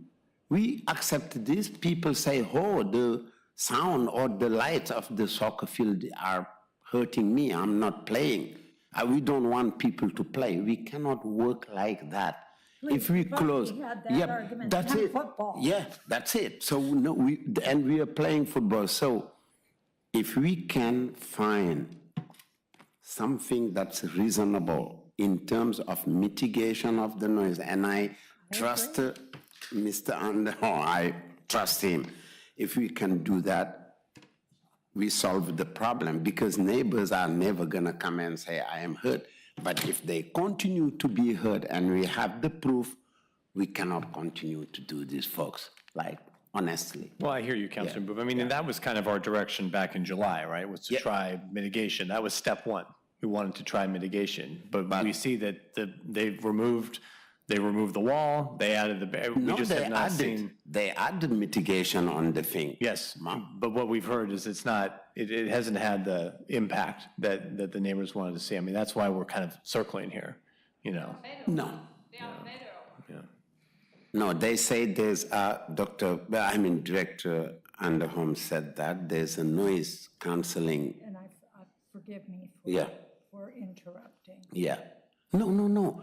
If Director promised that someone, like, first of all, I told you about the noise canceling bat, like the panels. We talked about the panels. Yes. Yeah, we talked about those in July. But as you say, people can come and use whatever they want. But if we make sure the neighbors do not continue to be hurt, we can continue the game.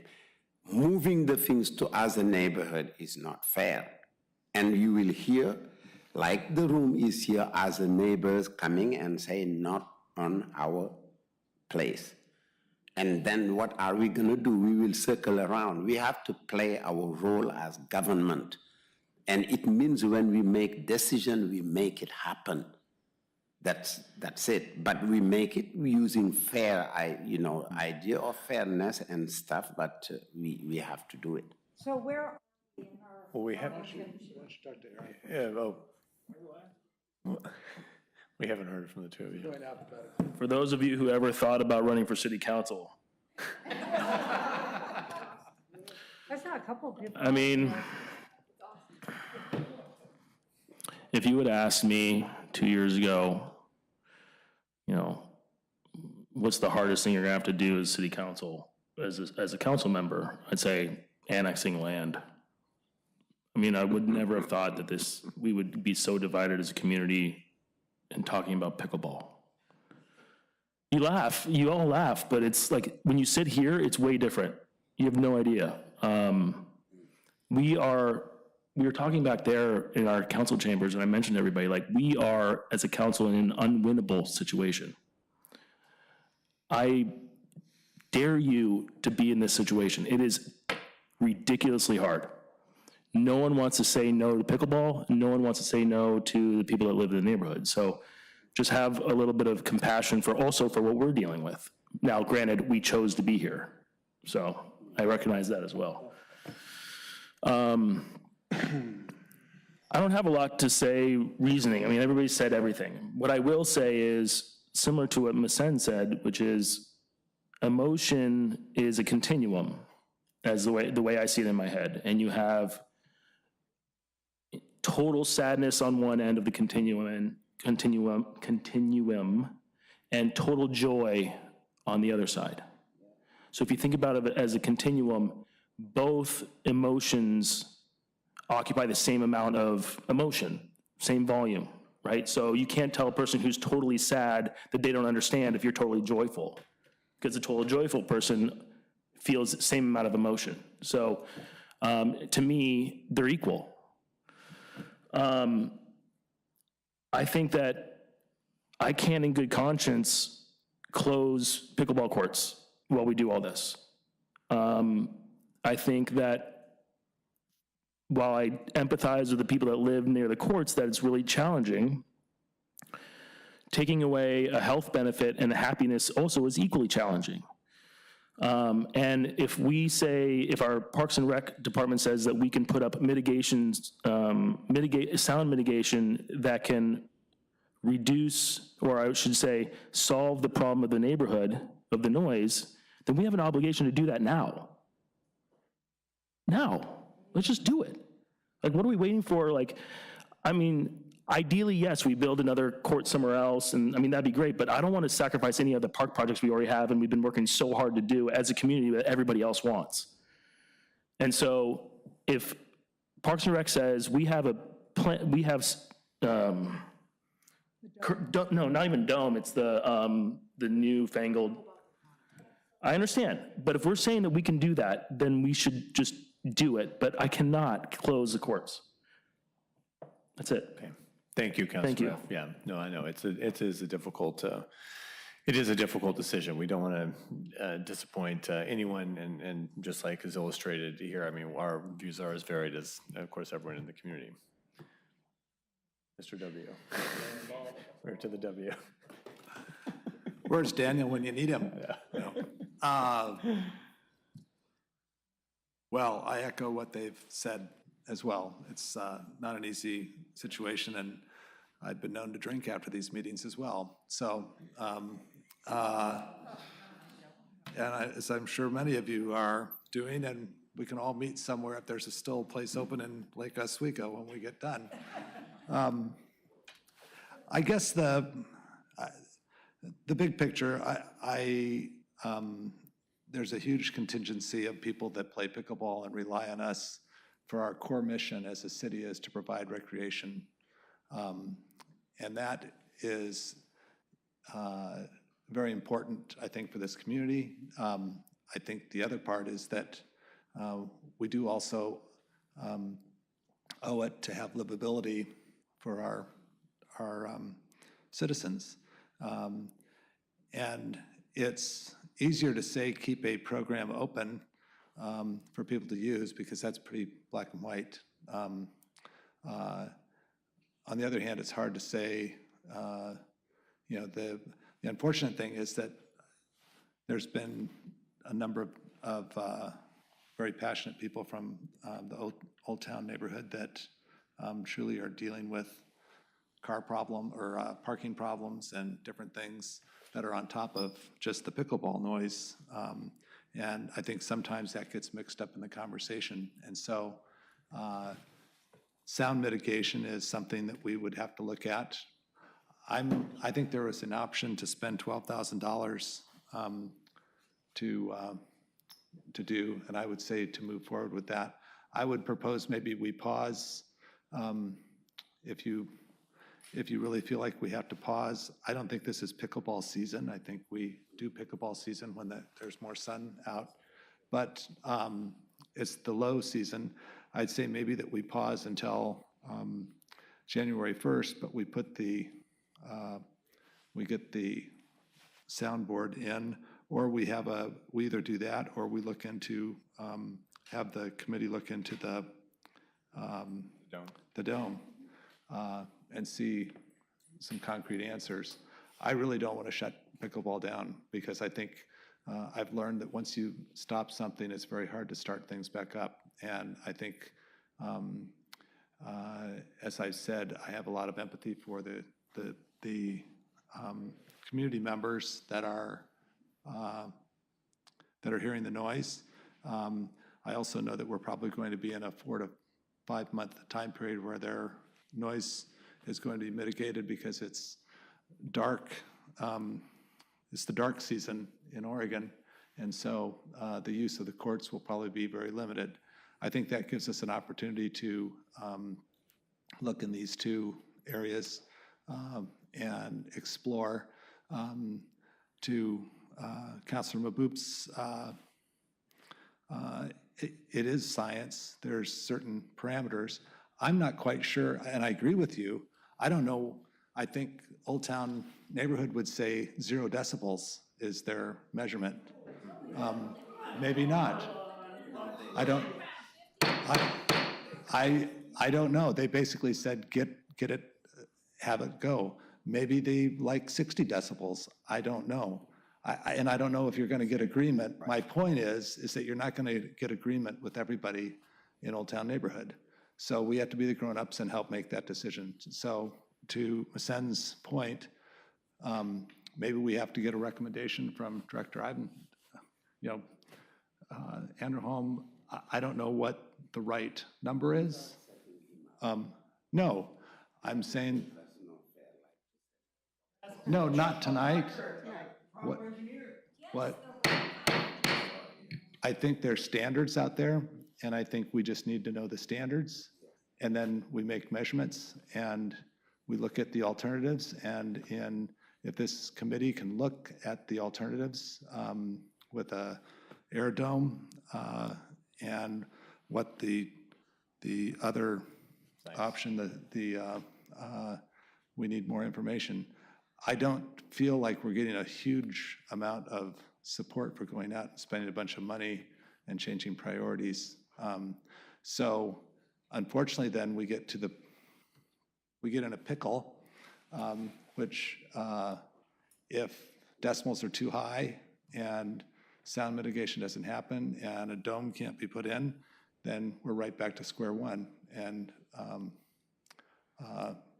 I guess that's a conversation for another day, but. Right, so we definitely need more, we need more information and there's, for certain. And I'm not, people are looking, I think there is a opportunity while we're not playing pickleball to get a little bit more information and we can make a more informed decision. And then we need to find out as a council if you shut everything down or you keep it going. Right, and when we talk about more information, folks, I mean, this goes back to what we were talking about earlier in the meeting, right? We don't have money to do everything, so right? So if some of you are here just interested in whether we're shutting the courts down or not, I can understand that, but we're thinking comprehensively about the entire community, not just what we're doing with the courts right now, but also what we're gonna be doing in the future and our other capital improvement projects, okay? So please be respectful of the conversation we're having.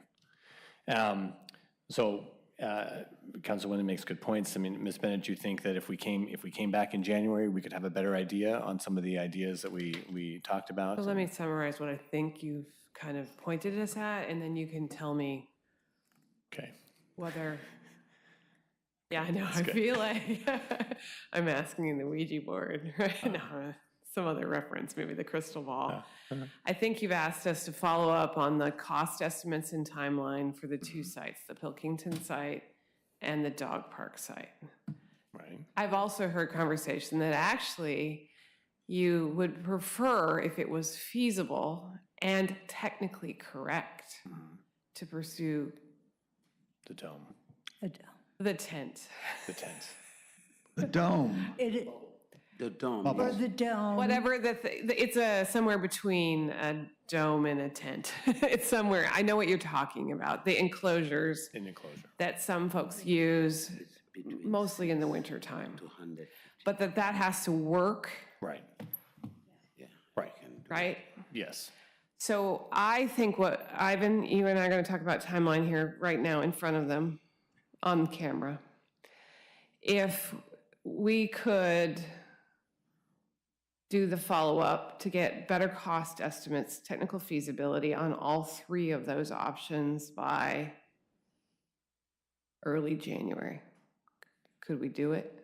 I'm sorry, I don't know if we can pull it off because we've got two major holidays here in the middle, and it's not just us that has the holidays, it's the whole world.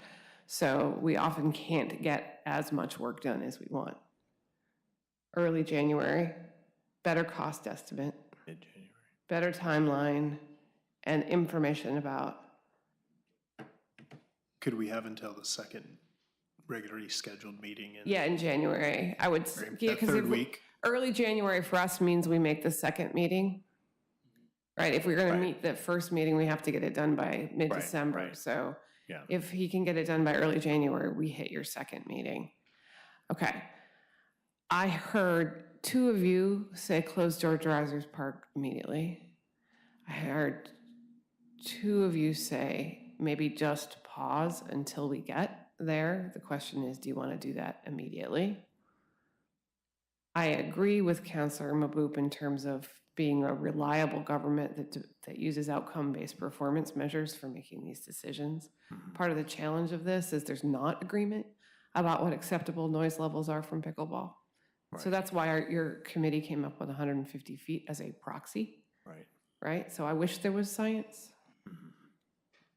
This noise is not industrial, it is percussive, right? So you've got a different thing. All right. So I guess we need the follow-up, we need the conclusion on what you want to do between now and that meeting in January.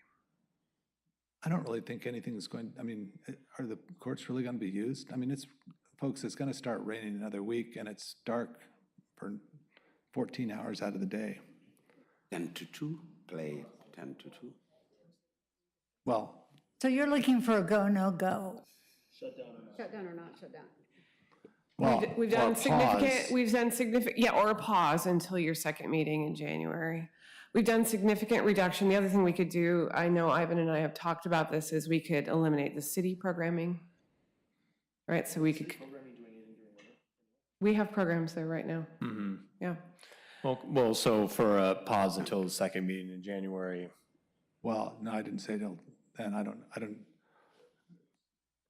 The problem is, I think that those of you, well, you all have a better feeling about what the right answer to do there is. I mean, I think we've given you all the range of technical options. I don't know that there's any more advice I can give you on this. Well, I mean, personally, I think to Ms. Bennett's point about being a responsive, good government, I mean, there's no right answer, right? Which is why we had the task force look at the criteria. And we needed something objective to base a decision on. They came with 150 feet. George Rogers Park, for outdoor courts, right? I'm not talking, is never going to be 150 feet from the homes. I mean, it's just not. It's just not. And that's what we have to go on. So I still support the closure of the courts as we continue looking into these other interim solutions, long-term solutions. I think they were tasked with a new court. Not necessarily that. The logic follows, Well, okay, the logic follows too, that we shouldn't have really put a train through the middle of Lake Oswego, but it is what it is, and we're not going to move that. Since 1900. I mean, there's all kinds of second guessing you can do afterwards. I guess my point is that we have a program. I mean, part of the mission of this city is to provide a recreational program for the community, and we have 500 or 600 people that are involved in that. They've given their voice, and I think I've made it clear we do need to solve the issue, but I think there's also no pause, no shutdown. Well, I mean, pause versus shutting down are two different things. So you pause? I'd pause through the holidays if you really need it till the 1st of January. I mean, Well, Ms. Bent asked for the second when we bring back information, the second meeting in January. I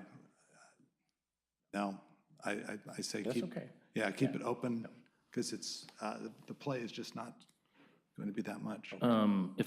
Sorry, Rachel, were you gonna talk? Go ahead, I'll go after you. I'm going to stand firm on not closing anyone down purely out of principle. I think no one's playing there. Yeah, again, everyone's like, well, it's beautiful today. And it's like, yeah, it's never this nice in middle of November. So let's all be realistic about that.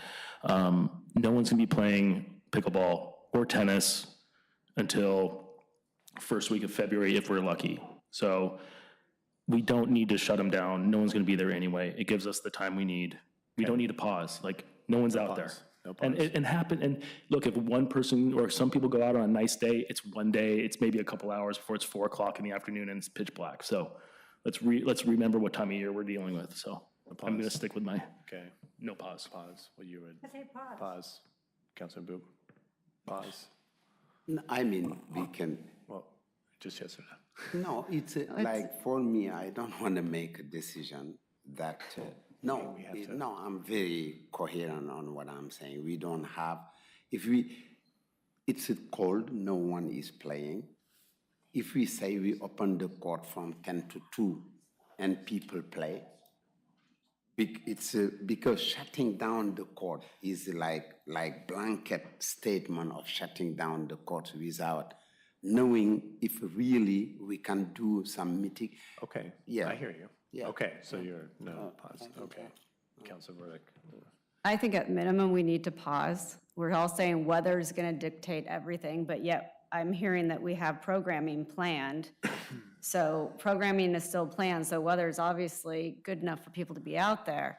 I think giving the example of the train coming through respectfully is kind of a poor example, because that's a sound that comes through a couple times a day.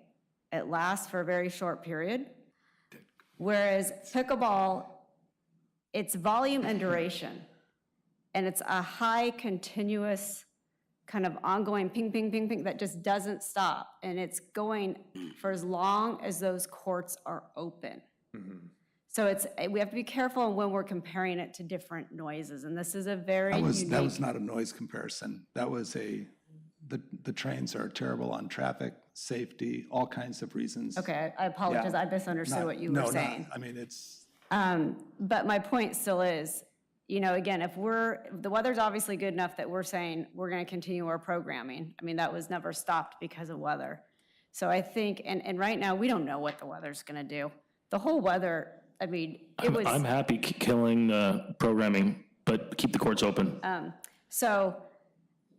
I do that. Again, I think at minimum, we need to pause until we can regroup, because maybe there is a newer solution that people are using from like tennis that is now being used for pickleball that, would work.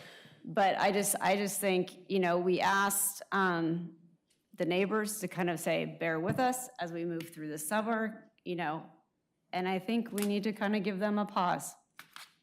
Yeah, I agree with Councilor Burdick, but I don't see, support on the council for it, but I hear support for stopping the programming over the winter. The city programming. The city programming. Keep them open, don't close them, but stop programming for the time being until we figure out a solution. Again, I mean, I think that's a great solution for everybody, in my personal opinion. Okay, yeah, agree with that? I'm okay. Okay, you agree with that? The classes and such clinics. That won't be an issue. It won't be an issue. It's not very many this time of year, so. Okay, well, that's what we have. Everyone's, okay. I mean, I agree with Councilor Ferguson. That's not ideal at all, but I respect that that's not the majority of you here. Okay, all right. What do you want to do? Wait. Well, we're moving ahead, no programming, but leaving the courts open, and we're going to rediscuss this at our second meeting in January. It's a great compromise. That's perfect. Oh, Councilman's like. Yeah, but I don't agree. I don't think it's permanent, but okay. But can you say in January what we gonna do? What are we waiting? Because if we are coming, Yeah, we're gonna get that. We just Yeah. talked about that, yeah. I think we're all hopeful that we're gonna find out that the dome actually works. I think that's what we're kind of, we're betting on. And those can go up very quickly. We can go to Tualatin and Portland. Yeah, Portland Tennis Center. Tennis has Center one. and find out. Okay, Field trip. good discussion. Thank you, Yeah. thank you. Everyone, thank you for bearing with us. I know it's been a long meeting. Director Anderholm, do you have anything? Kira, anything else for us here? No, I think we got the direction we need. Okay, all right. Thank you very much. I know you have you have work to do in the meantime. Done good work. We appreciate it. We are back here tomorrow at 3 p.m., less than 24 hours away. So isn't that great? We hope everyone will come back. Thank you all very much. All right, with that, we are adjourned. Good job.